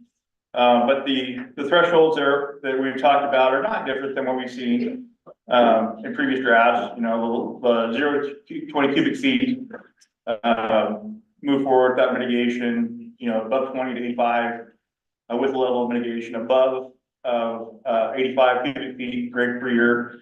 You know, not eligible. One thing I think we need to talk more about is how should the presence and effect of wildland fire be considered, and or should additional like catastrophic things like wind damage or infestation or whatever be part of the calculus. So that's kind of carried out here in this rule language or the draft language. You know, we kind of start with leading with, you know, what we think the opportunities are without mitigation. You know, A and B talk about the, you know, kind of lower quality agricultural land. C and D, you know, talk about on the forest side. E, and what I've done here, this may be a mistake, I'm realizing is I've used some language to kind of describe what is thought of as these different categories of habitat. And so E is an attempt to describe category 5 and 6. Maybe that's not the right way to do it, but that's what we're trying to get at. Next slide, please. And for everyone that's following along, this begins on page 15 of your package. Yeah, thank you for that, Jamie. So, you know, B now is areas that are determined eligible with mitigation. So we kind of got away from the, you know, leading with what you can't have, followed by what you can, if it's limited, you know, that kind of thing, and you know, and trying to you know, present a more holistic view. I think of things we've spoken to, you know, different types of wildlife habitat, which is meant to be an expression for 2, 3, and 4. And C there, that's a better rangeland. You know, D there, you know, that's the 3, 4, 5 soils that are pretty reasonable. You know, actually, I'll just, you know, I think we need to recognize that, you know, a lot of these productive wheatlands out here, some of them have bummer crops this year, you know, are class 3 soils. Lauren, had you? Oh, 5. Or 4 or 5. Yeah, Lauren Ling, the Nature Conservancy. I guess we had some questions around the language change of the category 5 and the not eligible for mitigation, and if that's overriding ODFW's mitigation standards and. So, yeah. Fantastic question. And we asked our biologist, our state biologist, Jeremy Thompson, who's family stuff for horrible strategy, I don't guess, but anyway, that's why he's not here with us today, and we miss him. But he said no, he didn't have a problem with that. He believed that they could write a protocol, write a memo or something in there that would be an expression of department policy, ODFW policy, that they wouldn't be requesting mitigation on category 5. Okay. So I hope I've tied that up right. I think that's what I mentioned. Okay, and I mean, I think we'd be okay with that. I think we just want to note that that is a compromise for conservation, and, you know, we put it out there for other sectors to compromise. I think that there is some compromise reflected here, right? You know, Yeah. both with the wildlife habitat and with the agricultural lands and the forest lands too, to a degree. I mean, I don't know if they're perfect, I don't know if they're balanced yet, but I think there's some real attempt at compromise in here. So, next slide, please. Well, and then I just had one more question about the lands impacted by wildfire. I didn't even know what that would look like or how that would be. Well, you know, I thought I had an idea, and then when we talked about the forest guys, I thought, I suggested it, we're like, well, no, it's not coming. So, you know, I think that the notion there is that, you know, obviously we suffered some pretty catastrophic wildfires that burned hot and big, and that there's a long post-fire recovery period there. And in these dry eastern Oregon forests, that could be 100 years, might be a long time. And so, you know, utilizing a portion of that property for solar may not be the worst idea in the whole world. You know, again, I don't think that everybody's you know, at that place, but that's a concept. And then we start talking, what does it mean? What is, you know, how do you measure that, so on and so forth, and I'd be like, I don't know, yeah, but if the policy seems reasonable, then we can start working on how to make sure that we hit the market. Well, Max, and they said, while we're on wildlife, I just want to share an observation, which is that I was looking at the maps and I noted that a lot of the priority wildlife connector things overlap with transmission lines. So, you know, on one hand, we're saying, well, you're supposed to be have a transmission line or close to it, and on the other hand, we're saying, but you can't be within priority wildlife connectivity areas, and those two things. So it is interesting, I had heard that. You know, I do know that, you know, if you look at those, and we all have, or some of us have, I know you have, but my observation has been that they usually follow a feature on land, like a draw or canyon or something like that. I hadn't noticed. It's in some specific places there, you know, the routes are actually perfectly aligned with where the Another thing we tried to do is resistance. Oh, yeah, that's somebody on my, oh, Lauren, hey, Lauren. Hi, yeah, I just want to make sure, and I brought this up in other discussions, but when we talk about wildlife, I also have a lot of concern, not just about the wildlife corridors, but the wildlife displacement. And so that we're having a conversation about where the wildlife is expected to go. Because if they're pushed onto other lands, are we actually looking at the impact onto the neighboring lands of pushing that wildlife over to them? Because a lot of our landowners, especially in Eastern Oregon, already have issues with depredation from wildlife. And if we're continuing to push them out onto other private land, that continues to be a bigger issue. So yeah, that's an excellent point. I think that, you know, the biology is better answer. So Elaine, did you hear the question? No, sorry. About the, so the Sorry, question, I'm not going to push it, but. Write my name on the board. No, what I'm asking you, you know, if you have, you know, you've done work on projects that require wildlife mitigation, at various levels, and the question was, you know, is there an accounting for wildlife displacement? And I wonder, is that part of a mitigation plan? You know, if you're gonna develop an area that's elk winter range, and the result might be to displace those elk into somebody's alfalfa field, I think it can create a damage situation. Yeah. Is that calculated? It's part of the Yes. conversation for mitigation. Okay, so it is. It's particularly when it's in, a range Absolutely. territory, right? Yeah. Well, I don't think it matters when it's in rain, I mean, you're gonna have that in wheat fields too. Yeah, it's just, Yeah. it's the ODF and W are more vehement on the subject when it's in range, or if it's affected by range, but it's definitely taken into account every single. Okay, application. That was my understanding, my presumption. So I don't know if they answered Lauren's question or not, or response to it in a helpful way. But what I heard is that is part of the discussion, that is part of the deal. When we're looking at possibly developing in Wallacott. Well, I'm pretty sure they have to look at cumulative impact too. So, I mean, they're also gonna be looking at multiple projects being proposed where in theory they want to look at it, yeah, we're arguing about it. So back to Max's question or point, I neglected to kind of point, we tried to fashion in the ability to review the exact location of habitat or habitat boundary in the context of the individual application.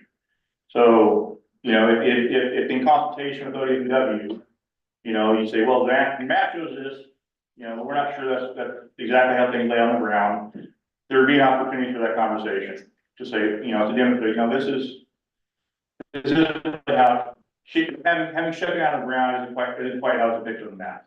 You know, so have the ability to use more, more direct, maybe more relevant, more site-specific certainly information to come to a final conclusion on the location of those features. So I hope that it help resolve some of that stuff, dude. Yeah, I'm glad you guys are looking at it. I have another question related to wildlife, which is, on the draft, we're talking about, it says cat 1 and 2 are not eligible at all, right? Well, it did at one point. It shouldn't say it anymore. So all of them are eligible, but some of them require mitigation and 5 and 6 don't. Is that what it is? Cat 1 is not eligible. We don't say cat 1, we say cannot be mitigated. But that's meant to infer cat 1. Maybe we should just say it. I think we should just say what cat. Yeah. So exactly that. So that's very good, fair point. Cat 1 would not be available. Everything else would be 2, 3, and 4 would require mitigation. Okay, thank you. That's just confused. Yeah. Sorry about that. And again, we're not, in a area where we can exercise a lot of creativity. Because you know, the statute, we mentioned a lot before, 215, 446, you know, talks about, you know, demonstration that, you know, they're meeting ODFW's habitat policy, which I think is more important point. We can't write something and say you have to do that. We have to remain, you know, in concert with what the statute says. Mark, you had your hand up. I'm putting back in. So I think my question for you, Drew, is that you know, the ag forestry TAC and the wildlife mitigation TAC met, they took the, you know, the conversations that we had in Madras, they did some more work, you see this new language reflected on here. How did we do? What are outstanding issues from either of those TACs? Yeah, so exactly, I think, and there's still some work to do, and so. That's what I'm asking is, what is the work like? Well, exactly, so part of this, you know, I took a run at some language here, which I now realize probably, you know, not the way we wanna have it. And for people online, they can't see what you're pointing at, so what is it, which language exactly? So I'm looking at 7B, large E in particular. One of the things we did is we removed the definition of CRP and reference to CRP, but tried to capture it through a description here. No past test of irrigation, other management, I don't know if that's right or not. And it's linked to a possible opportunity to look at class 2 soils. I just want to kind of preserve the issue you talk about. I don't think I got that right. And I think that, you know, that's one of the areas, you know, and the TAC didn't talk about CRP. We didn't get to that. And I think it's still, jury's still out, whether that remains an item to talk about, ultimately, but I would like the TAC to think about it, cogitate on that a little bit more, and one or two of these other areas. The F is an area too. A lot of us left to talk about about agriculture is water. It's how do we consider credits of irrigation or the absence of irrigation, and what level of importance should we give to that? It's a really important issue. F would suggest that, you know, if you're in an area that would be, you know, considered high value by the mere presence and inclusion in an area, whether it's an irrigation district or an AVA, but you don't have water, you know, you're really not supporting, you know, those higher value types of crops. Maybe you could be eligible. You know, the examples are in North Unit Irrigation District, we're on the other side. Remember, on the other side of Round Butte, north of Round Butte, it's all burned, by the way, if you're out there. Or maybe, you know, we're south of Boardman out here, running down past the bombing range. You know, that's I believe it's part of it's one of the AVAs, Columbia Valley or something. Anyway, again, those might not ultimately be found to be a good fit. I didn't want to lose the conversation. I want to have the conversation. So again, I'm not suggesting this is a recommendation, but I think that you should talk about further, and that should be, you know, kind of emanate from the TAC. Yeah, Mark and then Andrew. Is G reflective of the new DLCD travel consultation? Not really. Okay. So what G is there is, yeah, so that's an attempt to line up. Again, with the statute order 215-446, which speaks to these, that's how they describe it. Historical, cultural, archaeological resources. And so it's an attempt, it's a recognition. We don't know where they're at. We can't map them. We don't want them to be mapped, but it's a recognition that they need to be considered. So, to the extent that they may exist on property, that they, need to try to identify them and take account for them. We heard a lot about that in Christmas Valley, when we're looking at the obsidian site, how they had deliberately designed their project to avoid certain areas. We heard about it at the New Sound site out there by Fort Rock. So that's what we're trying to recognize. This is important. We can't map it, but we don't want to forget about it. And we're doing a cultural resources task with the tribes and working on, we'll get this refined. It's just a slower process, getting all of them together. Sorry. It's Andrew and then. Go ahead.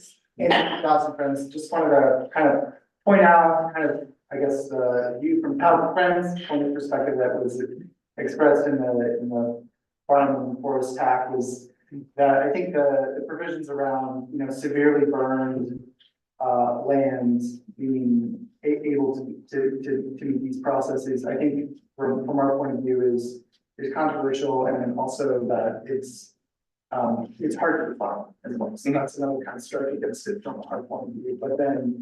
But I guess to recognize that, forest land, the benefits of forestry, but also wildlife, I think many of those things, burned land can still provide some of those benefits. And then I think that one of the issues for me is the idea that irrespective of the soils on the landscape that burned, in terms of what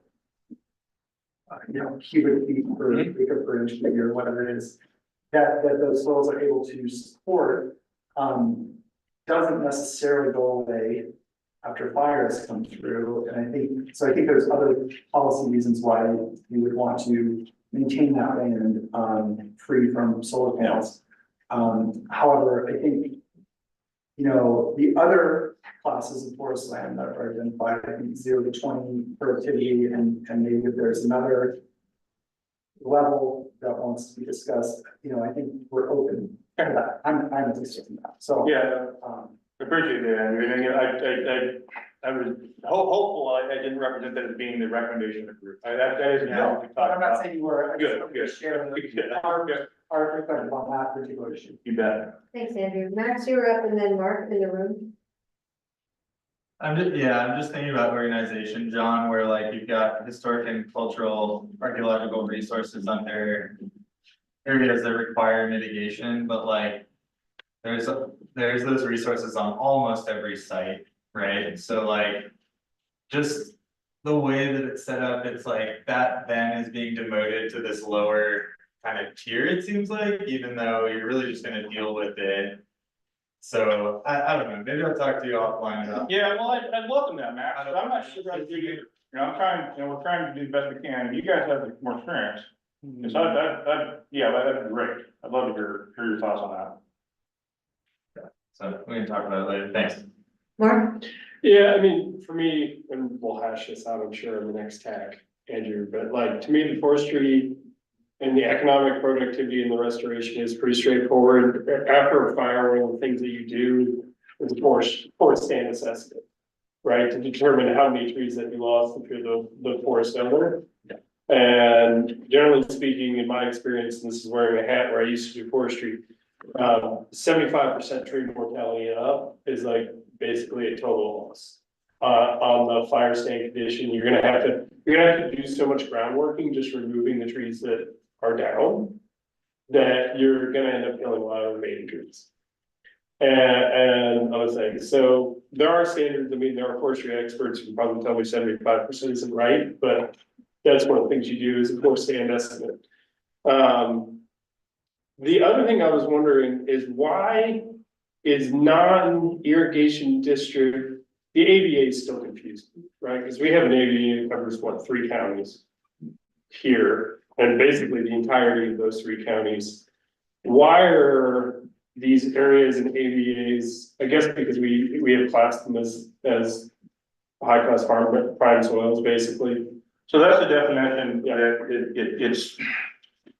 Maybe I should use that again to explain this, but it's in other areas of the law, when I'm 5, 300s of 10. Yeah. You know, as definitions include these broader areas, and so they would be, just under inclusion, now they have to meet some characteristics, but largely by inclusion, they're considered high value farm. Yeah, basically. Yeah, it's just interesting because we've kind of created irrigation district status for anything irrigated within an AVA. The areas outside the AVA, not the irrigation district, are not necessarily going to be treated the same. I think it's a fair recognition. I mean, again, that's our area of statute. Yeah. You know, so. No, I get it. It's, yeah. And on that, even though it's lack of irrigation it's not only a factor of productivity or being brand new. I mean, it's minimal irrigation, but it's an irrigation to move still productive. Yes. I just had a clarifying question of the CRP land. Was that taken out or is it just written differently? It's written differently. Okay. And, you know, I didn't know how to define CRP and blah, blah, blah, and I didn't know whether we were gonna include it or not. But I didn't want to just dismiss it, because I thought it was worth talking about, learning more about it. So like on the CRP, I mean, that's all federal USDA regulations. Yeah, and the other point we talked about in the attack on CRP, not all CRP land is created equal. Some of that was a choice. It could be class 2 farmland and be in CRP. Yeah. It just was a choice of the farmer to put it fallow for a while. It's, so it could still be really valuable farmland after that 10-year period's up, it's gonna be put in weed or whatever. So just saying it's CRP and we're gonna make a decision based on that, it's not the right decision. Yeah, and that's, You gotta look at the capability. I want to have that conversation in a little more detail. I'm not so, but I like to be first. I know, you're gonna be here. But Well, there's not, it's not just CRP. CRP's got 10 different classifications. I mean, you got CP 29, CP 1, I mean, and it's all federal, so. So, yeah, I don't think we've, I think we've accepted, we understand, I mean, you have to buy it out or do something to change it. And maybe it's too complicated, maybe there's too much to it, I don't know. Mike's got something there. Oh, no, just to add that to what Jim said, I believe in order to be enrolled in CRP, the land has to be highly moved. No, that's one category. That's one, yeah, it can just be grassland. Okay. Our way of example in another category, it can just be, have certain habitat characteristics, it can be certain wetland characteristics, it can be a bunch of stuff. Did you have anything to add to that? No, nailed it. All right. Zooming out of the particulars of each section. In the aggregate. I feel like the RAC will have succeeded if we can create a set of rules that we can actually map. Some of it, yes, And I'm not sure that we are there yet. And I worry about that, not just because somebody who's really good at GIS has to go find pieces of land and figure it all out. But if we're going to have an opt-in standard on a county by county basis, how are we going to explain to the county what they are opting into? If it's this set of rules and you can't map it, you can't tell them where it is, you can't tell them how many. That's a fair comment. That's a fair comment. We are mapping it. That's how we're making these decisions. We're bringing it up on the street. So we are looking at it.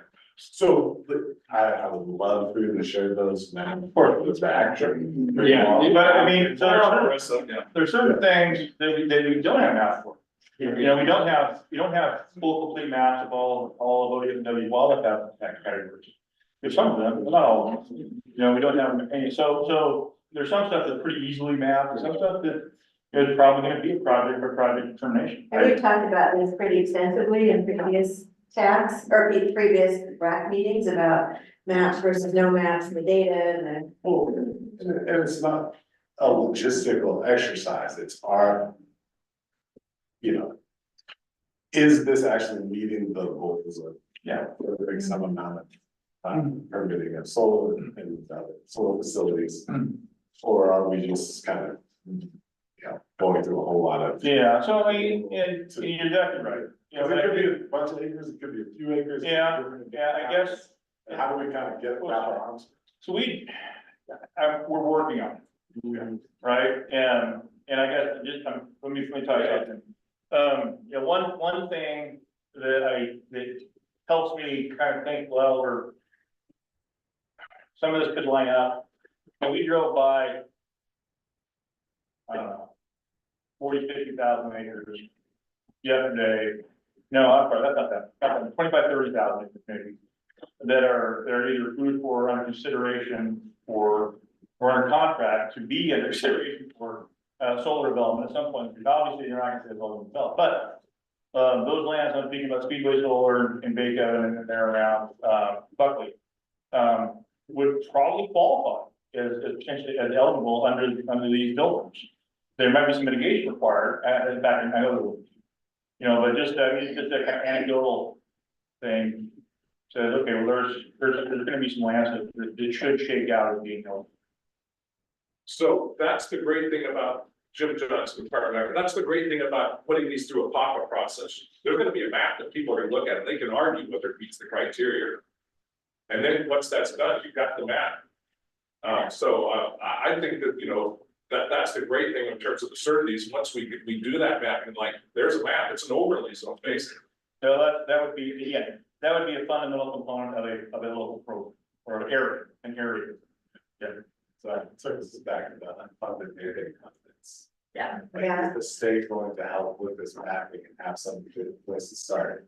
Or is that just getting defaulted to the counties? I mean, the developers obviously will try and help and do what we can, but I know that there are many mapping resources eligible to the wonderful agencies that are represented here in this room that are not eligible, are not available to the best. We've always been available. They ask, we help. Yeah. So James, your hand just shot right out when, Well, yeah, I mean, I've had this kind of yeah. festering in my head now for a little bit. There's gonna be a ton of things that you will never be able to map. You are not ever going to be able to quantify and fully capture within whatever you draw up. Cultural, for instance, you know, you can't map. And you can't just provide lists to, you know, and show where things at. You're going to have to look at these on a case by case basis, on a lot by lot, you know, project by project basis. I know not everyone's gonna want to hear that, but the reality is, regardless of who does the map, say my predecessors did a map as county commissioners, and it was all handled really well done at the county level. I'm gonna have issues with it. At some point or another, the landowners are gonna have issues with it. If the state does the map entirely, takes it completely off the county's table. I argue ODF and W maps all the time. And BLM maps, and I mean, we're in the middle of our RMP right now for BLM. Maps are great as a starting point. I guess I'm just kind of throwing a little bit of a caveat that those maps are not a 100% certain thing. You still have to look at each one of these cases by their own means. Yeah, and we're trying to preserve that ability. That's all I'm just throwing that out there. I know we also provided about ordering magnitude of what you're kind of provided for. Yeah. To, so that decision makers can do that information. So we got hands in the room, but Ariella, Bill. Yeah, I'm not sure. Let's go to Bill, and we're gonna hear from Mark in the room, Elaine and Andrew. Bill, go ahead. Yeah, hey, thanks. Bill Richardson, Rocky Mountain Elk Foundation, and I'm not sure if that was Commissioner Williams or not speaking just a little bit ago, but we had that exact conversation in the wildlife TAC about how it's you got two issues. One, you don't have all the knowledge to map everything, A, and then B, you're always developing new knowledge, so your maps are outdated. So there's that issue of your mapping resource is always going to be inadequate. Thanks, Bill. Yeah, thank you, Bill. I neglected to mention that it was an honest oversight. So we've got Mark, Elaine, and Andrew in the room. Go ahead, Mark. I think. You're right. Oh, this is Mark Hudson, Oregon Ag Trust. You're right, we're never gonna get where all resources are mappable, but I think we can get to like 80-90% security. Kind of thing, where the things which are speculative are gonna be largely questions of mitigation. I mean, a good example is the Cat 3 or 4 habitat mitigation. You're just not gonna know until you've selected a site what that mitigation specifically is gonna be in the habitat project. But you might be able to know whether or not you're in a mitigation zone, right? Yeah, well, yeah, but the problem with the Cat 3, Cat 4 is it's actually transitional. We just had 1 million acres burned. A lot of stuff went from probably Cat 2 to Cat 4 and all this other kind of stuff to state. So you're never gonna map it, you're right, but I think a lot of these big questions, to me, the biggest question mark in being able to implement this framework right now is we still don't have mapped the irrigation districts. That's the biggest impact. Though a lot of them, frankly, you look at them in an aerial map and they become really obvious. That's just whatever reason OWRD never got to do that.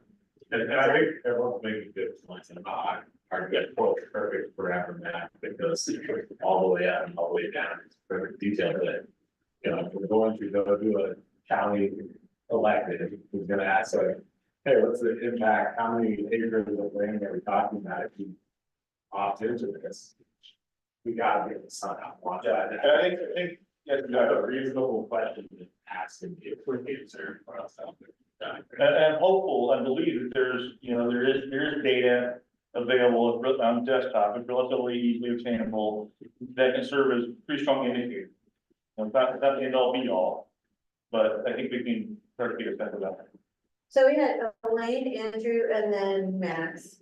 I was hoping to talk about 7B and mitigation. So 7B is the significance test where mitigation might be is needed in order to prove it up. I'm wondering how we navigate, say, an individual site where the site has some qualities that are in 7A, but it's gonna have to likely qualify under 7B. And then how section 11 comes into play. And I'm wondering if there's a way we can integrate 7B and section 11 such that the mitigation required for each resource factor is spelled out in 7B. So that there's a clear standard that an applicant knows they need to meet. I don't know why not. I could have looked it up. I'm not, as you guys are learning the hard way, I'm not always the best, What do people think about Happy it? to help. Yeah, I know. Elaine's suggestion. Can we go back to 7A and B? For 7B, you're part of it. On the continued. Well, we can move up, we go back up. Can I just comment on the mapping issue? Andrew, yeah, go ahead, let's close out the mapping. Yeah, I guess to Jamie's point, I think that the way I envision this potentially happening is if you have a bunch of these criteria, I think many of the soils and agricultural, and even some of the forest productivity criteria are mappable and have been mapped. And so I would envision that what you would have through this process is you have those, like, I guess, environmental based criteria or soils, all that kind of stuff. And then you have some other criteria about like where's good solar, where what lands are good for solar, right? Proximity to transmission lines, substations, that kind of thing. That you basically be able to put those on the map. So if you were going to a county and saying, hey, if you opt into this program, this is kind of the baseline level of land that could be part of this offering. And I think that's very much doable based on what we have, and then I think we just simply explain. And of course, there are other requirements that aren't happening, right? Like certain wildlife habitat and things like that you don't have maps for it. Those would just be subtractions from this area. Or they would be areas that are maybe. So I think that in terms of making a presentation to the county, it's certainly doable. And I think that's probably something that I don't know if the agency needs or money to do some mapping to do this, but like that should be part of the product that comes out of this is, here are these criteria that we have, here's what we are able to map. And put that on there, and then at least, whether it's done explicitly in these OARs, or at least some sort of like handout or one page or say, and then these additional areas would be subtracted. And we can't map them because we don't have maps of cultural resources, that sort of thing, but, you know, we would take it. So I think that it is doable to at least have a presentation that says there is a limited impact with these rules. And to be able to present that in a way that's adjusted. And I think I'm trying to say that the agencies are at the table, and we should do that as part of the back, so that we can know what we're actually approving, suggesting that's further that ahead. Yeah. So we have that information compiled to the best as possible. Not asking exactly. Yeah, I agree with that.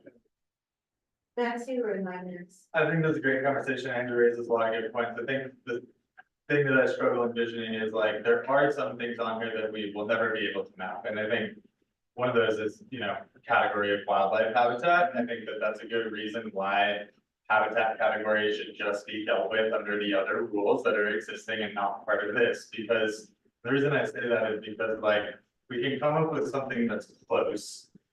But then we're essentially stabbing in the dark for which of those ones are actually the good ones to go pursue, right? So like, how do I, as a developer, say, well, you know, this is pretty close, but I gotta go pay for a habitat assessment to figure out what this actually is and go do a cultural resources analysis and see if this actually qualifies in order to deal with the goal 3 stuff.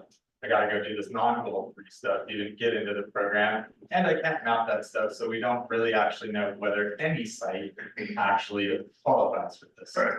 So like, I struggle with that. Well, some of that though is, I mean, that's inherent in the existing process right now, right? With the ORS 215-446 stuff, we, you know, the consideration of wildlife habitat and consideration of historical, cultural, archaeological stuff, that's already there, right? Right, but we're saying that this rule is to get out of goal 3. Well, I can tell, hey, you know, yes, no, is it a goal? yeah, so again, and where these things, where there's kind of a marriage is that, you know, because these projects would be of a certain size, they would still be subject to the renewable energy, whatever that statute's called, with the 215-446 stuff.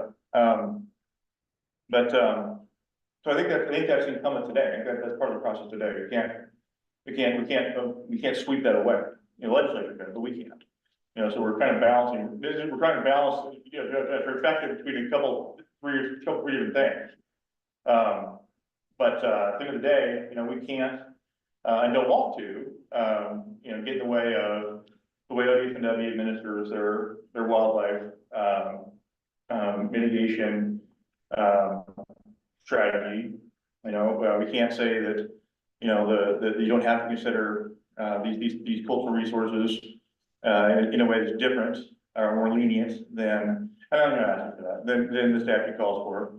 You know, so in some ways we do have some latitude to be, a little more creative and different, and agricultural and forestry mitigation is an example of that. And other areas, I think we're bound to, you know, some existing laws. Maybe that's your point. I don't know. I think my point is that like, I don't know how I go and pick this site. And if the whole point here is to, you know, tell developers, here's where you should go, and me, the developer that's been part of this process and making my own maps, and I can't tell you where these places are, well then, how is anybody gonna actually go build something there? It's basically just, you're spinning the roulette, and if your site happens to work, then you don't need a goal exception. That's kind of what I see us saying. Aren't you doing that anyway though? Doing what? I mean, when you're picking a site, you're still having to avoid wildlife habitat impacts and stuff like that. We do our best, you know, like, we're not gonna go on sage grouse, or like, I can look at the winter range maps and say, well, this one's in winter range, so it's not that great, but then stuff comes up, right? Oh, there's maybe rabbits, like. But that's not a problem with this proposal. That's a problem, like, wildlife are tough to map, right? So, I mean, like, you're gonna have this problem when you go through this process, or when you take an exception process. Yeah. So, Right, but the permitting relief is a goal 3 exception. It's not a wildlife. I'm not getting out of wildlife mitigation, I'm not getting out of cultural mitigation, I have to do the same things. I think this is just recognizing. But that's not an Yes. exception, that's like a conditional use permit. Right, so why is it in this process? Because you can't get away from it. So, See, that's the struggle. So that's, It's already there. it's already there. Right, instead of break down 215,446. And a goal exception to goal 3 doesn't get you out of it, so it's happening either way, so why would this be determinative of the goal 3 exception? So, yeah. Saying that we have to comply anyway, I yeah. feel like you're arguing in favor of taking goal exceptions. And that's kind of. what's going on. About this point. So, yeah, I mean, so that is actually a very salient and insightful thing to say, right? If this becomes unworkable, then everyone just continues down the path of using that, it's taking a goal exception. I don't think that's true at all, and honestly, I've thought about it a lot. And I feel like we can get across the finish line. I'm sorry. Yeah, then. I'm just confused on what you were saying is that you don't understand like how to establish what habitats when you go out to a site, is that? You can't always. So there's agencies that's what they do, like, so I want to understand this, USDA, FSA, Fort Ag, in every county, it's not just ag. You got riparian areas, you got grazing, you got, it's all in. But the standard that we're talking about here is categories under ODFW, and those. And they work with ODFW and put together, and they have, I mean, it's there. And you have to, what you have to do, in my experience, you have to do a site-specific habitat assessment before they can tell you which category it is, right? So I don't it's not, I mean, necessarily it's, know. yeah, people know. It's out there. I'd love to have that data, because Yeah. we've never been. I don't know if you can get it, but. Right. Yeah. Yeah, in our experience, it's always been, you have to get your biologists out there, you get ODFW's biologists out there, they both talk, they disagree, and they come to some agreement on what the category is. Sounds like the process. Yeah, I think the way I look at it is that right now, the solar developer, in most cases, has to do a goal exception, all the wildlife assessment stuff, and perhaps, cultural resources. If this goes through on certain lands, they'll still have to do the wildlife habitat and cultural, but no more goal exception. Yeah, that's exactly right. Seems to me that's a giant benefit, because the goal exceptions is a big deal to try to justify. Right, but what doesn't make sense to me is we have to do the wildlife and the cultural either way. Yeah, well, we can't hold you harmless from that. Well, yeah, no, we're not. Yeah, no. So, but it sounds like the question is, Wildlife should it be is in the not- rule? Yes. Exactly. Yeah. So that's what they're saying. Wildlife is not goal 3, so why is it in the criteria for a goal 3 exception? Right, so No, what I keep no, hearing it's you not. say is, should it be in the rule if you have to do it anyway? Should there be some reference to it, but not have it in the rule? Well, yeah, also, Is that guys, what you're? That's pretty accurate, and we talked about this before, but I think this mapping issue kind of highlights it. That like, we're gonna be asking the counties where are these special spots, but we can't tell you where the special spots are because the stuff we can't map that we have to comply with anyways, can't be mapped. So like, if we cut out wildlife or we cross reference to the existing standards for everything we already have to do, then we have a set of rules that's specific to the permitting relief we're proposing, which is goal 3, and we can actually map all that stuff. So we can go to the county and say, here's the map, and if it's wildlife, you have to mitigate, and if it's cultural, you have to mitigate, and if it's all this other stuff, you have to mitigate, but here's the map of ag lands, because we're talking about goal 3. Well, I mean, tell me what I'm missing, So, yeah, I think what you're saying is that we should have a rule that says you don't have to do an exception on these lands and just reference ORS 215.446 and whatever the cultural rules are that we have. That's what you're essentially saying. Sure. I guess we could look at that as the potential, is that that's enough? Because, that's, you have to do that anyways. And I think that's the difference, I think, in thinking about it, is there are certain areas like sage grouse and the other category, I don't remember. Yeah, so it's a what we're saying, you can't do it, yeah. That's good. Well, And that's what 7C now is intended to address. So Mark, what are you trying to say? Well, I guess my question about the mapping activity too, right? The map is not the legislation. the end of the day, the legislation exists, the map is the helpful tool. Yeah. Right, that helps everybody determine things, I understand it. Effectively, regular maps that are being given regulatory authority should be Right. adopted, it should be static. Right, You know, but that's not always how it works. I think That's just sort of Amen. an organ law. I think what I'm getting down to is, yeah, like, they're about to probably revise the sage grouse maps in the next year or two, so on and so forth, right? And they have to, because that's what happens with wildlife, but I guess the point I'm getting to is if what you're saying is, why are we trying to establish, by way of example, solar resource areas around criteria that we can't even know without doing a ground counting survey of the entire county, which for pygmy rabbit, that's a good example, you really can't unless you've taken that opportunity, I don't know if anybody who has. Right, that, yeah, we might have shot ourselves in the foot by designating big solar resource areas that end up being entirely pygmy rabbit. Exactly. And this being goal 3 exception, I get what you're saying. Why are we making that a entrance to a removal from a regulatory process that doesn't even include that? And I think I would support that. Just in the instance too of this being effective, because what I don't want to do is 5 years from now, I have to rewrite the rules would be when I would designate the solar resource areas for the wrong place, because it's all figured out. Yeah. Well, and I use that example because one of the sites I'm looking at, would qualify, but there are pygmy rabbits everywhere, so I can't kill them. So great, a resource area, but it doesn't actually work.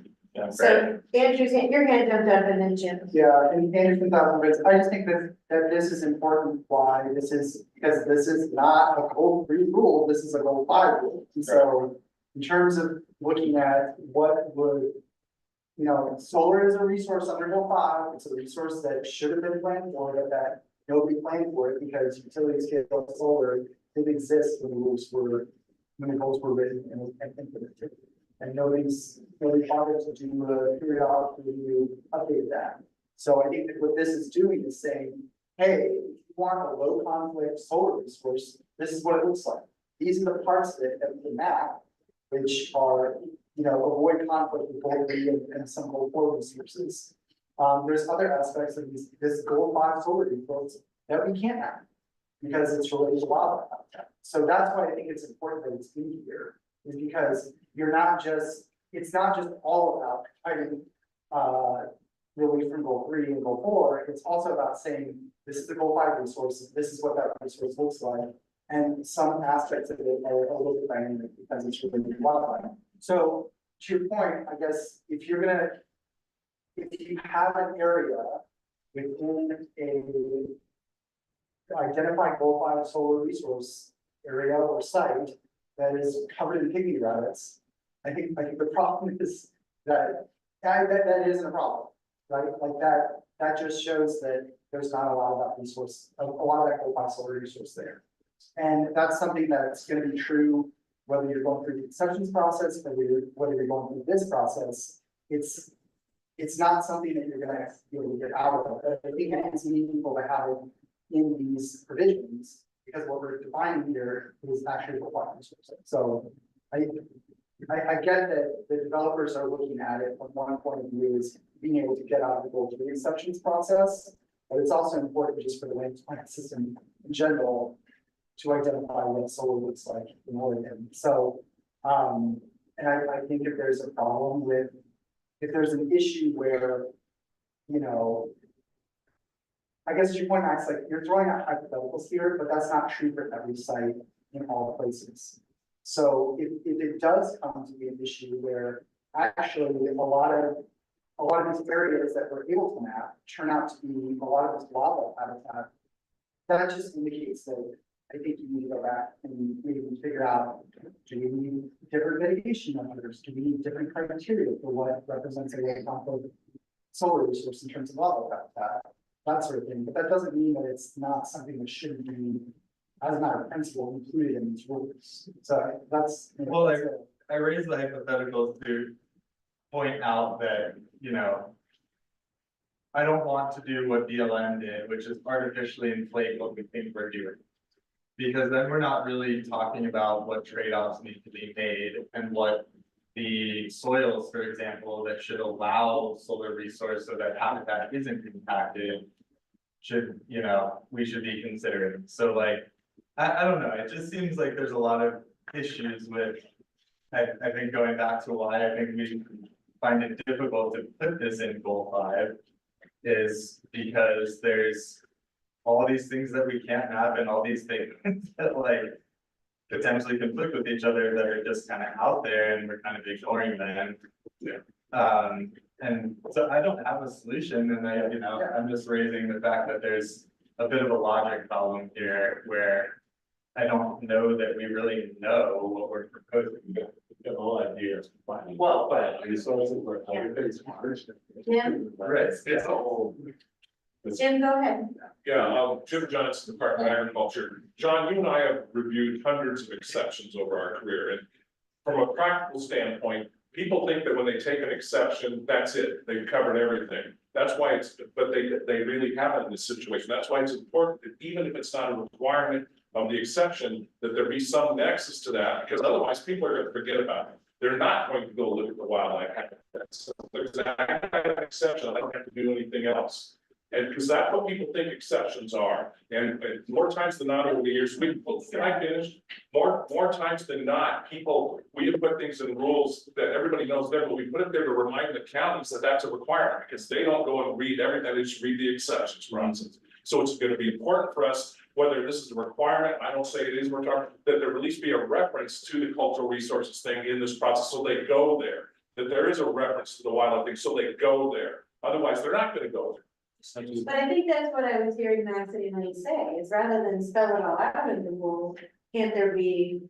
Well, the rules should reference it. Can't there be a reference to it as opposed to have it all spelled out? So I think I'm willing to take that. Required concurrent conditional use permit process for it. Sure. Right, because if this doesn't happen in a vacuum, but it's still required a CUP. So I do want to point out, so it's 10-4. We have one more area, community benefits we haven't talked about. If we feel like we've exhausted ourselves on the wildlife and ag side. I think we've gone as far as we can go today. I'd like to ask a conceptual question that's at a different level, and I don't want to take this away from a really interesting and detailed discussion, but I'm thinking about this from the county planning commission standpoint. So what are we asking the planning commissioners to evaluate? So if they end up having to go through the exceptions process, are we adding new criteria to those exceptions? If the county's offering designated lands, what do they do if they have designated lands? What do they do? I hope we can bring it back to that point, because that's where it gets real. So what I believe would have my, perception is that, let's just say, a county opts in. They don't identify areas, they opt in for the purposes of considering sites. And the party identified the site. And they go to the county, and their application responds to Bridges 6 and 7. It shows that, we meet these criteria, we're within this distance, we have this solar resource, we have this flat. And then furthermore, we're not this. So we're deserving of special consideration. And then with any mitigation that's necessary, then they would go through the other pieces in the rule, but also ultimately the pieces of either Division 3 or Division 6, which would be carried out in a conditional use form, and demonstrate why they're deserving of a larger site than otherwise would be. It's not carrying out the mission and purpose of goal 3. It's recognizing that there's an intersection between the mission and purpose of goal 5 and Division 23 to recognize these unique goal 5 resources that happen to reside on land of the planning zone, which is requirements of forestry. So that's I think the planning commission would say they'd be in a position to say, okay, yeah, you met your burden. Here, you're this far from transmission, you've got solar resource, you're less than 50% slope, you're this class farmland, you're this class or not, wildlife habitat, you've done your local resource assessment, you've demonstrated that you've done your William Blair, you're, addressing the provisions, the standards in Division 33 we talked about earlier, and you keep it satisfactory. And therefore you get a bigger problem. That would be, much of that is inherent in the existing process, except to require an exception. You have to go through the exception and apply Division 4, which would say, in this, you wouldn't have to do that. You would be able to do that without any plan amendment, without the necessity of identifying and demonstrating satisfaction with those, what can become difficult criteria in Division 4, and earn your way towards that special consideration. And the county planning commission would be able to say, yeah, you'd be great, definitely make your case, make your burden. But the consideration is that these rules provide clear criteria for which the planning commission can make a decision and not leave them hanging. So I believe in many ways there is some, it's not with that any discretion. But I think most of this stuff is pretty straightforward. You're this far or you're not, you're this or you're not. And if you're this, then you do this. So I think that most of the areas where there is most of the discretion is embedded in the existing Division 33 process. They have to address it. Somebody online or Andrea? Hey, Andrea. Andrea, go ahead. You're not, you're still muted. There we Andrea. go. Very Sorry, it wasn't letting me unmute. Just a little red flag of, I thought we had discussed that distance from transmission is not going to be something that we're going to lock out. Like that was not going to be a criteria we continued to do. Well, so proximity to transmission is stated as something we'll consider. The legislation says that. We have discussed, I thought we had settled generally on some distances, that are in the more recent draft, which are greater in some instances than we talked about originally. We also agreed to have a conversation and with regard to how to kind of figure if there's a better way to figure that out. We held a workshop with BPA, which is really interesting and informative. I don't know if we get anything back out of that that says there's an easier, better way to do it. So this is where we remain. Again, I think is there a better way to do it? Tell me, I'd love to hear it. But it has to be something that's available, right? And something that's achievable and identifiable. So we've selected a very blunt way to do it, which is just a sheer distance. But we've also built in the ability for the county to consider something different based on facts and evidence, if they want to think about something else. So they can rely on basically the pieces of information in an application, or they can rely on the rule, which would guarantee them compliance with Division 23. So we're talking about section 6 now, the quality economy. I think we just bounced up to section 6. And so when I read the notes, because I was people that attend the last session, it looked like there was discussion of whether that section is even needed at all. And it seems like maybe less for just a screening factor. Yeah, so we've harnessed, we're using that subsection to try to respond again to the pieces in the legislation. We talk about the proximity transmission, this characteristics, solar reasons, blah, blah, blah. And have felt like that's a good way to account for a customary part of the standard goal five process, which is quality, quantity, location. It seems like a natural fit, right? So here's where it is. Here's how we know where these theories are. Now how do we determine whether they're truly significant or not, which is the purpose of subsection 7. Elaine, did you have something to say? No. Just a gasp? Just a deep breath. Cleansing breath. So in addition to, sorry, this is Emily from Renewable Northwest. This is something we'll still be asking counties to have in addition to the things in section 7. Well, they wouldn't have to if they are opting in just to consider sites. You know, they could apply it direct. So an applicant would come and say, look, I'm right under this line, I've got this level of solar resource and the land is this flat. And that would satisfy those provisions. And they would talk about the subsection 7 stuff, which would, you know, determine whether or not they are deserving of special treatment. Max? Oh, I'm sorry, Emily, were you done? No, I mean, if it was already covered in the last meeting, if we need to move on, that's fine, but I don't know, I'm sure all falls with section 6, but. Max, go. Well, I'm just pondering over here on the last discussion we were just having, and here's an idea. So we've kind of made the presumption that the permitting relief that we're gonna grant is you don't need a goal 3 or goal 4 exception, and I think that's what I struggle with because we're talking about all this other stuff. So maybe the gap here is that we should really be talking about what are the other ways that we are going to facilitate solar development beyond a goal 3 and goal 4 exception. That way, all this other stuff makes sense. So what do you mean by that?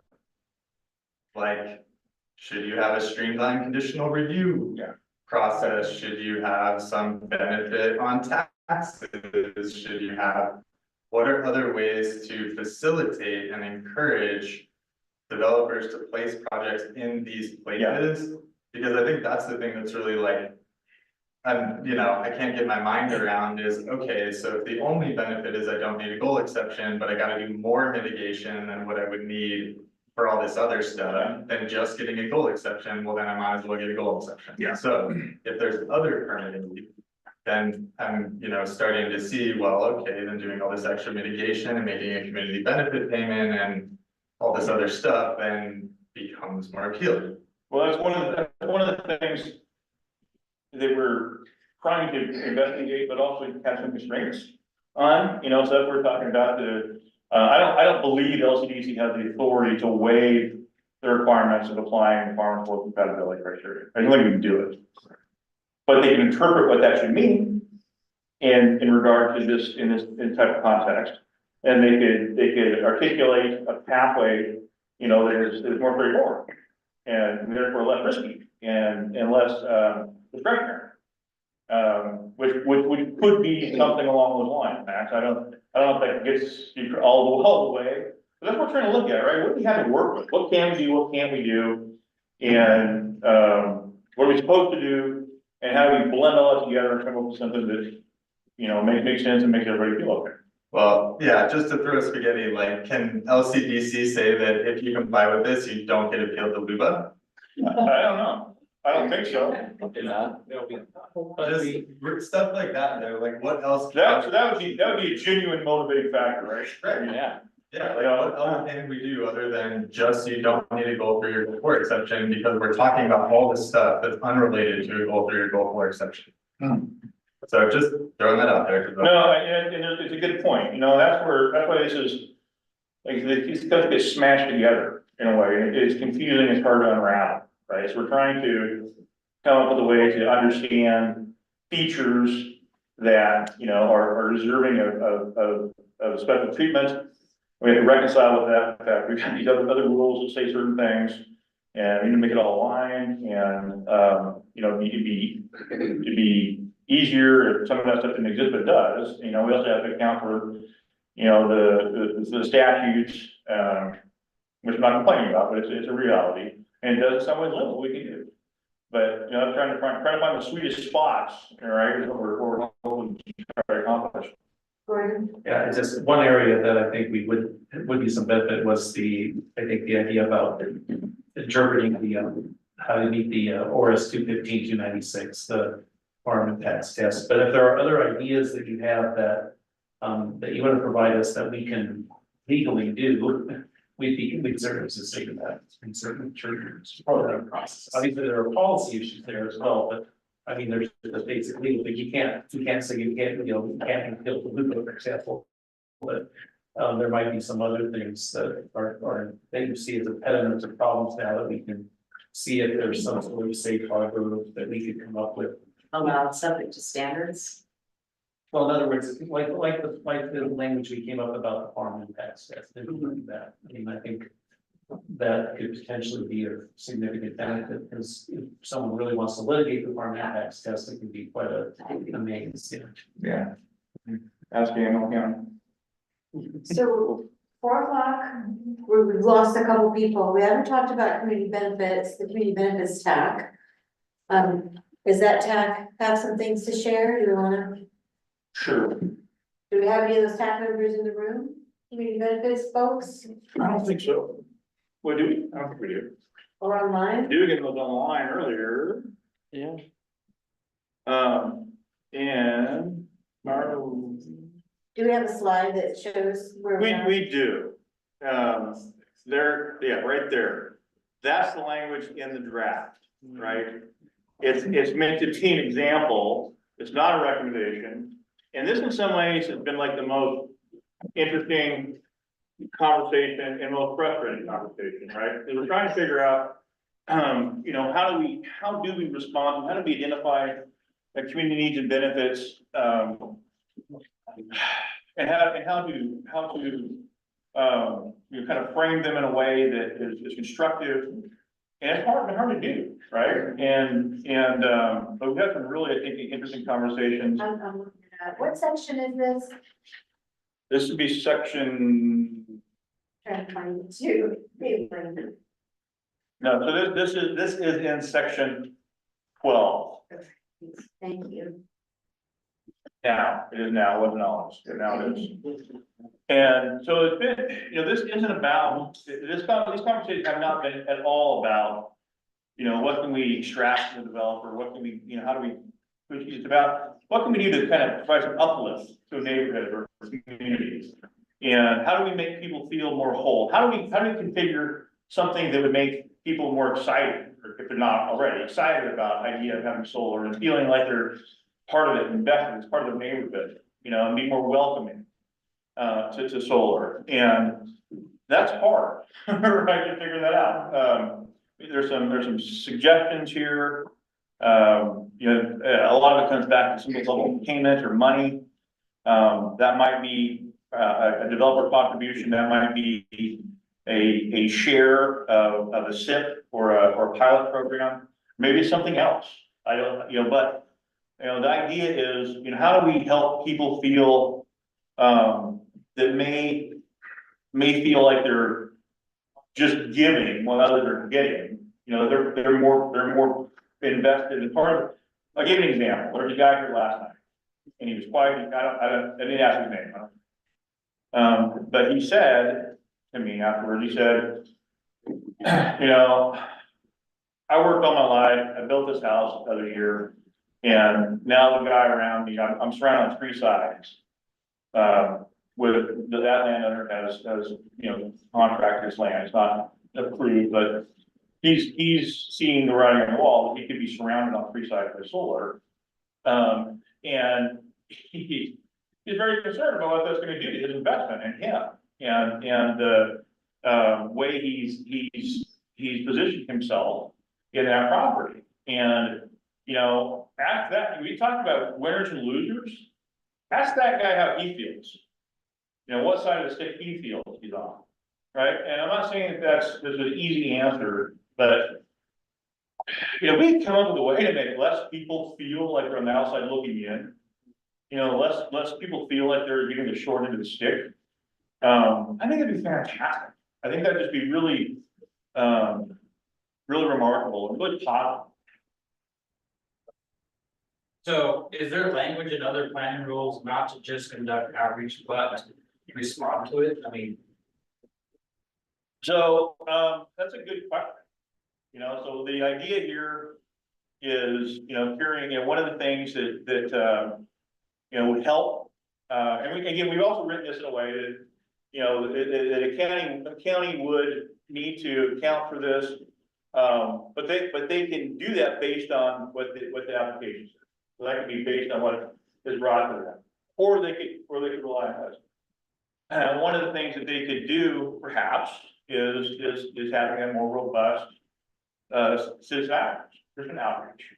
which so the answer to that next question is, I don't know what that would mean. Maybe that's something to pursue. How we, you know, commit performance is, you know, it's kind of a elusive deal, but, you know, that's what we're talking about. And anyway, that's the nature of this, you guys. That's what we're trying to think about and figure out, and how do we leverage opportunities to encourage neighborhoods and communities, counties and parts of counties, to see solar development as an asset, you know, something that helps them, as opposed to just something that they're left to do.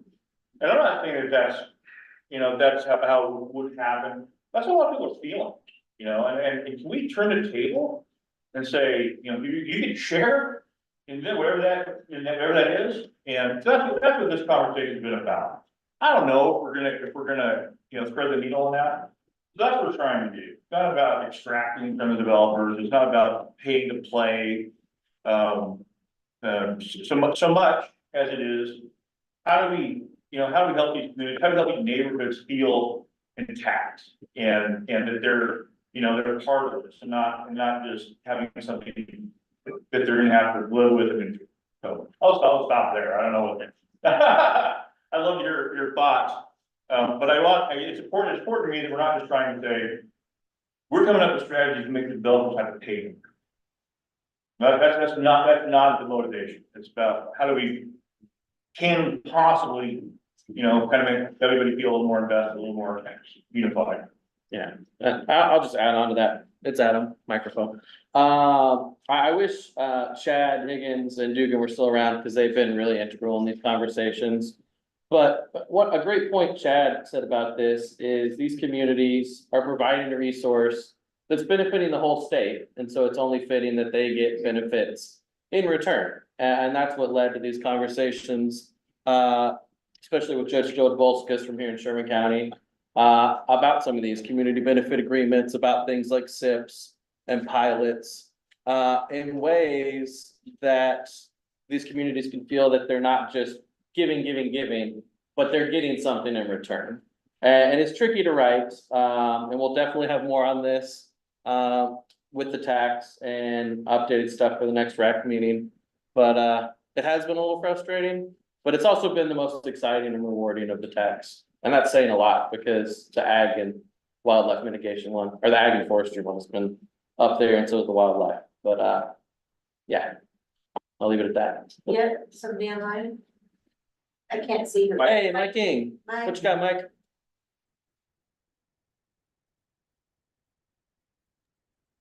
I'm not a fan of the dollar payouts that are in the draft there, but I do think that this is really an important issue, especially in helping with that old urban-rural divide issue that is alive and well.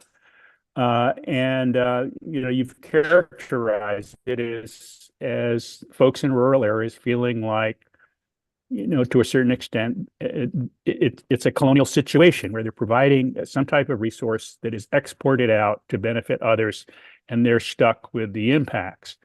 I would suggest that the focus be on real benefits related to renewable energy, and that would include things like resiliency guarantees, microgrids for communities in the area, EV chargers, subsidized EV chargers, reduced rates, or at least stabilized rates, things that are real benefits related to the production of renewable energy that can accrue directly to the community that is hosting that renewable energy generating facility.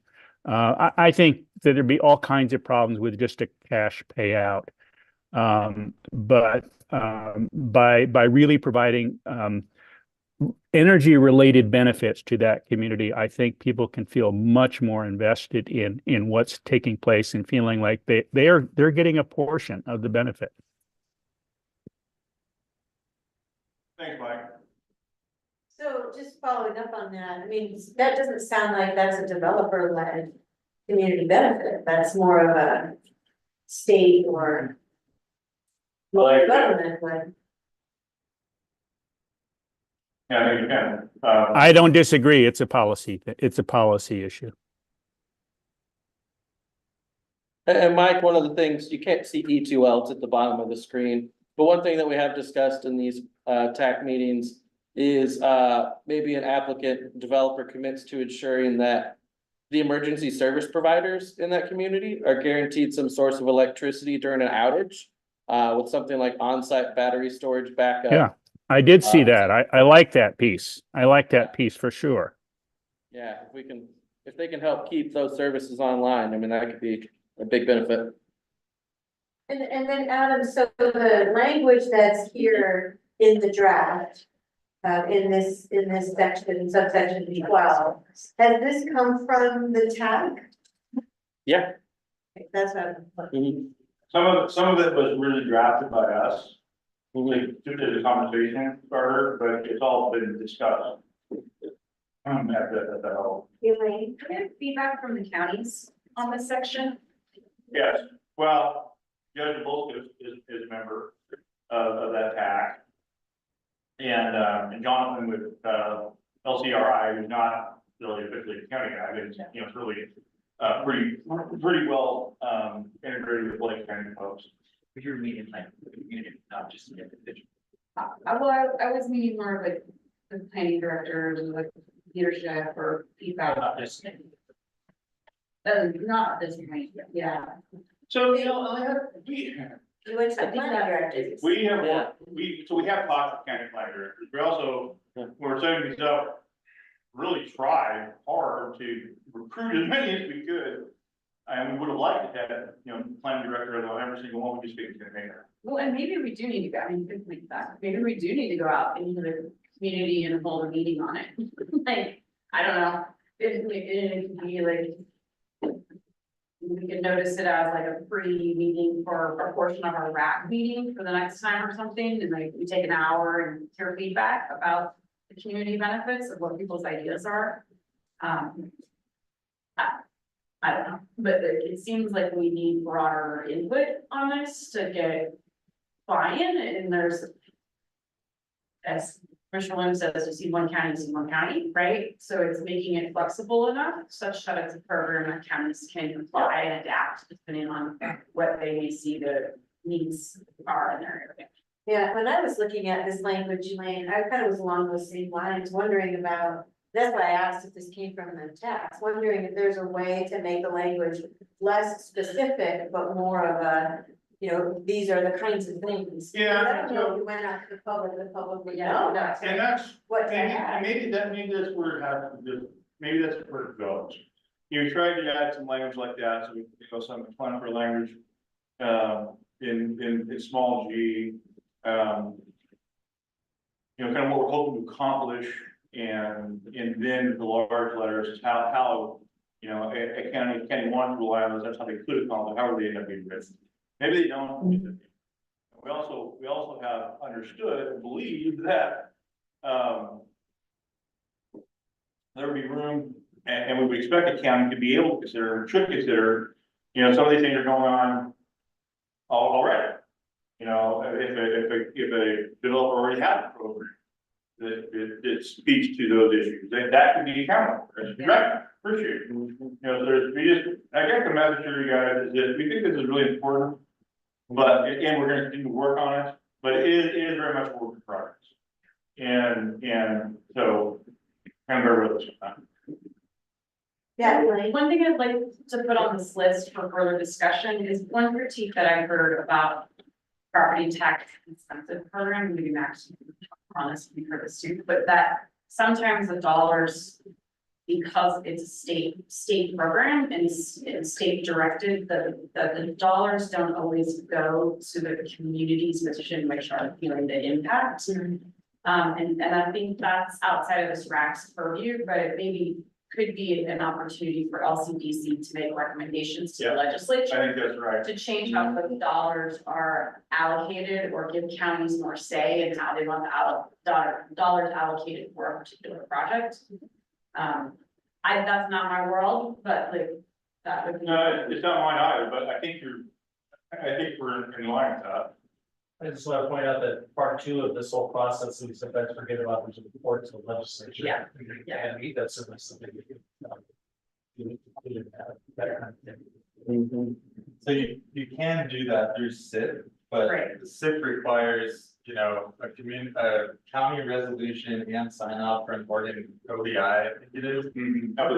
Or Oregon. So like, it's another burden, it's, you know, you don't know whether you're gonna get it, so I think that's a great idea to like reallocate. Pilot, because that does happen a lot where, you know, the local community that's serving this project. Just the way the taxation districts are structured, they get like 10% of the pilot, which is totally not fair, but I'll just echo what others have said, that I think this really needs to be. Not a finite list and examples, because it's always gonna change and.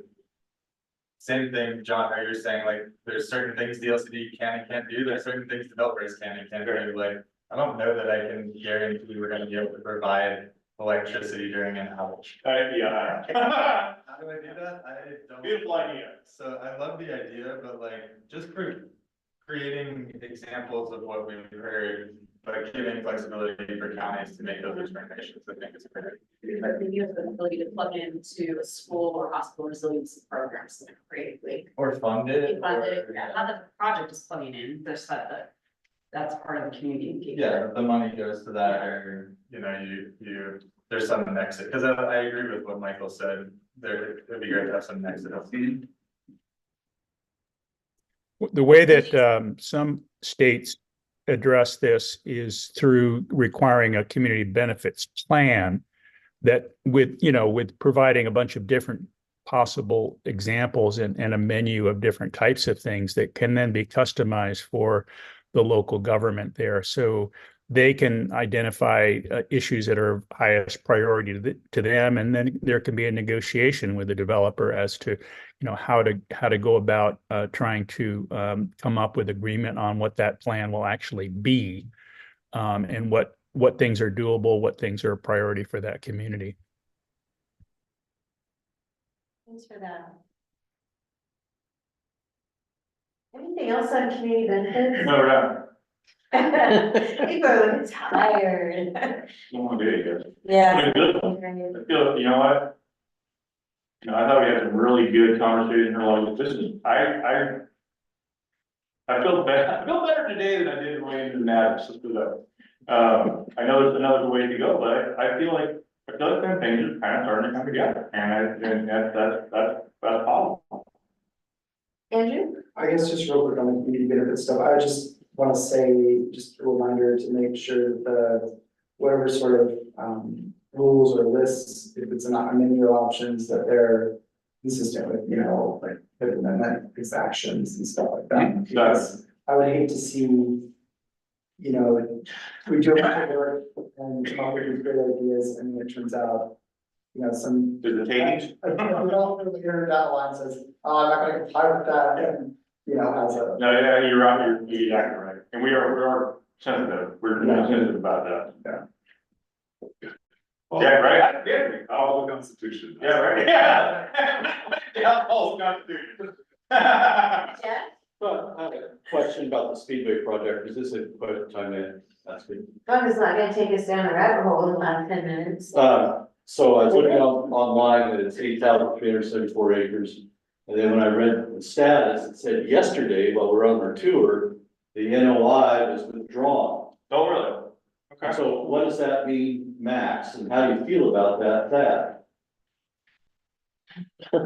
I don't know if I'm the best person to answer that, it just means that, they submitted their notice to go obtain a site certificate from EPSEC, and they have pulled that back, and maybe they wanna change something, maybe they don't wanna proceed with the design layouts, maybe they found something, maybe they're gonna, I have no idea what the impetus is for that, but it So just maybe a great deal, maybe not much. yeah, they might come back in 6 months or 1 week and submit another one that just changed something, or I can't tell you, gotta ask the Speedway guy. So it's 8,374 acres of EFU in Sherman County. And it's 8,000 out of a 250,000 acres. With the rules we're setting up as this rack, would there be another speedway possible? Would another 8,000 acres of EFU come out of Sherman County? So, at that size, that would be bigger than what we're talking about with this rack. But I don't believe we've talked about a ceiling or a cap on how many projects there could be in individual county. Yeah, But since it's EFU, that could still occur. it can, well, it can occur if they can would opt in and can receive applications, they could consider it, they would keep it from considering it. Advances, nothing we're doing or talking about doing this rack changes the standards for speedway or the next speed. For the next week, that's right. Yeah, Because it's so big. because it's so big and it goes. Well, but if the next speedway was smaller, or the next one, next whatever, you know, was within the size of project under county jurisdiction, and they opted in, then they may consider it.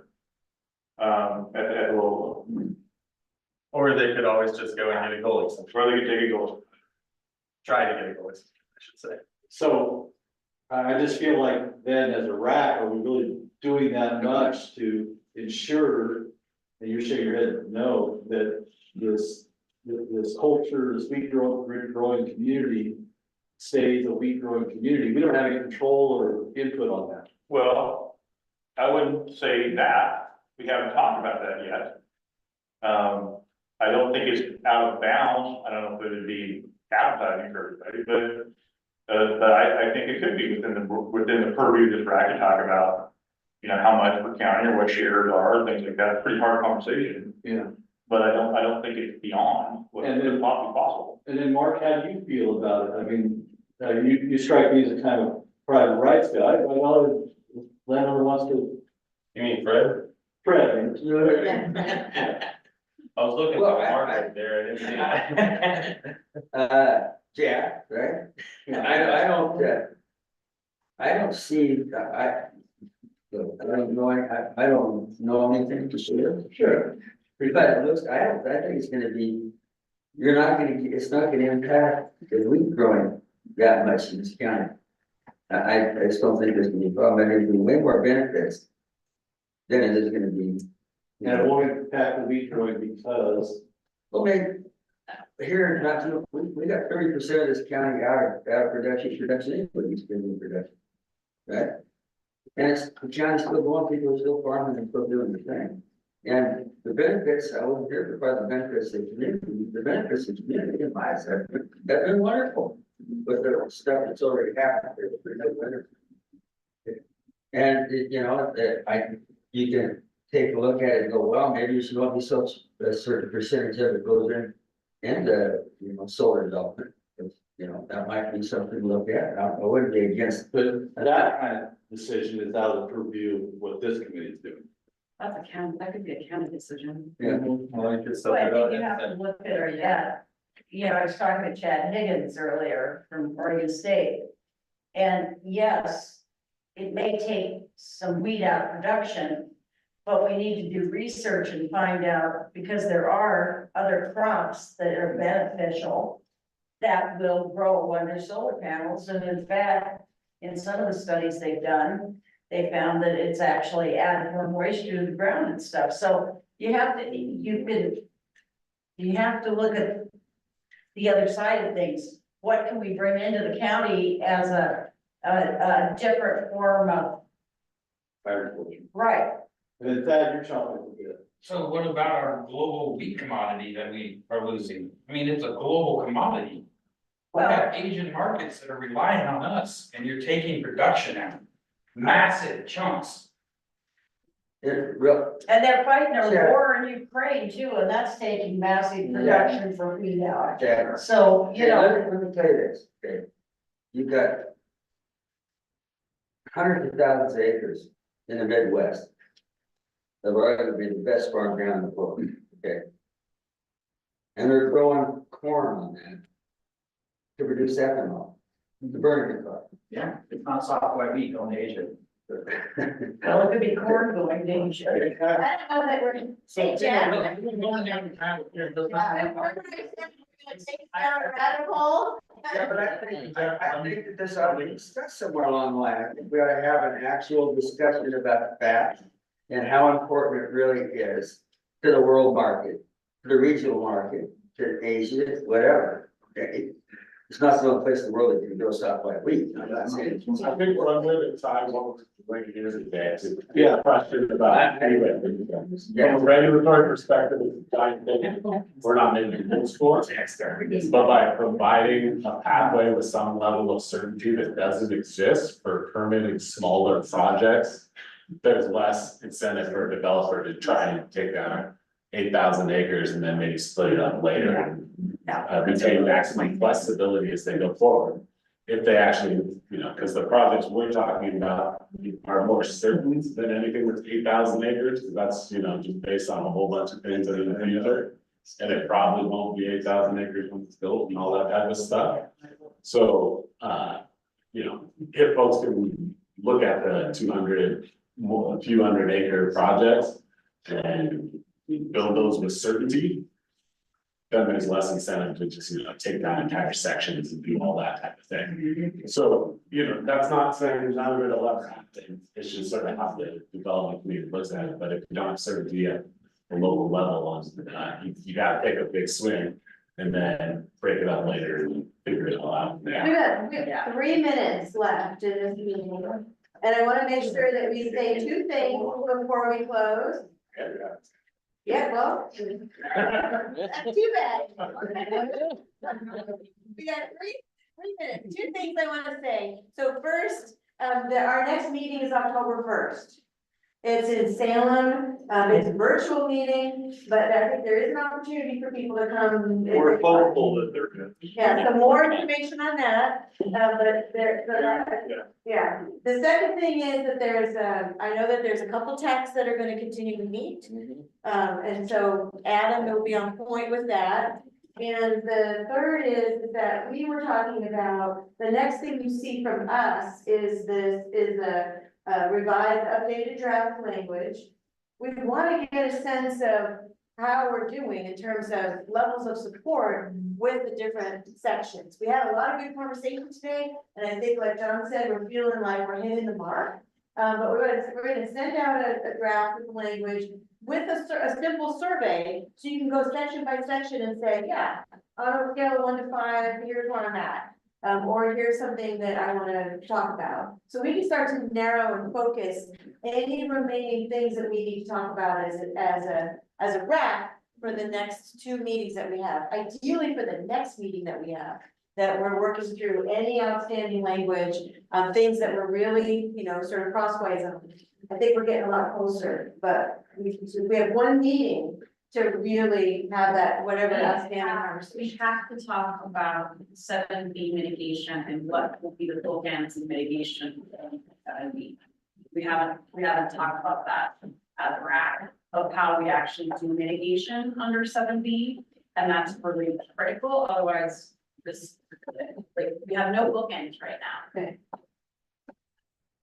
Okay. Can we get a pilot mapping exercise started? You know, and in some targeted areas, so you know, when you ask us, like, it doesn't matter if it's toxic, there's some out there. Yeah, So, yeah, I think that's very, hopefully, yes, it's challenging, as much as we're talking about challenging to display that, the way you can, you know, without, you really can listen to it. But yes, and we're very interested in that, and I need to go to that, you know, the point about distance proximity transmission. Most of this county is, given all the transmission lines that are running through it, with the exception of a little area down, you know, kind of in the southeast county, is within that distance of transmission. There's a lot of land in this county, which we fit a lot of speed, we can, but we fit that distance from transmission threshold. The other thing is Don, you're amazing. Don has packaged up the rest of the sandwiches. It will only tonight. So people can take them with you for the drive home. Sorry, folks online. And then the last thing I just want to say is, this was a very substantive meeting. People online, thank you so much for sticking with us and for hanging in there to, try to, engage in the conversation. We did the best we could. Members of the public that were here, we've had several of you stay all day. And so just so appreciative of you taking, we saw you last night, you came back today, you spent the whole day. Just so appreciative of you listening in, for the conversation today, and a little bit that we were able to engage. We're pleased to have this meeting. Yeah, so thank you're here. Yeah. Sherman County. So I think that's it, we're done, thanks, travels back, and, we're all. That's